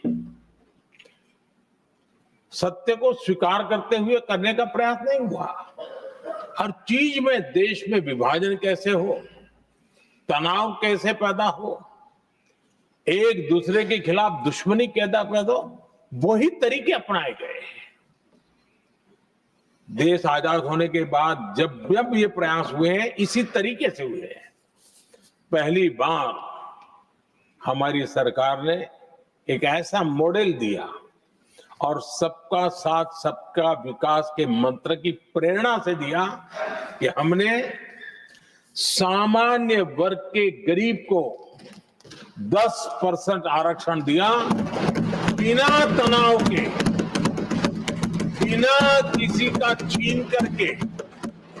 और जब ये निर्णय किया तो एससी समुदाय ने भी उसको स्वागत किया, एसटी समुदाय ने भी स्वागत किया, ओबीसी समुदाय ने भी स्वागत किया।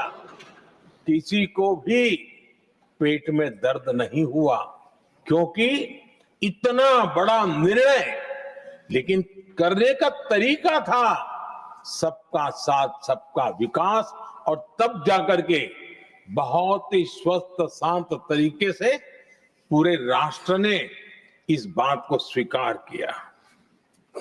आदरणीय सभापति जी, हमारे देश में दिव्यांगों की कभी सुनवाई जितनी मात्रा में होनी चाहिए थी नहीं हुई। जब सबका साथ सबका विकास का मंत्र होता है ना, तब मेरे दिव्यांग जन भी वो सबके कैटेगरी में होते हैं, और तब जाकर के हमने दिव्यांगों के लिए आरक्षण का विस्तार किया, दिव्यांगों के लिए सुविधाएं उपलब्ध हो, इसके लिए मिशन मोड में काम किया, दिव्यांगों के कल्याण के लिए अनेक योजनाएं बनाई, लेकिन योजनाओं को लागू भी किया। ये इसके कारण इतना ही नहीं, आदरणीय सभापति जी, ट्रांसजेंडर कम्युनिटी के अधिकारों को लेकर के हमने उसको कानूनी रूप से उसको पुख्त करने के लिए प्रामाणिकता पूर्वक प्रयास किया। सबका साथ सबका विकास के मंत्र को हम कैसे जीते हैं, ये हमने समाज के उस उपेक्षित वर्ग की तरफ भी हमने बड़ी संवेदना के साथ देखा। आदरणीय सभापति जी, भारत की विकास यात्रा में नारी शक्ति के योगदान को कोई नकार नहीं सकता है, लेकिन उनको अगर अवसर मिले और वो नीति निर्धारण का हिस्सा बने तो देश की प्रगति में और गति आ सकती है। और इस बात को ध्यान में रखते हुए हमने ही और इस सदन का पहला निर्णय हुआ, हम देशवासी गर्व कर सकते हैं, सदन इस बात के लिए याद रखा जाएगा, ये नया सदन सिर्फ उसके रूप रंग के लिए नहीं, ये नया सदन का पहला निर्णय था नारी शक्ति बंधन। इस नए सदन को हम किसी और तरीके से भी कर सकते थे, हम हमारी वाहवाही के लिए भी उपयोग कर सकते थे, पहले भी होता था, लेकिन हमने तो मातृशक्ति की वाहवाही के लिए इस सदन का आरंभ किया था और मातृशक्ति के आशीर्वाद से ये सदन अपना कार्य आरंभ किया है। आदरणीय सभापति जी, हम जानते हैं, इतिहास की तरफ अब थोड़ी नजर करें।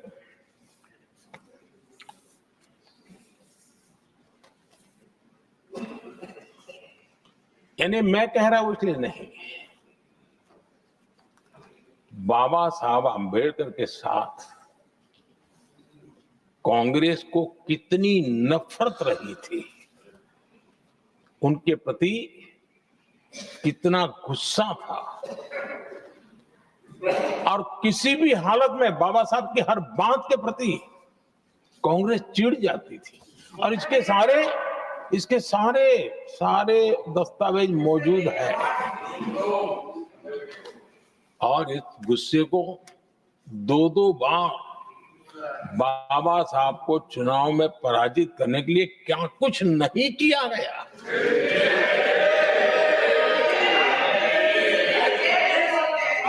कभी भी बाबा साहब को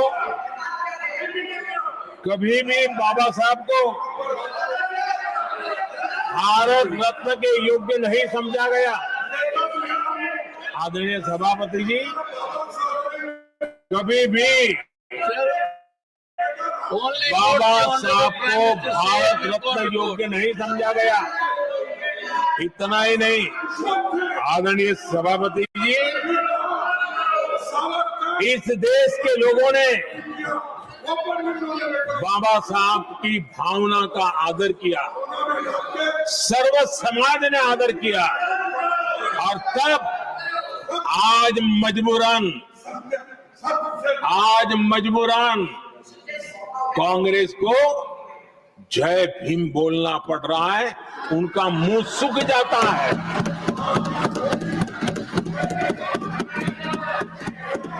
और आदरणीय सभापति जी, ये कांग्रेस भी रंग बदलने में बड़ी माहिर लग रही है। कितनी तेजी से अपना नकाब बदल देते हैं, ये इसमें साफ नजर आ रहा है। आदरणीय सभापति जी, आप कांग्रेस का अध्ययन करेंगे तो कांग्रेस की राजनीति,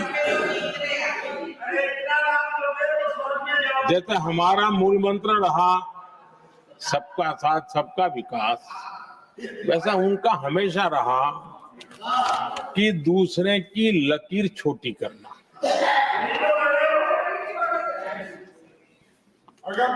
और इसके कारण उन्होंने सरकारों को अस्थिर किया। किसी भी राजनीतिक दल की सरकार कहीं बनी तो उसको अस्थिर कर दिया, क्योंकि लकीर छोटी करो दूसरे की, इसी काम में वो लगे रहे। और ये जो उन्होंने रास्ता चुना है ना, औरों की लकीर छोटी करने का। लोकसभा के बाद भी जो उनके साथ थे वो भी भाग रहे हैं, तो उनको पता चला गया ये तो हमें भी मार डालेंगे। और यही उनकी नीतियों का परिणाम है कि आज ये हाल हो गए हैं कांग्रेस के। देश की सबसे पुरानी पार्टी, आजादी के आंदोलन से जुड़ी पार्टी, इतनी दुर्दशा। ये औरों की लकीर छोटी करने में अपनी शक्ति खपा रहे हैं ना। अगर वो खुद की लकीर लंबी करते तो उनकी ये दशा नहीं होती। और मैं बिना मांगे एडवाइस दे रहा हूं, आप अपनी लकीर लंबी करने में मेहनत कीजिए, सोचिए, तो कभी न कभी देश आपको भी ये 10 मीटर दूर यहां आने का अवसर देगी।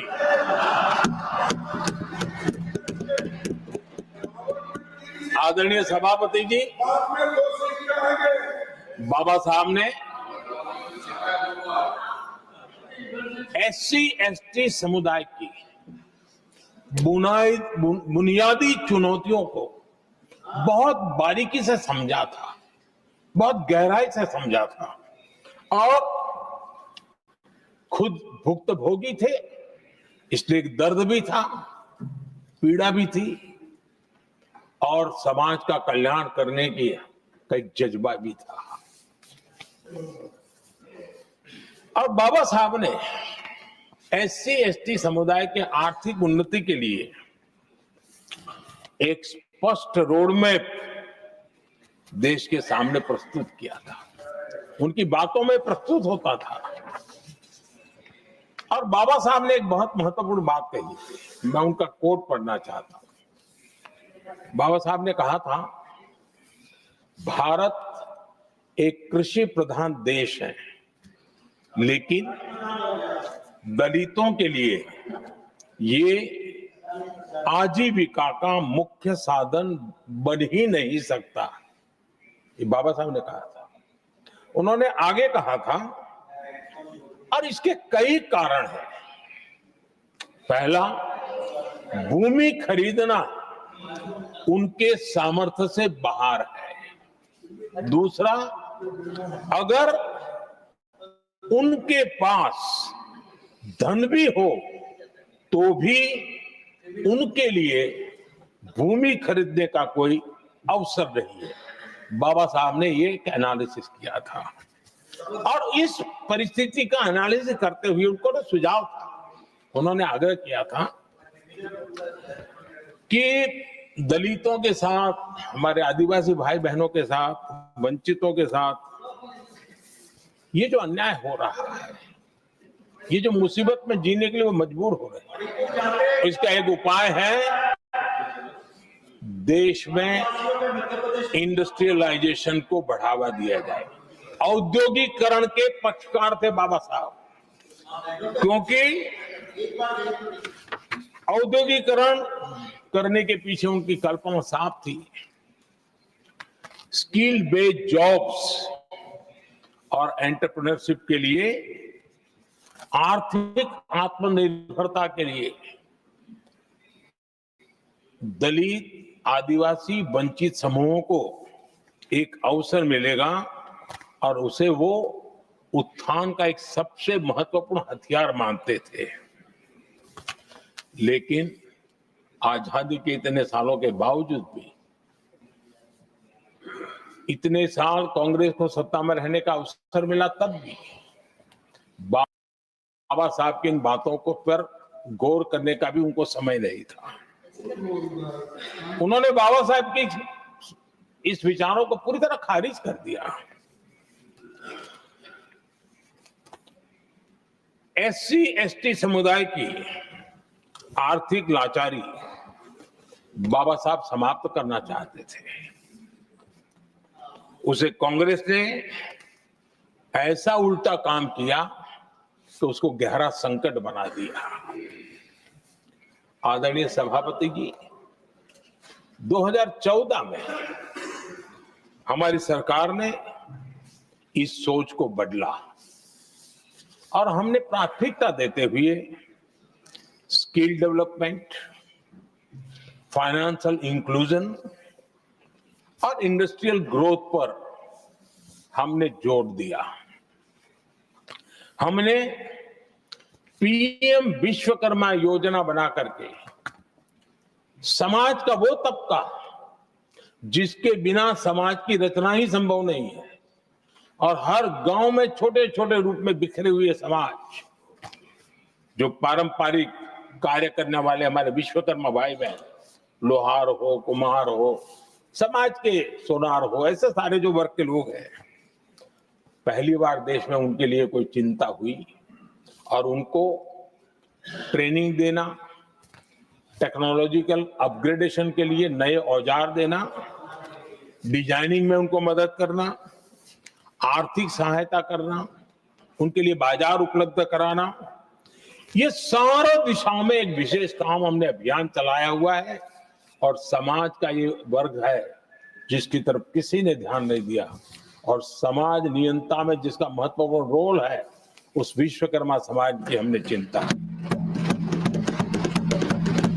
आदरणीय सभापति, हमने मुद्रा योजना शुरू करके जिन लोगों को पहली बार उद्यम के क्षेत्र में आना था, उनको निमंत्रित किया, उनको प्रोत्साहित किया। बिना गारंटी को लोन देने का एक बहुत बड़ा अभियान हमने चलाया, ताकि समाज में ये बहुत बड़ा समुदाय है जो आत्मनिर्भरता के अपने सपने को पूरा कर सके, और उसमें बहुत बड़ी सफलता मिली। हमने एक योजना और भी बनाई, स्टैंड अप इंडिया, जिसका मकसद था एससी एसटी समुदाय के हमारे भाई बहन और कोई भी समाज की महिला, उसको बैंक से 1 करोड़ रुपए का बिना गारंटी को लोन, ताकि वो अपना कारोबार, और हमने इस बार बजट में इसको डबल कर दिया है।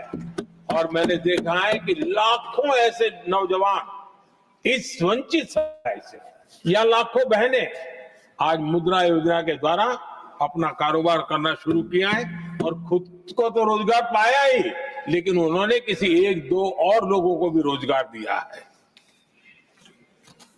आदरणीय सभापति जी, हर कारीगर का सशक्तिकरण, हर समुदाय का सशक्तिकरण, और जो बाबा साहब का सपना था उसको पूरा करने का काम मुद्रा योजना के माध्यम से हमने किया है। आदरणीय सभापति जी, जिसको किसी ने नहीं पूछा उसको मोदी पूजता है।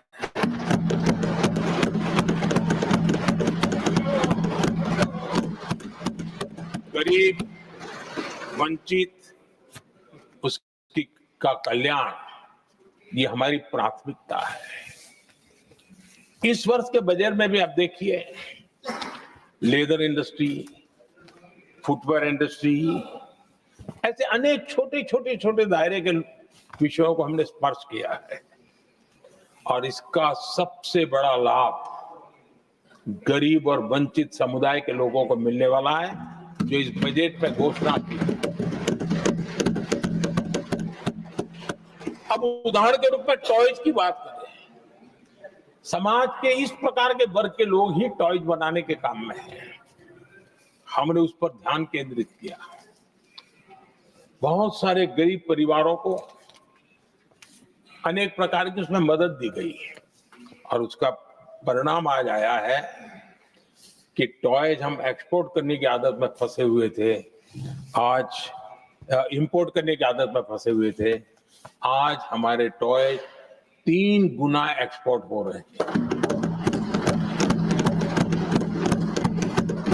और जिसका फायदा समाज के एक बहुत ही नीचे के तबके में जीने वाले, मुसीबतों से गुजारा करने वाले समुदाय को मिल रहा है।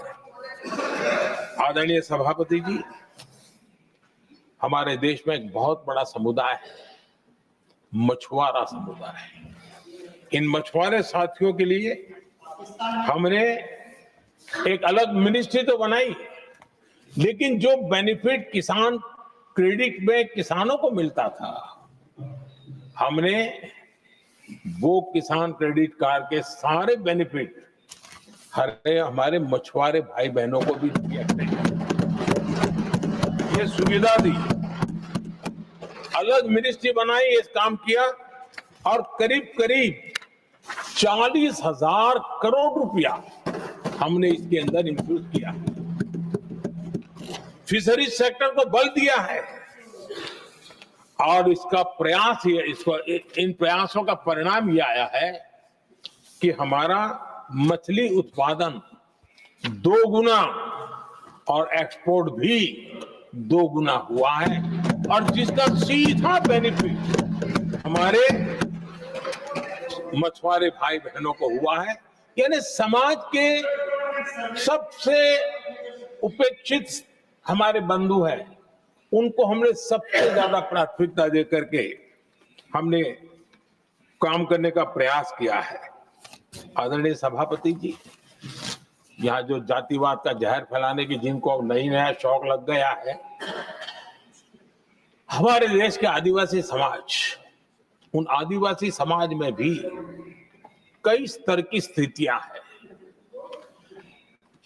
कुछ समूह ऐसे हैं जिनकी संख्या बहुत कम है और जो करीब देश में 200-300 जगह पे बिखरे हुए हैं और कुल आबादी उनकी बहुत कम है, लेकिन वो ऐसे उपेक्षित रहे हैं, उनकी बारीकियों को जाने तो दिल दहलाने वाली बात है।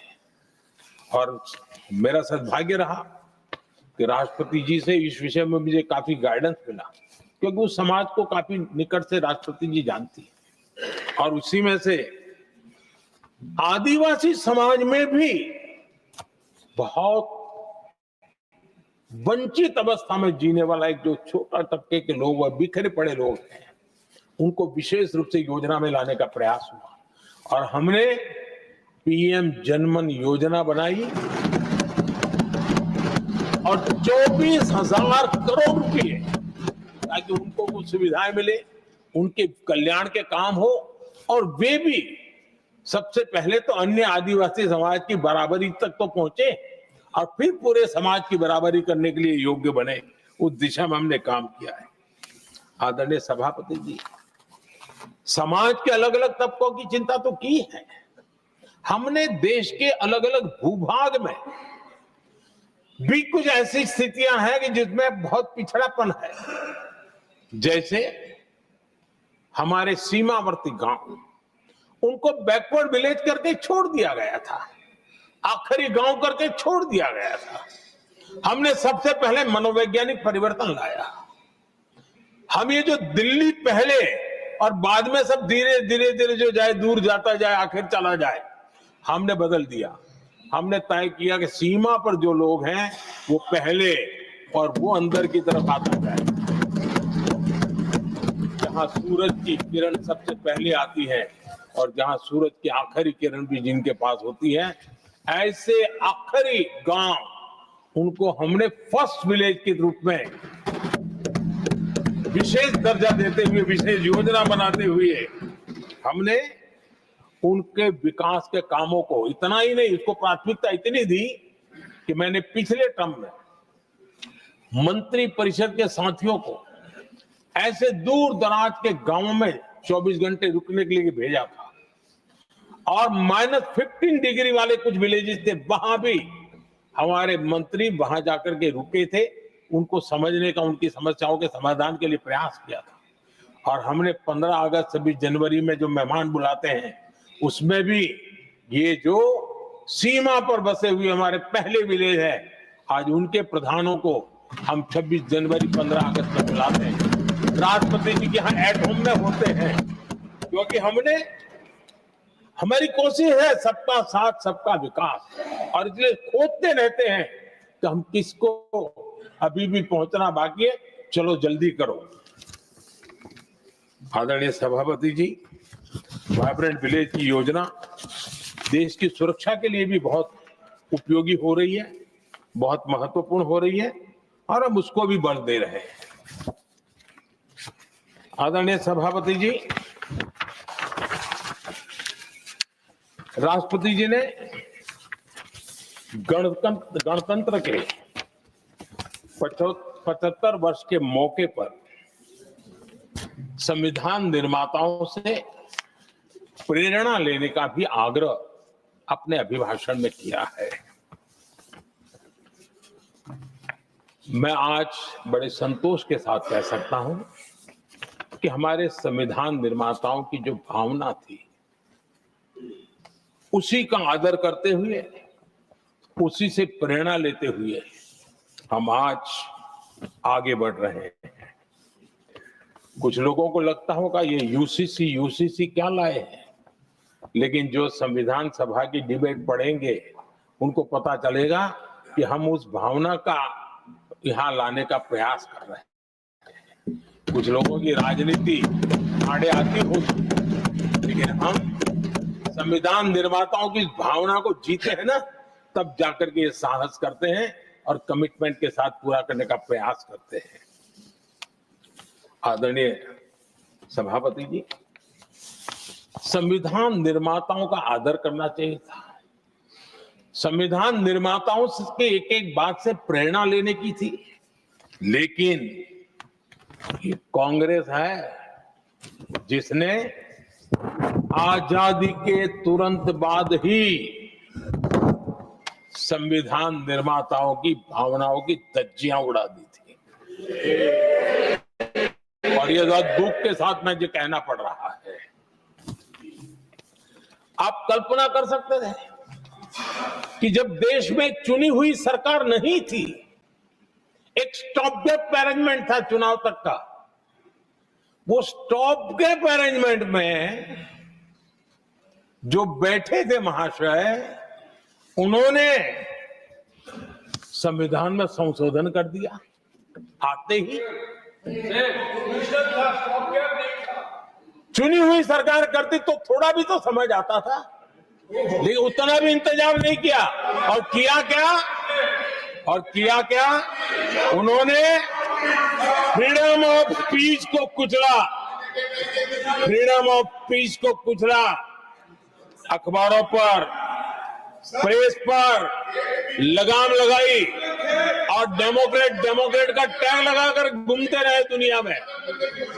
देश के डेमोक्रेसी का महत्वपूर्ण स्तंभ, उसको कुचलने का काम हुआ, और ये संविधान की भावना का पूरी तरह अनादर था।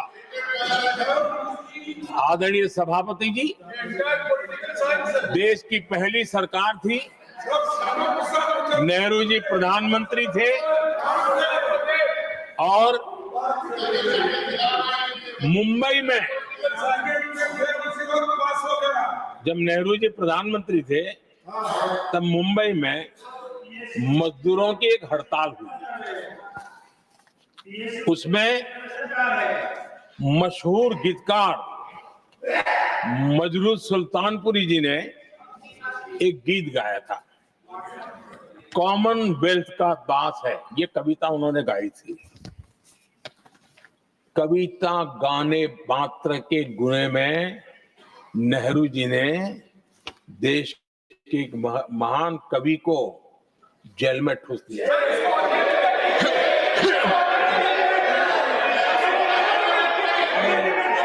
मशहूर एक्टर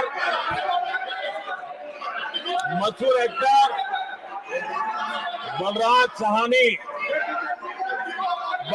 साहनी जी सिर्फ एक जुलूस में शामिल हुए थे, आंदोलन करने वालों के जुलूस में शामिल हुए थे, इसलिए बलराज साहनी जी को जेल में बंद कर दिया गया।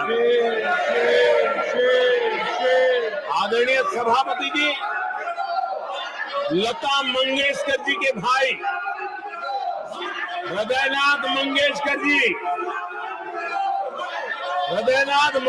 जी ने वीर सावरकर पर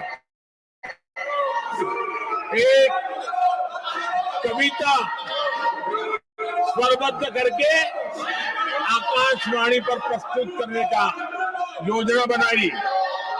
इतने मात्र पर हृदयनाथ मंगेशकर जी को आकाशवाणी से हमेशा के लिए बाहर कर दिया गया। आदरणीय सभापति जी, इसके बाद देश ने इमरजेंसी का भी दौर देखा है। आदरणीय सभापति जी, इस देश ने इमरजेंसी का भी दौर देखा है। संविधान की किस प्रकार से कुचला गया, संविधान के स्पिरिट को किस प्रकार से रौंदा गया, और वो भी सत्ता सुख के लिए किया गया, ये देश जानता है। और इमरजेंसी में प्रसिद्ध सिने कलाकार देवानंद जी से आग्रह किया गया कि वे इमरजेंसी का समर्थन करें पब्लिकली। देवानंद जी ने साफ साफ इमरजेंसी पर समर्थन करने से इनकार कर दिया। उन्होंने हिम्मत दिखाई, और इसलिए दूरदर्शन पर देवानंद जी की सभी फिल्मों को प्रतिबंधित कर दिया गया।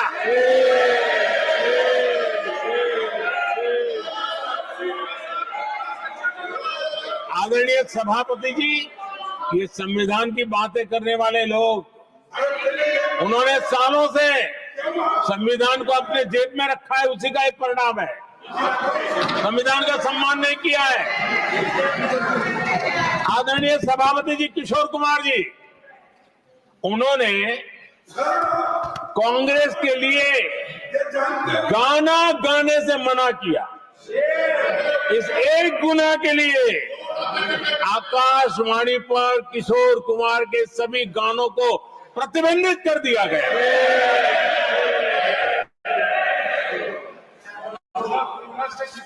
आदरणीय सभापति जी, मैं इमरजेंसी के उन दिनों को भूल नहीं सकता, और शायद आज भी वो तस्वीरें मौजूद है। ये जो लोकतंत्र की बातें करते हैं, मानव गरिमा की बातें करते हैं, और बड़े बड़े भाषण देने के लिए शौकीन लोग हैं, आपातकाल में जॉर्ज फर्नांडिस समेत देश के महानुभावों को हथकड़ियां पहनाई गई थी, जंजीरों से बांधा गया था। संसद के सदस्य, देश के गणमान्य नेता, उनको हथकड़ियां और जंजीरों से बांधा गया था। इनके मुंह में संविधान शब्द शोभा नहीं देता है।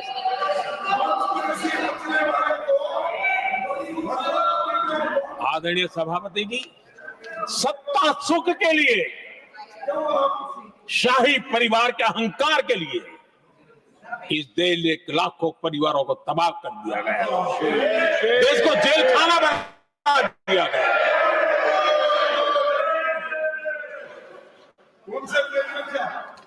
बहुत लंबा संघर्ष चला। ये अपने आप को बहुत बड़ा तीसमार खा मारने वालों को जनता जनार्दन की ताकत को स्वीकार करना पड़ा, घुटने टेकने पड़े, और देश में जनता जनार्दन के सामर्थ्य से इमरजेंसी हटी। ये भारत के लोगों की रगों में जो लोकतंत्र है ना, उसी का परिणाम था।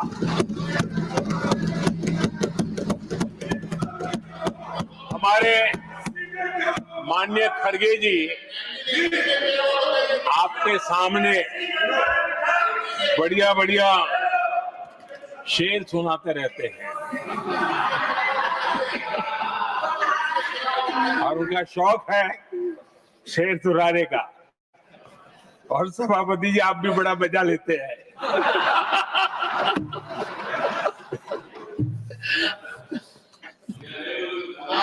एक शेर मैंने भी कहीं पढ़ा था,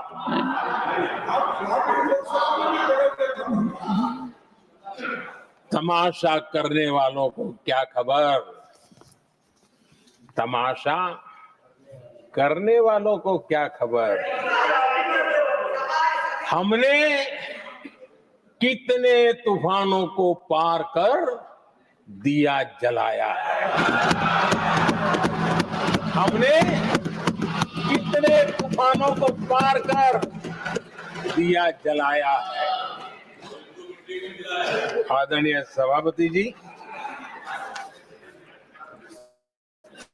मैं आदरणीय खड़गे जी वरिष्ठ नेता है और मैं हमेशा सम्मान करता हूँ, और इतना लंबा समय सार्वजनिक जीवन ये छोटी बात नहीं है। और मैं इस देश में चाहे शरद राव हो चाहे खड़गे जी हो, इन सब का, मैं हमारे देवगौड़ा जी बैठे हैं, ये असामान्य सिद्धियां हैं उनके जीवन की जो उन्होंने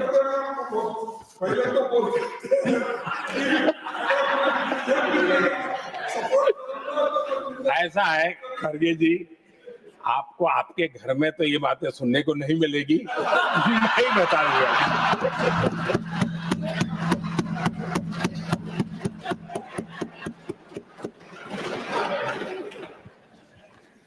इस बार मैं देख रहा था कि खड़गे जी कविताएं पढ़ रहे थे, लेकिन जो बातें बता रहे थे, और आपने बड़ा सही पकड़ा था कि जरा बताओ तो सही, ये कविता है कब की है? उनको पता था, सभापति जी, उनको पता था ये कविता कब की है। भीतर कांग्रेस की दुर्दशा का इतना दर्द पड़ा था, लेकिन वहां हालत यह है कि बोल नहीं सकते, तो उन्होंने सोचा ये अच्छा मंच है, यही बोल दें, और इसलिए उन्होंने नीरज की कविता के माध्यम से उनके घर के हालात यहां प्रस्तुत किए।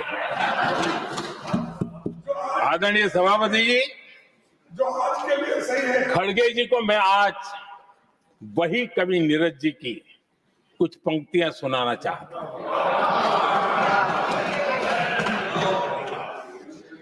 कांग्रेस सरकार का जो दौर था, उस समय नीरज जी ने ये कविताएं लिखी थी, और उसमें उन्होंने कहा था, है बहुत अंधियारा, है बहुत अंधियारा, अब सूरज निकलना चाहिए,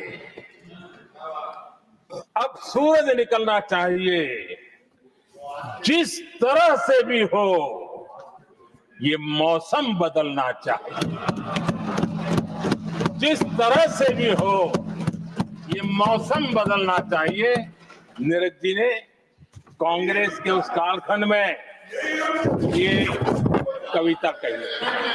1970 में जब कांग्रेस, अरे चारों तरफ कांग्रेस का राज चलता था, उस समय नीरज जी का एक और कविता संग्रह प्रकाशित हुआ था, फिर दीप जलेगा। हरिवंश जी तो अभ्यासु हैं, तो उनको भली भांति पता है। उस समय उनका यह संग्रह प्रसिद्ध हुआ था, फिर दीप जलेगा। उसमें उन्होंने कहा था, और ये बड़ा महत्वपूर्ण है, नीरज जी ने उस समय कहा था, मेरे देश उदास न हो। नीरज जी ने अपनी कविता में कहा था, मेरे देश उदास न हो, फिर दीप जलेगा, तिमिर ढलेगा। और हमारा सद्भाग्य देखिए, हमारे प्रेरणा पुरुष अटल बिहारी वाजपेयी जी ने भी 40 साल पहले कहा था,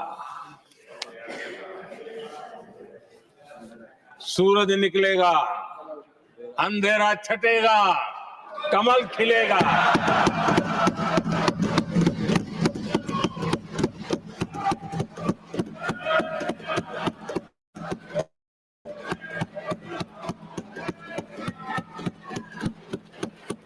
आदरणीय नीरज जी ने कहा था, जब तक कांग्रेस का सूरज चमकता रहा, देश ऐसा ही अंधेरे में रहता रहा। कई दशक तक ऐसे ही हाल बने रहे। आदरणीय सभापति जी,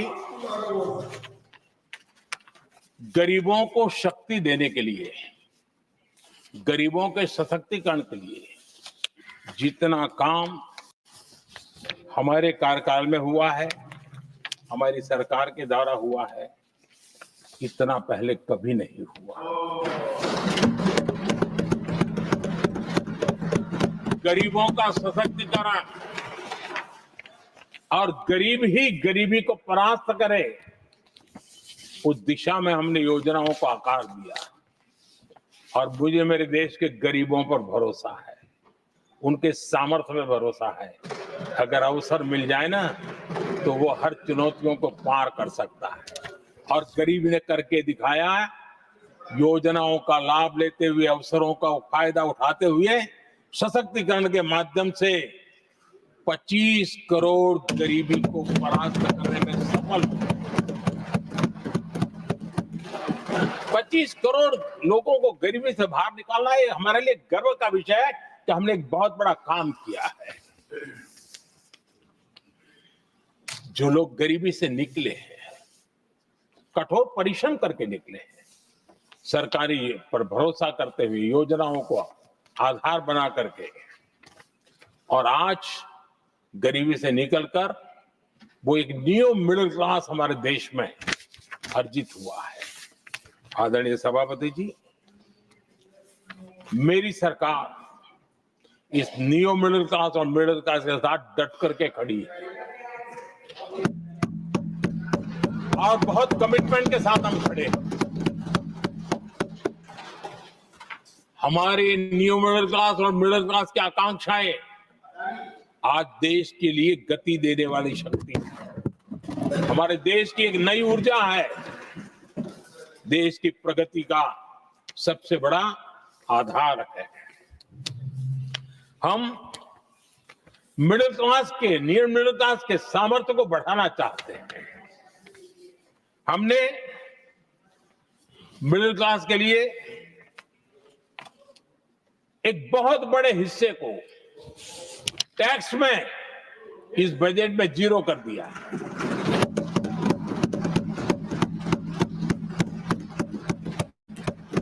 तो 2013 में 2 लाख तक की आय टैक्स में मुक्ति थी, इनकम टैक्स में 2 लाख तक मुक्ति थी। आज हमने 12 लाख तक टैक्स में मुक्ति कर दी। हम 70 साल से ऊपर के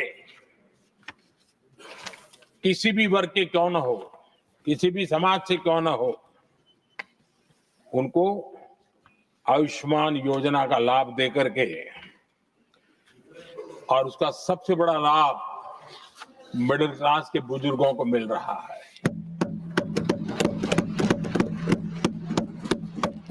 आदरणीय सभापति जी, हमने देश में 4 करोड़ घर बनाकर हमारे देशवासियों को दिए, जिसमें से 1 करोड़ से ज्यादा घर शहरों में बने हैं। हमने घर खरीदने वालों के साथ बहुत बड़ा फ्रॉड हुआ करता था, उनको सुरक्षा देना बहुत जरूरी था। और इसी सदन में हमने रेरा का कानून बनाया है, जो आज मध्यम वर्ग के घर के सपने के खिलाफ जो रुकावटें थी, उसको दूर करने एक महत्वपूर्ण हथियार बना है। इस बार बजट में स्वामी इनिशिएटिव लाया गया है, जो हाउसिंग प्रोजेक्ट अटके हुए हैं, जिसमें मध्यम वर्ग के पैसे रुके हुए हैं और उनकी सुविधाएं अटकी हुई हैं, उनके उस काम के लिए 15,000 करोड़ रुपया इस बजट में हमने आवंटित किया है, ताकि मध्यम वर्ग के उन सपनों को पूरा कर सकें। आदरणीय सभापति जी, स्टार्टअप का रिवॉल्यूशन जिसको आज दुनिया ने देखा है, और उसका एक प्रभाव भी है। ये स्टार्टअप चलाने वाले कौन है? ये स्टार्टअप चलाने वाले नौजवान ज्यादातर मिडिल क्लास के नौजवान हैं। आज पूरी दुनिया भारत के प्रति आकर्षित है। खास करके G20 समूहों की देश के 50-60 स्थानों पर जो मीटिंगें हुई, उसके कारण भारत को जो पहले सभी दिल्ली, मुंबई या बेंगलुरु मानते थे, भारत को विशालता का उनको पता चला है। और आज विश्व का भारत के टूरिज्म के प्रति आकर्षण बढ़ा है। और जब टूरिज्म बढ़ता है तो व्यवसाय के भी अनेक अवसर आते हैं और उसका लाभ भी हमारे मिडिल क्लास को बहुत मिलने वाला है, उनके आय के साथ। आदरणीय सभापति जी, आज हमारा मिडिल क्लास आत्मविश्वास से भरा हुआ है और ये अभूतपूर्व है। ये अपने आप में एक बहुत बड़ा सामर्थ्य बना देता है देश का। और मुझे पूरा विश्वास है कि भारत का मध्यम वर्ग विकसित भारत के संकल्प को साकार करने के लिए कमर कस करके खड़ा हो गया है, हमारे साथ चल पड़ा है।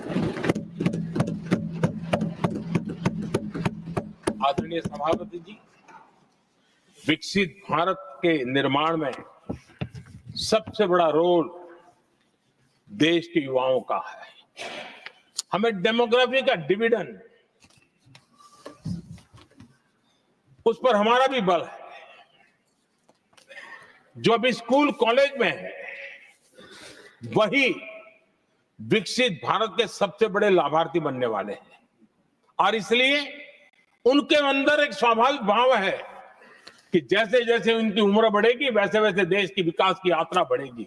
और जो उनके लिए एक बहुत बड़ा और एक प्रकार से विकसित भारत का बेस हमारे यहाँ स्कूल कॉलेज के नौजवान है, वो हमारा सामर्थ्य है। पिछले 10 साल में लगातार इस तबके को, इस बेस को मजबूत करने के लिए हमने बहुत सोची समझी रणनीति के तहत काम किया है। 21वीं सदी की शिक्षा कैसी होनी चाहिए, शिक्षा नीति के लिए पहले सोचा तक नहीं गया। जो चलता है चलने दो, जैसा होता है होता ही रहो।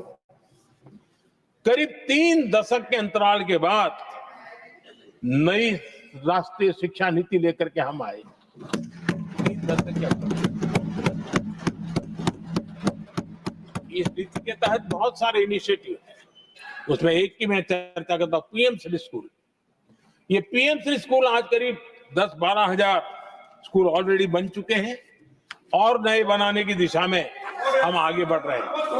आदरणीय सभापति जी, एक महत्वपूर्ण निर्णय हमने शिक्षा नीति में बदलाव लाया है। मातृभाषा में पढ़ाई और मातृभाषा में परीक्षा, इस पर हमने बल दिया है। देश आजाद हुआ, लेकिन ये कुछ गुलामी की मानसिकता कहीं कहीं जकड़ के रखा था ना, उसमें ये हमारी भाषा भी थी। हमारी मातृभाषा के साथ घोर अन्याय हुआ और गरीब का बच्चा, दलित का बच्चा, आदिवासी का बच्चा, वंचित का बच्चा वो इसलिए रुक जाए ताकि उसको लैंग्वेज नहीं आती है। ये उसके साथ घोर अन्याय था। और सबका साथ सबका विकास का मंत्र मुझे चैन से सोने नहीं देता था। और इसमें मैंने कहा कि देश में मातृभाषा में शिक्षा, मातृभाषा में डॉक्टर बने, मातृभाषा में इंजीनियर बने। जिनको अंग्रेजी भाषा पढ़ने नसीब नहीं हुई, उनके सामर्थ्य को हम रोक नहीं सकते। हमने बहुत बड़ा बदलाव किया है और उसके कारण आज गरीब माँ का, विधवा माँ का भी बच्चा आज डॉक्टर इंजीनियर के सपने देखने लगा। आदिवासी युवाओं के लिए एकलव्य मॉडल स्कूलों का हमने विस्तार किया है। 10 साल पहले करीब 150 एकलव्य विद्यालय थे, आज 470 है, 470 हो। और अब हम 200 और ज्यादा एकलव्य स्कूल की दिशा में आगे बढ़ रहे हैं। आदरणीय सभापति जी, हमने सैनिक स्कूलों में भी बहुत बड़ा रिफॉर्म किया और सैनिक स्कूलों में हमने बेटियों को भी प्रवेश की व्यवस्था की। आप स्वयं सैनिक स्कूल के विद्यार्थी रहे, पहले बेटियों के लिए उसके दरवाजे बंद थे, और आप भी जानते हैं कि सैनिक स्कूलों का महात्मा क्या होता है, उसका सामर्थ्य क्या होता है, जिसने आप जैसे व्यक्तियों को जन्म दिया है। अब वो अवसर मेरे देश की बेटियों को भी मिलेगा। हमने सैनिक स्कूल के दरवाजे खोल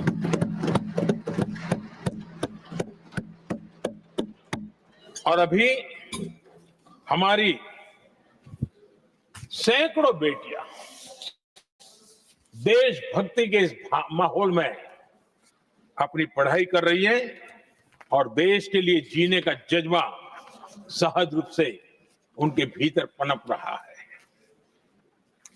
आदरणीय सभापति जी, युवाओं के ग्रूमिंग में एनसीसी की बहुत बड़ी भूमिका है। हम में से जो भी एनसीसी के संपर्क में रहा है उसे मालूम है कि उस उम्र में और उस कालखंड में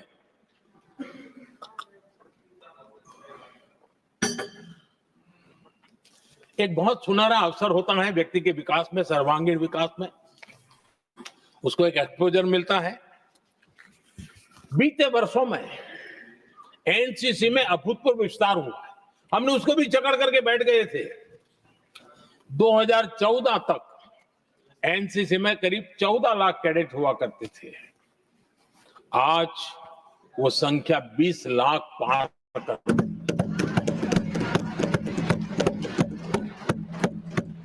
आदरणीय सभापति जी, देश के युवाओं में जो उमंग है, उत्साह है, नया कुछ कर गुजरने की इच्छा है, रूटीन काम से भी हटकर के कुछ करने का उनका इरादा है, ये साफ नजर आता है। जब मैंने स्वच्छ भारत अभियान चलाया, मैंने देखा है कि आज भी कई शहरों के नौजवानों की टोलियां अपने तरीके से, स्वयं प्रेरणा से स्वच्छता के अभियान को आगे बढ़ा रही है। कोई झुग्गी झोपड़ी में जाकर के शिक्षा के लिए काम कर रहे हैं, कई नौजवान कुछ न कुछ कर रहे हैं। इन सारी बातों को देख करके हमें लगा कि देश के युवाओं को एक अवसर मिलना चाहिए, संगठित रूप से प्रयास होना चाहिए, और इसके लिए हमने माय भारत एक आंदोलन शुरू किया है। मेरा युवा भारत, माय भारत। आज करीब 1.5 करोड़ से ज्यादा युवाओं ने उसमें अपनी रजिस्ट्री करवाई है, और देश के वर्तमान विषयों पर चर्चा करना, मंथन करना, समाज को जागरूक करना, सक्रियता से ये नौजवान अपनी प्रेरणा से कर रहे हैं। उनको स्पून फीडिंग की जरूरत नहीं पड़ रही है, वो अपने सामर्थ्य से अच्छी चीजों को हाथ लगा करके आगे बढ़ रहे हैं। आदरणीय सभापति जी, खेल का क्षेत्र स्पोर्ट्समैन स्पिरिट को जन्म देते हैं, और जिस देश में स्पोर्ट जितना व्यापक होता है, उस देश के अंदर वो स्पिरिट अपने आप पनपता है। खेल प्रतिभा को बल देने के लिए हमने अनेक आयामों पर काम शुरू किया है। खेल के लिए जो इंफ्रास्ट्रक्चर की जरूरत हो, उसके लिए जो फाइनेंशियल सपोर्ट की आवश्यकता हो, उसमें अभूतपूर्व हमने मदद की है, ताकि देश के नौजवानों को एक अवसर मिले। Target Olympic podium scheme tops और खेलो इंडिया अभियान हमारे स्पोर्ट्स इकोसिस्टम को पूरी तरह ट्रांसफॉर्म करने की ताकत रखते हैं, और हम अनुभव भी कर रहे हैं। पिछले दिनों 10 साल में जितने भी इंटरनेशनल स्पोर्ट्स इवेंट हुए हैं, भारत ने अपना झंडा गाड़ दिया, भारत ने अपना सामर्थ्य दिखा दिया है, भारत के नौजवानों ने अपना लोहा मनवा लिया है, और उसमें हमारी बेटियां भी उतना ही दमखम के साथ दुनिया के सामने भारत की ताकत का प्रदर्शन कर रही है। आदरणीय सभापति जी, किसी भी देश को विकासशील से विकसित की जो यात्रा होती है, उसमें जन कल्याण के कामों का अपना महत्व है, लोक कल्याण के कामों का अपना महत्व है, लेकिन इंफ्रास्ट्रक्चर एक बहुत बड़ा कारण होता है, बहुत बड़ी ताकत होता है। और विकासशील से विकसित की यात्रा इंफ्रास्ट्रक्चर से गुजरती है और हमने इंफ्रास्ट्रक्चर का महत्व को समझा है और हमने इस पर बल दिया है।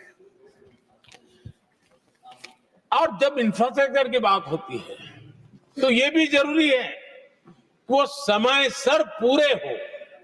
जिसकी हम कल्पना करें, योजना करें, आवश्यकता समझे, लेकिन लटके रहे तो उसका फायदा नहीं मिलता है। उससे टैक्स पेयर का पैसा भी बर्बाद होता है और देश उस लाभ से वंचित रह जाता है, अनेक सालों तक इंतजार करता है, उसका बहुत बड़ा भारी नुकसान होता है जिसको शब्दों में गिना नहीं जा सकता है। कांग्रेस के कालखंड में अटकाना, भटकाना, लटकाना ये उनका कल्चर बन गया और उसके कारण ये राजनीति का हिस्सा था। किस प्रोजेक्ट को करने देना, नहीं करने देना, उसमें राजनीतिक तराजू रहता था। सबका साथ सबका विकास का मंत्र नहीं होता था।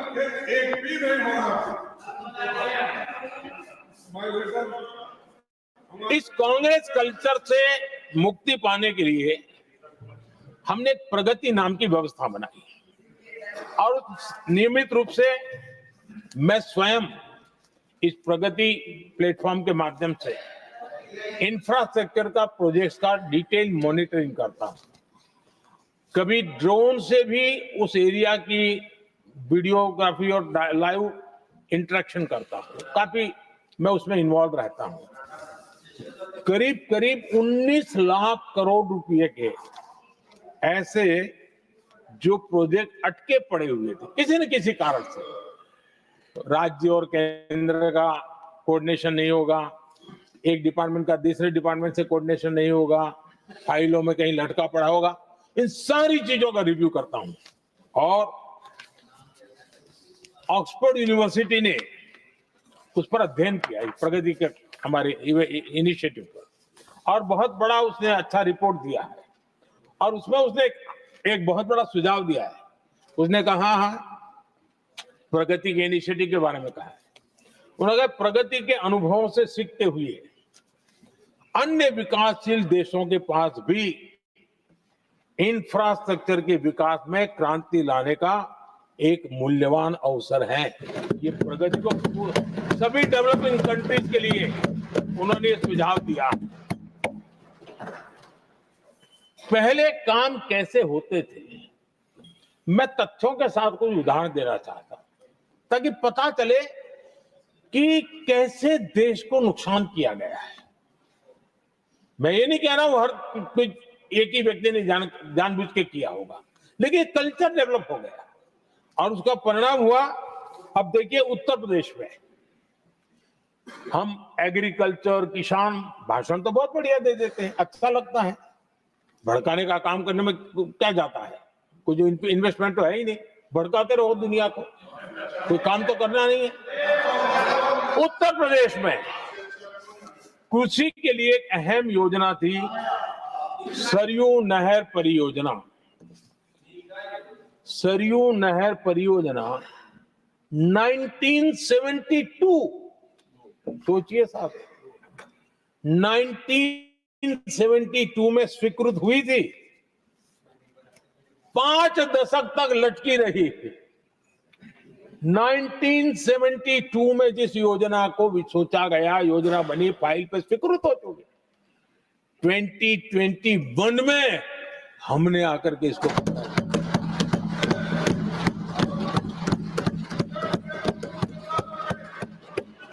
आदरणीय सभापति जी, जम्मू कश्मीर की Udhampur Srinagar Baramulla rail line, Udhampur Srinagar Baramulla rail line in 1994 में स्वीकृत हुई थी। 1994 में ये रेल लाइन भी वर्षों तक लटकी रही।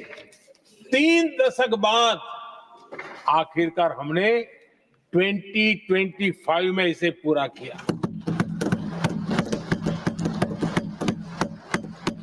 आदरणीय सभापति, ओडिशा की Haridaspur Paradip rail line Haridaspur Paradip rail line 1996 में स्वीकृति हुई थी। ये भी बरसों तक अटकी रही और ये भी 2019 में हमारे कार्यकाल में पूरी हुई। आदरणीय सभापति जी, असम का बोगीबिल ब्रिज 1998 में स्वीकृत हुआ था। ये भी हमारी सरकार ने 2018 में पूरा किया। और मैं ऐसे आपको सैकड़ों उदाहरण दे सकता हूं। अटकाना, लटकाना, भटकाना, ये कल्चर कितने देश को बर्बाद किया है, सैकड़ों उदाहरण दे सकता हूं। आप कल्पना कर सकते हैं, कांग्रेस ने अपने कार्यकाल में देश के लिए, देश जिसके लिए हकदार था, जो होने की संभावनाएं भी थी, इस प्रगति का न करते हुए कितनी बर्बादी की है, इसका आप अंदाज लगा सकते हैं। इंफ्रास्ट्रक्चर प्रोजेक्ट्स में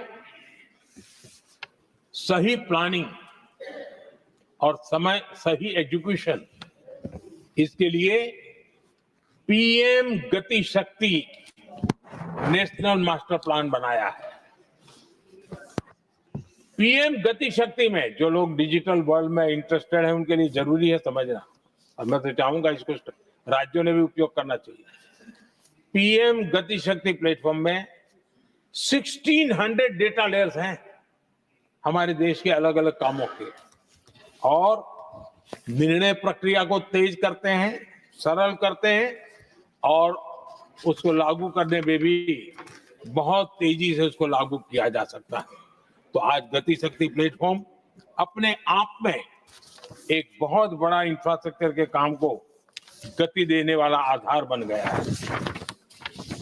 आदरणीय सभापति जी,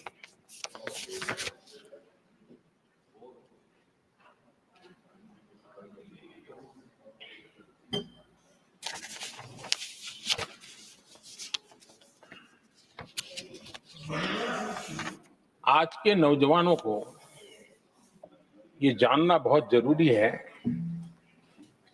कि उनके माँ बाप को मुसीबतों से जिंदगी क्यों गुजारनी पड़ी,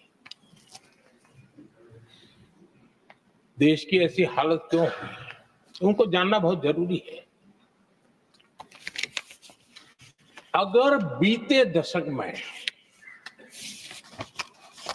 डिजिटल इंडिया के लिए हम प्रोएक्टिव न होते, हम कदम न उठाते, तो आज जैसी सुविधाएं लेने में हमें कई साल इंतजार करना पड़ता। ये हमारे प्रोएक्टिव डिसीजन और प्रोएक्टिव एक्शन का परिणाम है कि आज हम समय के साथ या कहीं कहीं समय से आगे चल रहे हैं। आज देश में 5G टेक्नोलॉजी दुनिया में सबसे तेज गति से व्याप हमारे देश में हो रहा है। आदरणीय सभापति जी, मैं अतीत के अनुभवों से कह रहा हूं, कंप्यूटर हो, मोबाइल फोन हो, एटीएम हो, ऐसी कई टेक्नोलॉजी दुनिया के कई देशों में हमारे से बहुत पहले पहुंच चुकी थी, लेकिन भारत में आते आते दशकों बीत गए, तब जाकर के पहुंचा। अगर मैं हेल्थ की बात करूं, बीमारी की बात करूं, टीकाकरण की बात करूं, जैसे चेचक, बीसीजी का टीका, जब हम गुलाम थे तब दुनिया में वो टीकाकरण हो रहा था, कुछ देशों में हो चुका था, लेकिन भारत में ये दशकों बाद आया। पोलियो की वैक्सीन हमने दशकों तक इंतजार करना पड़ा, दुनिया आगे बढ़ चुकी थी, हम पीछे रह गए थे। कारण ये था, कांग्रेस ने देश की व्यवस्था को ऐसे जकड़ करके रखा था। उनको लगता था सारा ज्ञान सरकार में जो बैठे उन्हीं को है, वही सब कर लेंगे, और उसी का एक परिणाम था लाइसेंस परमिट राज। मैं देश के नौजवानों को कहूंगा, लाइसेंस परमिट राज का कितना जुल्म था। देश विकास नहीं कर सकता था, और लाइसेंस परमिट राज यही कांग्रेस की पहचान बन गई थी। आदरणीय सभापति जी, कंप्यूटर का जब शुरुआती दौर था, तो कंप्यूटर को इंपोर्ट करना चाहता है तो उसके लिए लाइसेंस लेना होता था, कंप्यूटर लाने के लिए। और कंप्यूटर लाने के लाइसेंस पाने में भी सालों लग जाते थे। आदरणीय सभापति जी, वो दिन थे, मकान बनाने के लिए सीमेंट चाहिए तो सीमेंट के लिए भी परमिशन लेना पड़ता था, मकान बनाने का। इतना ही नहीं सभापति जी, शादी ब्याह में अगर चीनी की जरूरत हो, चीनी चाय पिलानी हो, तो भी लाइसेंस लेना पड़ता था। मेरे देश के नौजवानों को पता होना, और मैं आजाद भारत की बात कर रहा हूं, मैं अंग्रेजों के कालखंड की बात नहीं कर रहा हूं, कांग्रेस के कालखंड की बात कर रहा हूं। और कांग्रेस के पूर्व वित्त मंत्री, जो अपने आप को बहुत ज्ञानी मानते हैं, उन्होंने माना था कि लाइसेंस परमिट के बिना कोई काम होते नहीं है, सारे काम लाइसेंस परमिट के रास्ते से ही गुजरते हैं। और उन्होंने ये भी कहा था कि लाइसेंस परमिट बिना रिश्वत को नहीं होता है। मैं कांग्रेस के वित्त मंत्री ने जो कहा वो कह रहा हूं, बिना रिश्वत को नहीं होता है। अब कोई बहुत आसानी से समझ सकता है, उस जमाने में रिश्वत मतलब हाथ की सफाई कौन करता था भाई? ये कौन पंजा था? वो पैसा कहां जाता था? देश का नौजवान भली भांति समझ सकता है। यही इस सदन में कांग्रेस के एक माननीय सदस्य हैं, मौजूद है, जिनके पिताजी के पास खुद के पैसे थे, किसी से लेना नहीं था, और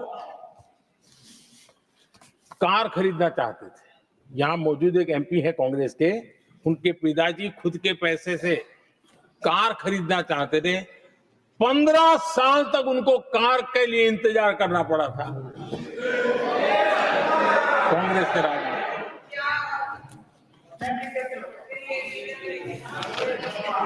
आदरणीय सभापति जी, हम सब जानते हैं, स्कूटर लेना हो तो बुकिंग करवा के पैसा देना, 8-8, 10-10 साल एक स्कूटर खरीदने में लग जाता था। और अगर मजबूरी में स्कूटर मानो बेचना पड़ा तो उसके लिए सरकार से परमिशन लेनी पड़ती थी। अरे कैसे देश चलाया इन लोगों ने। और इतना ही नहीं, गैस सिलेंडर एमपी को कूपन दिया जाता था, कि तुम इलाके में 25 लोगों को गैस कनेक्शन दे सकते हो। गैस सिलेंडर के लिए कतार लगती थी। टेलीफोन कनेक्शन, नाक को दम आ जाता था टेलीफोन कनेक्शन के लिए।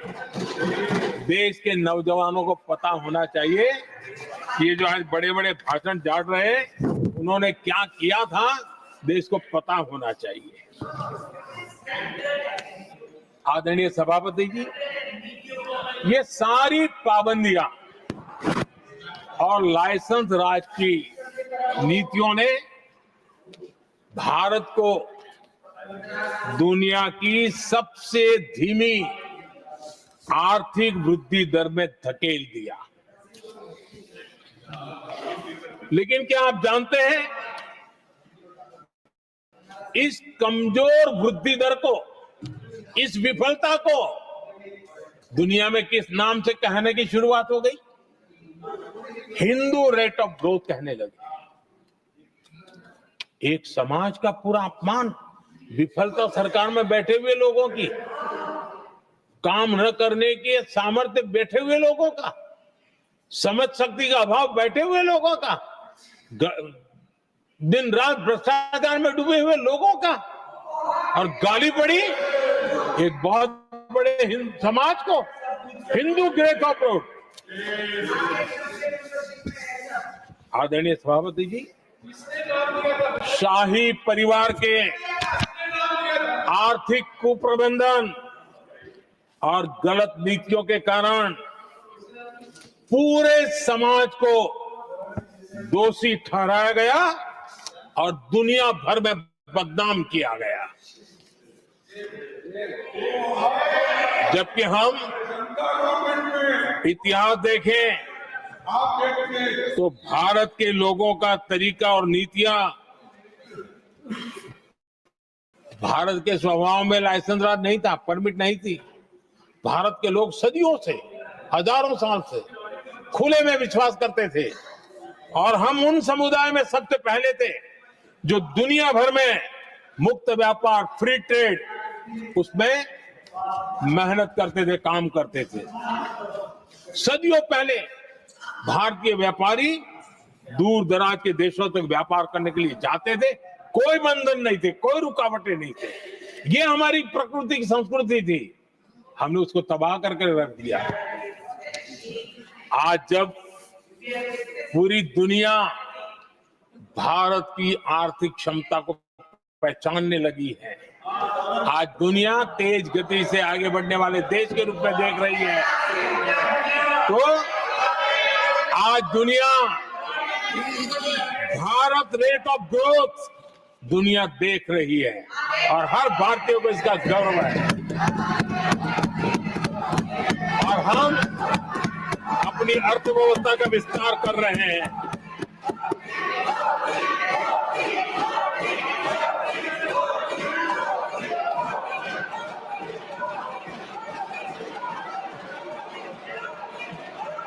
आदरणीय सभापति जी, आदरणीय सभापति जी,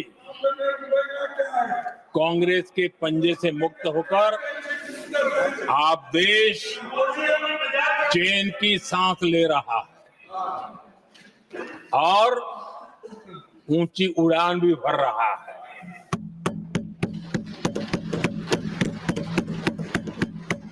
कांग्रेस के लाइसेंस राज और उसकी कुनीतियों से बाहर निकलकर हम मेक इन इंडिया को बढ़ावा दे रहे हैं। भारत में मैन्युफैक्चरिंग बढ़ाने के लिए हमने पीएलआई स्कीम शुरू की, एफडीआई से जुड़े रिफॉर्म्स किए। आज भारत दुनिया का दूसरा सबसे बड़ा मोबाइल प्रोडक्शन वाला देश बना है।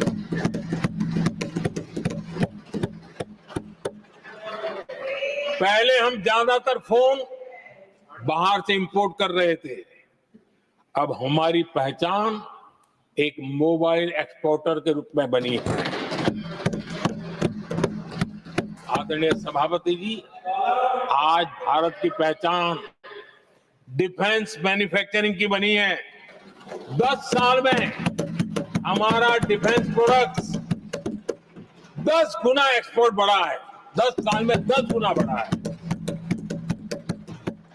आदरणीय सभापति जी, भारत में सोलर मॉड्यूल मैन्युफैक्चरिंग भी 10 गुना बढ़ गए हैं। आज हमारा देश दुनिया का दूसरा सबसे बड़ा स्टील प्रोड्यूसर देश है। 10 सालों में हमारा मशीनरी और इलेक्ट्रॉनिक एक्सपोर्ट तेजी से आगे बढ़ा है।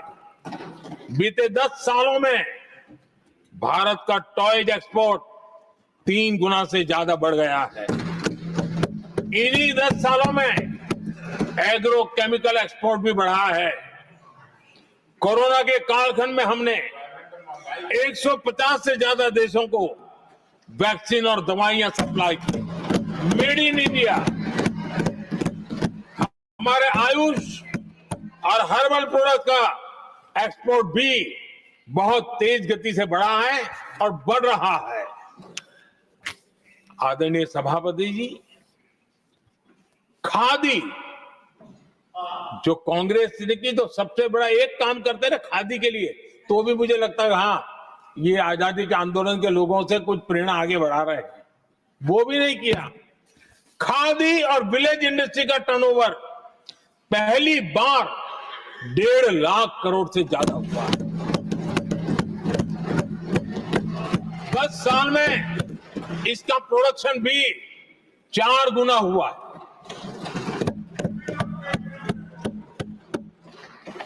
इस सारी मैन्युफैक्चरिंग का बहुत बड़ा लाभ हमारे एमएसएमई सेक्टर को मिला है। इससे देश में बड़ी संख्या में रोजगार के अवसर तैयार हुए हैं। आदरणीय सभापति जी, हम सभी जनता के प्रतिनिधि हैं, हम जनता जनार्दन के सेवक हैं।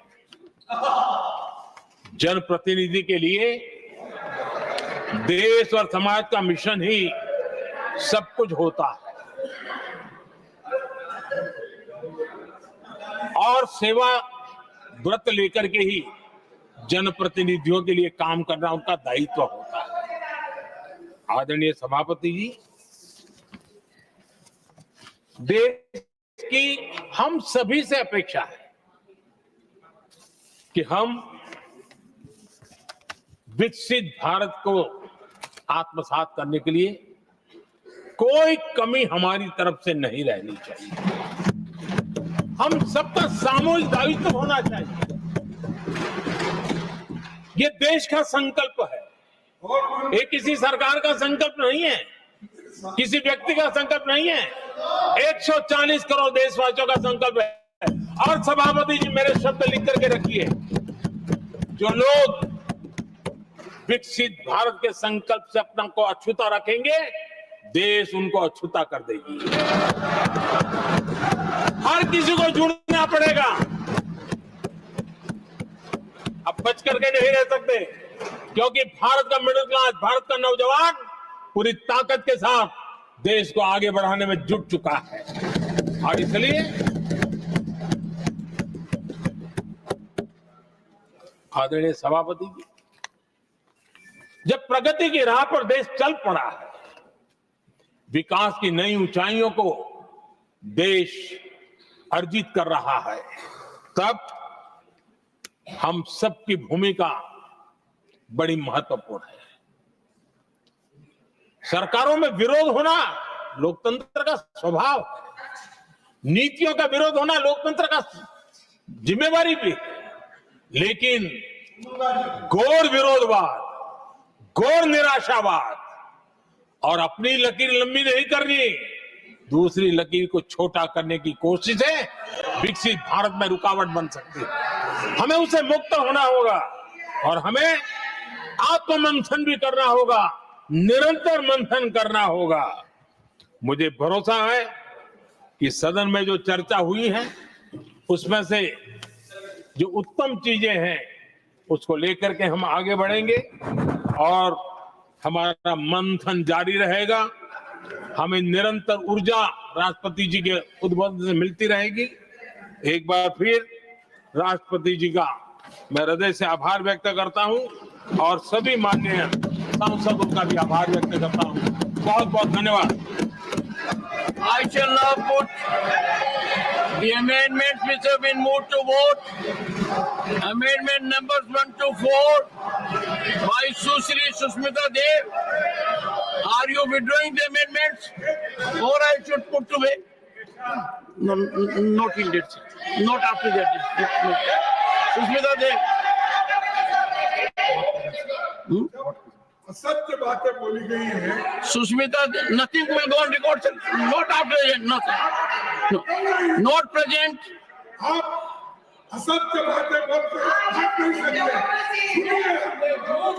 Amendment number 5 to 8 by Shri A. Rahim. Are you withdrawing or moving the amendments? Sir, I move the amendment, sir. You are moving the amendments.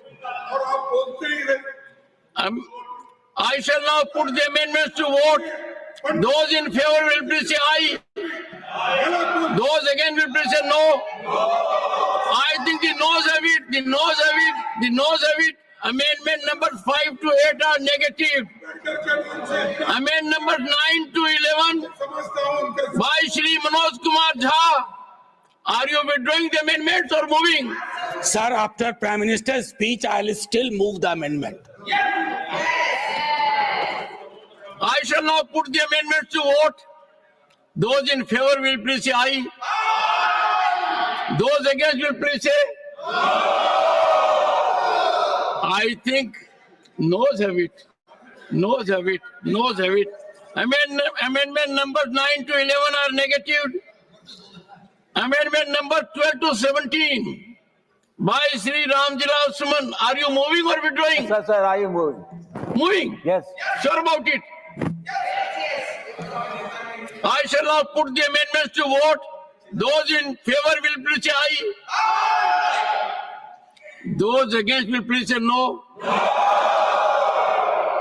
I think the noes have it, the noes have it, the noes have it. Amendment numbers 12 to 17 are negative. Amendment numbers 18 to 26 by Shri M. Sanmugam. Are you moving or withdrawing? I am moving, sir. Moving. I shall now put the amendments to vote. Those in favor will please say aye. Those against will please say no. I think noes have it, noes have it, noes have it. Amendment numbers 18 to 26 are negative. Amendment numbers 27 to 36 by Dr. Kani Mozi and Vian Somu. Are you moving? I shall now put the amendments to vote. Those in favor will please say aye. Those against will please say no. I think the noes have it, the noes have it, the noes have it. Amendment numbers 27 to 36 are negative. Amendment numbers 37 and 38 by Shri M. Muhammad Abdullah. Are you moving or withdrawing? Not present. Amendment numbers 45 to 48 by Shri Pramod Tiwari.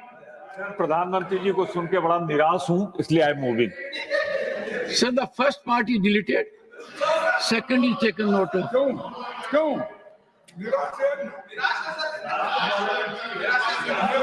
He is normally very objective. निराश तो parliamentary. I shall now put the amendments to vote. Those in favor will please say aye. Aye. Those against will please say no. I think the noes have it, the noes have it, the noes have it. Amendment numbers 45 to 48 are negative. Amendment number 49 to 52 by Susri JB Mather Isam. Are you moving? Certainly moving, sir. I shall now put amendments to vote. Those in favor will please say aye. Those against will say no. I think the noes have it, the noes have it, the noes have it. Amendment numbers 49 to 52 are hereby negative. Amendment numbers 53 to 57 by Shri Shakti Singh Gohil. Are you moving or withdrawing? Sir, प्रधानमंत्री जी के नकारात्मक भाषण के बाद I am moving. Withdrawing? Sir, I am moving. Okay. I shall now put the amendments to vote. Those in favor will please say aye. Those against will please say no. I think the noes have it, the noes have it, the noes have it. Amendment number 53 to 57 are negative. Amendment number 58 to 62 by Shri R. Giri Rajan, are you moving, sir? Sir, I'm strongly moving, sir. Huh? I'm strongly moving, sir. Strongly moving. Yes, Only sir. one. I shall now put amendments to vote. Those in favor will please say aye. Those against will please say no. I think noes have it, noes have it. Amendment numbers 58 to 62 are strongly negative. Amendment number 63 to 68 by Dr. John Bitas. Moving, Dr. John Bitas. Yes, please, sir. You are moving. Are they accepting my amendment, sir? No, are you moving? I am giving a chance for them to accept it. No, are you moving? I am moving, sir. Okay. I shall now put amendments to vote. Those in favor will please say aye. Those against will please say no. I think the noes have it. The noes have it. The noes have it. Amendment number 63 to 68 are negative. Amendment number 69 and 70 and 78 to 85 by Dr. Ashok Kumar Mitra. Are you moving or withdrawing? After listening to Honorable PM, I withdraw the amendments. Okay. Amendments are withdrawn.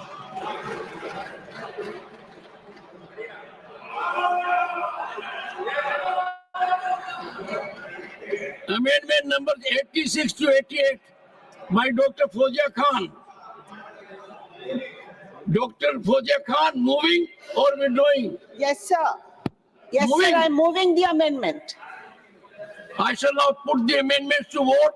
Those in favor will please say aye. Those against will please say no. I think the noes have it. The noes have it. The noes have it. Amendment numbers 86 to 88 are negative. I shall now put the motion to vote.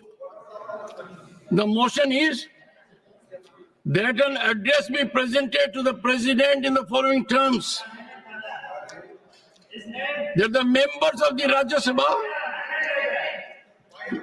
no, there must be some technical error, otherwise it would have been there. At the beginning, on the first day, on February 1st, it was accepted. No. I moved it. What is your amendment number? That technically I cannot remember right now because sorry, no. Why should I lie? No. I can't put an amendment to vote that doesn't have a number. No, why should I lie? Why should I lie? It's on record, sir. No, why should I lie? Why should I lie? No. It was moved. It was accepted.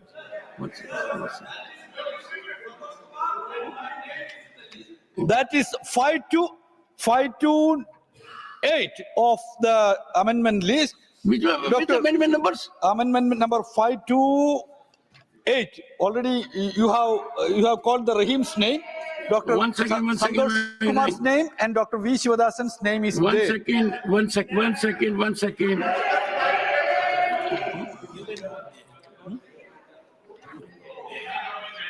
That is the name of Sri Rahim.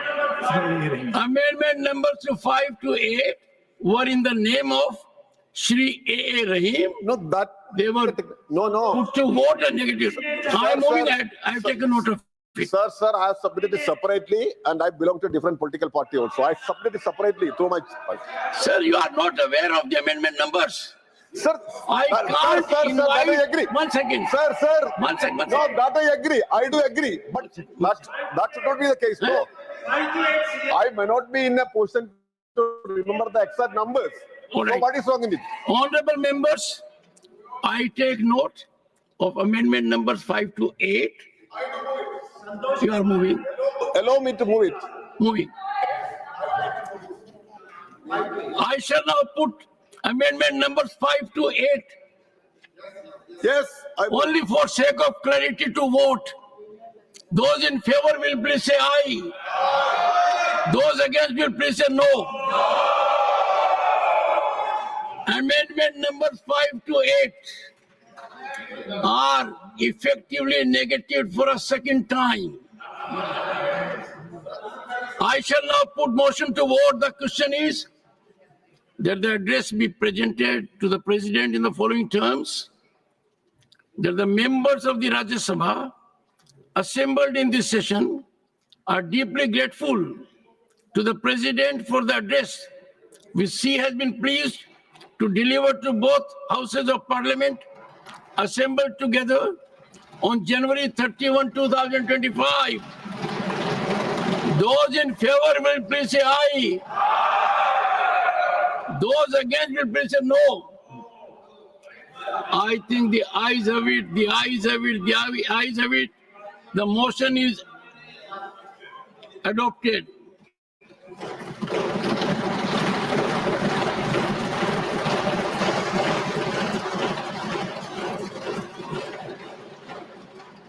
The House stands adjourned to meet at 11 a.m.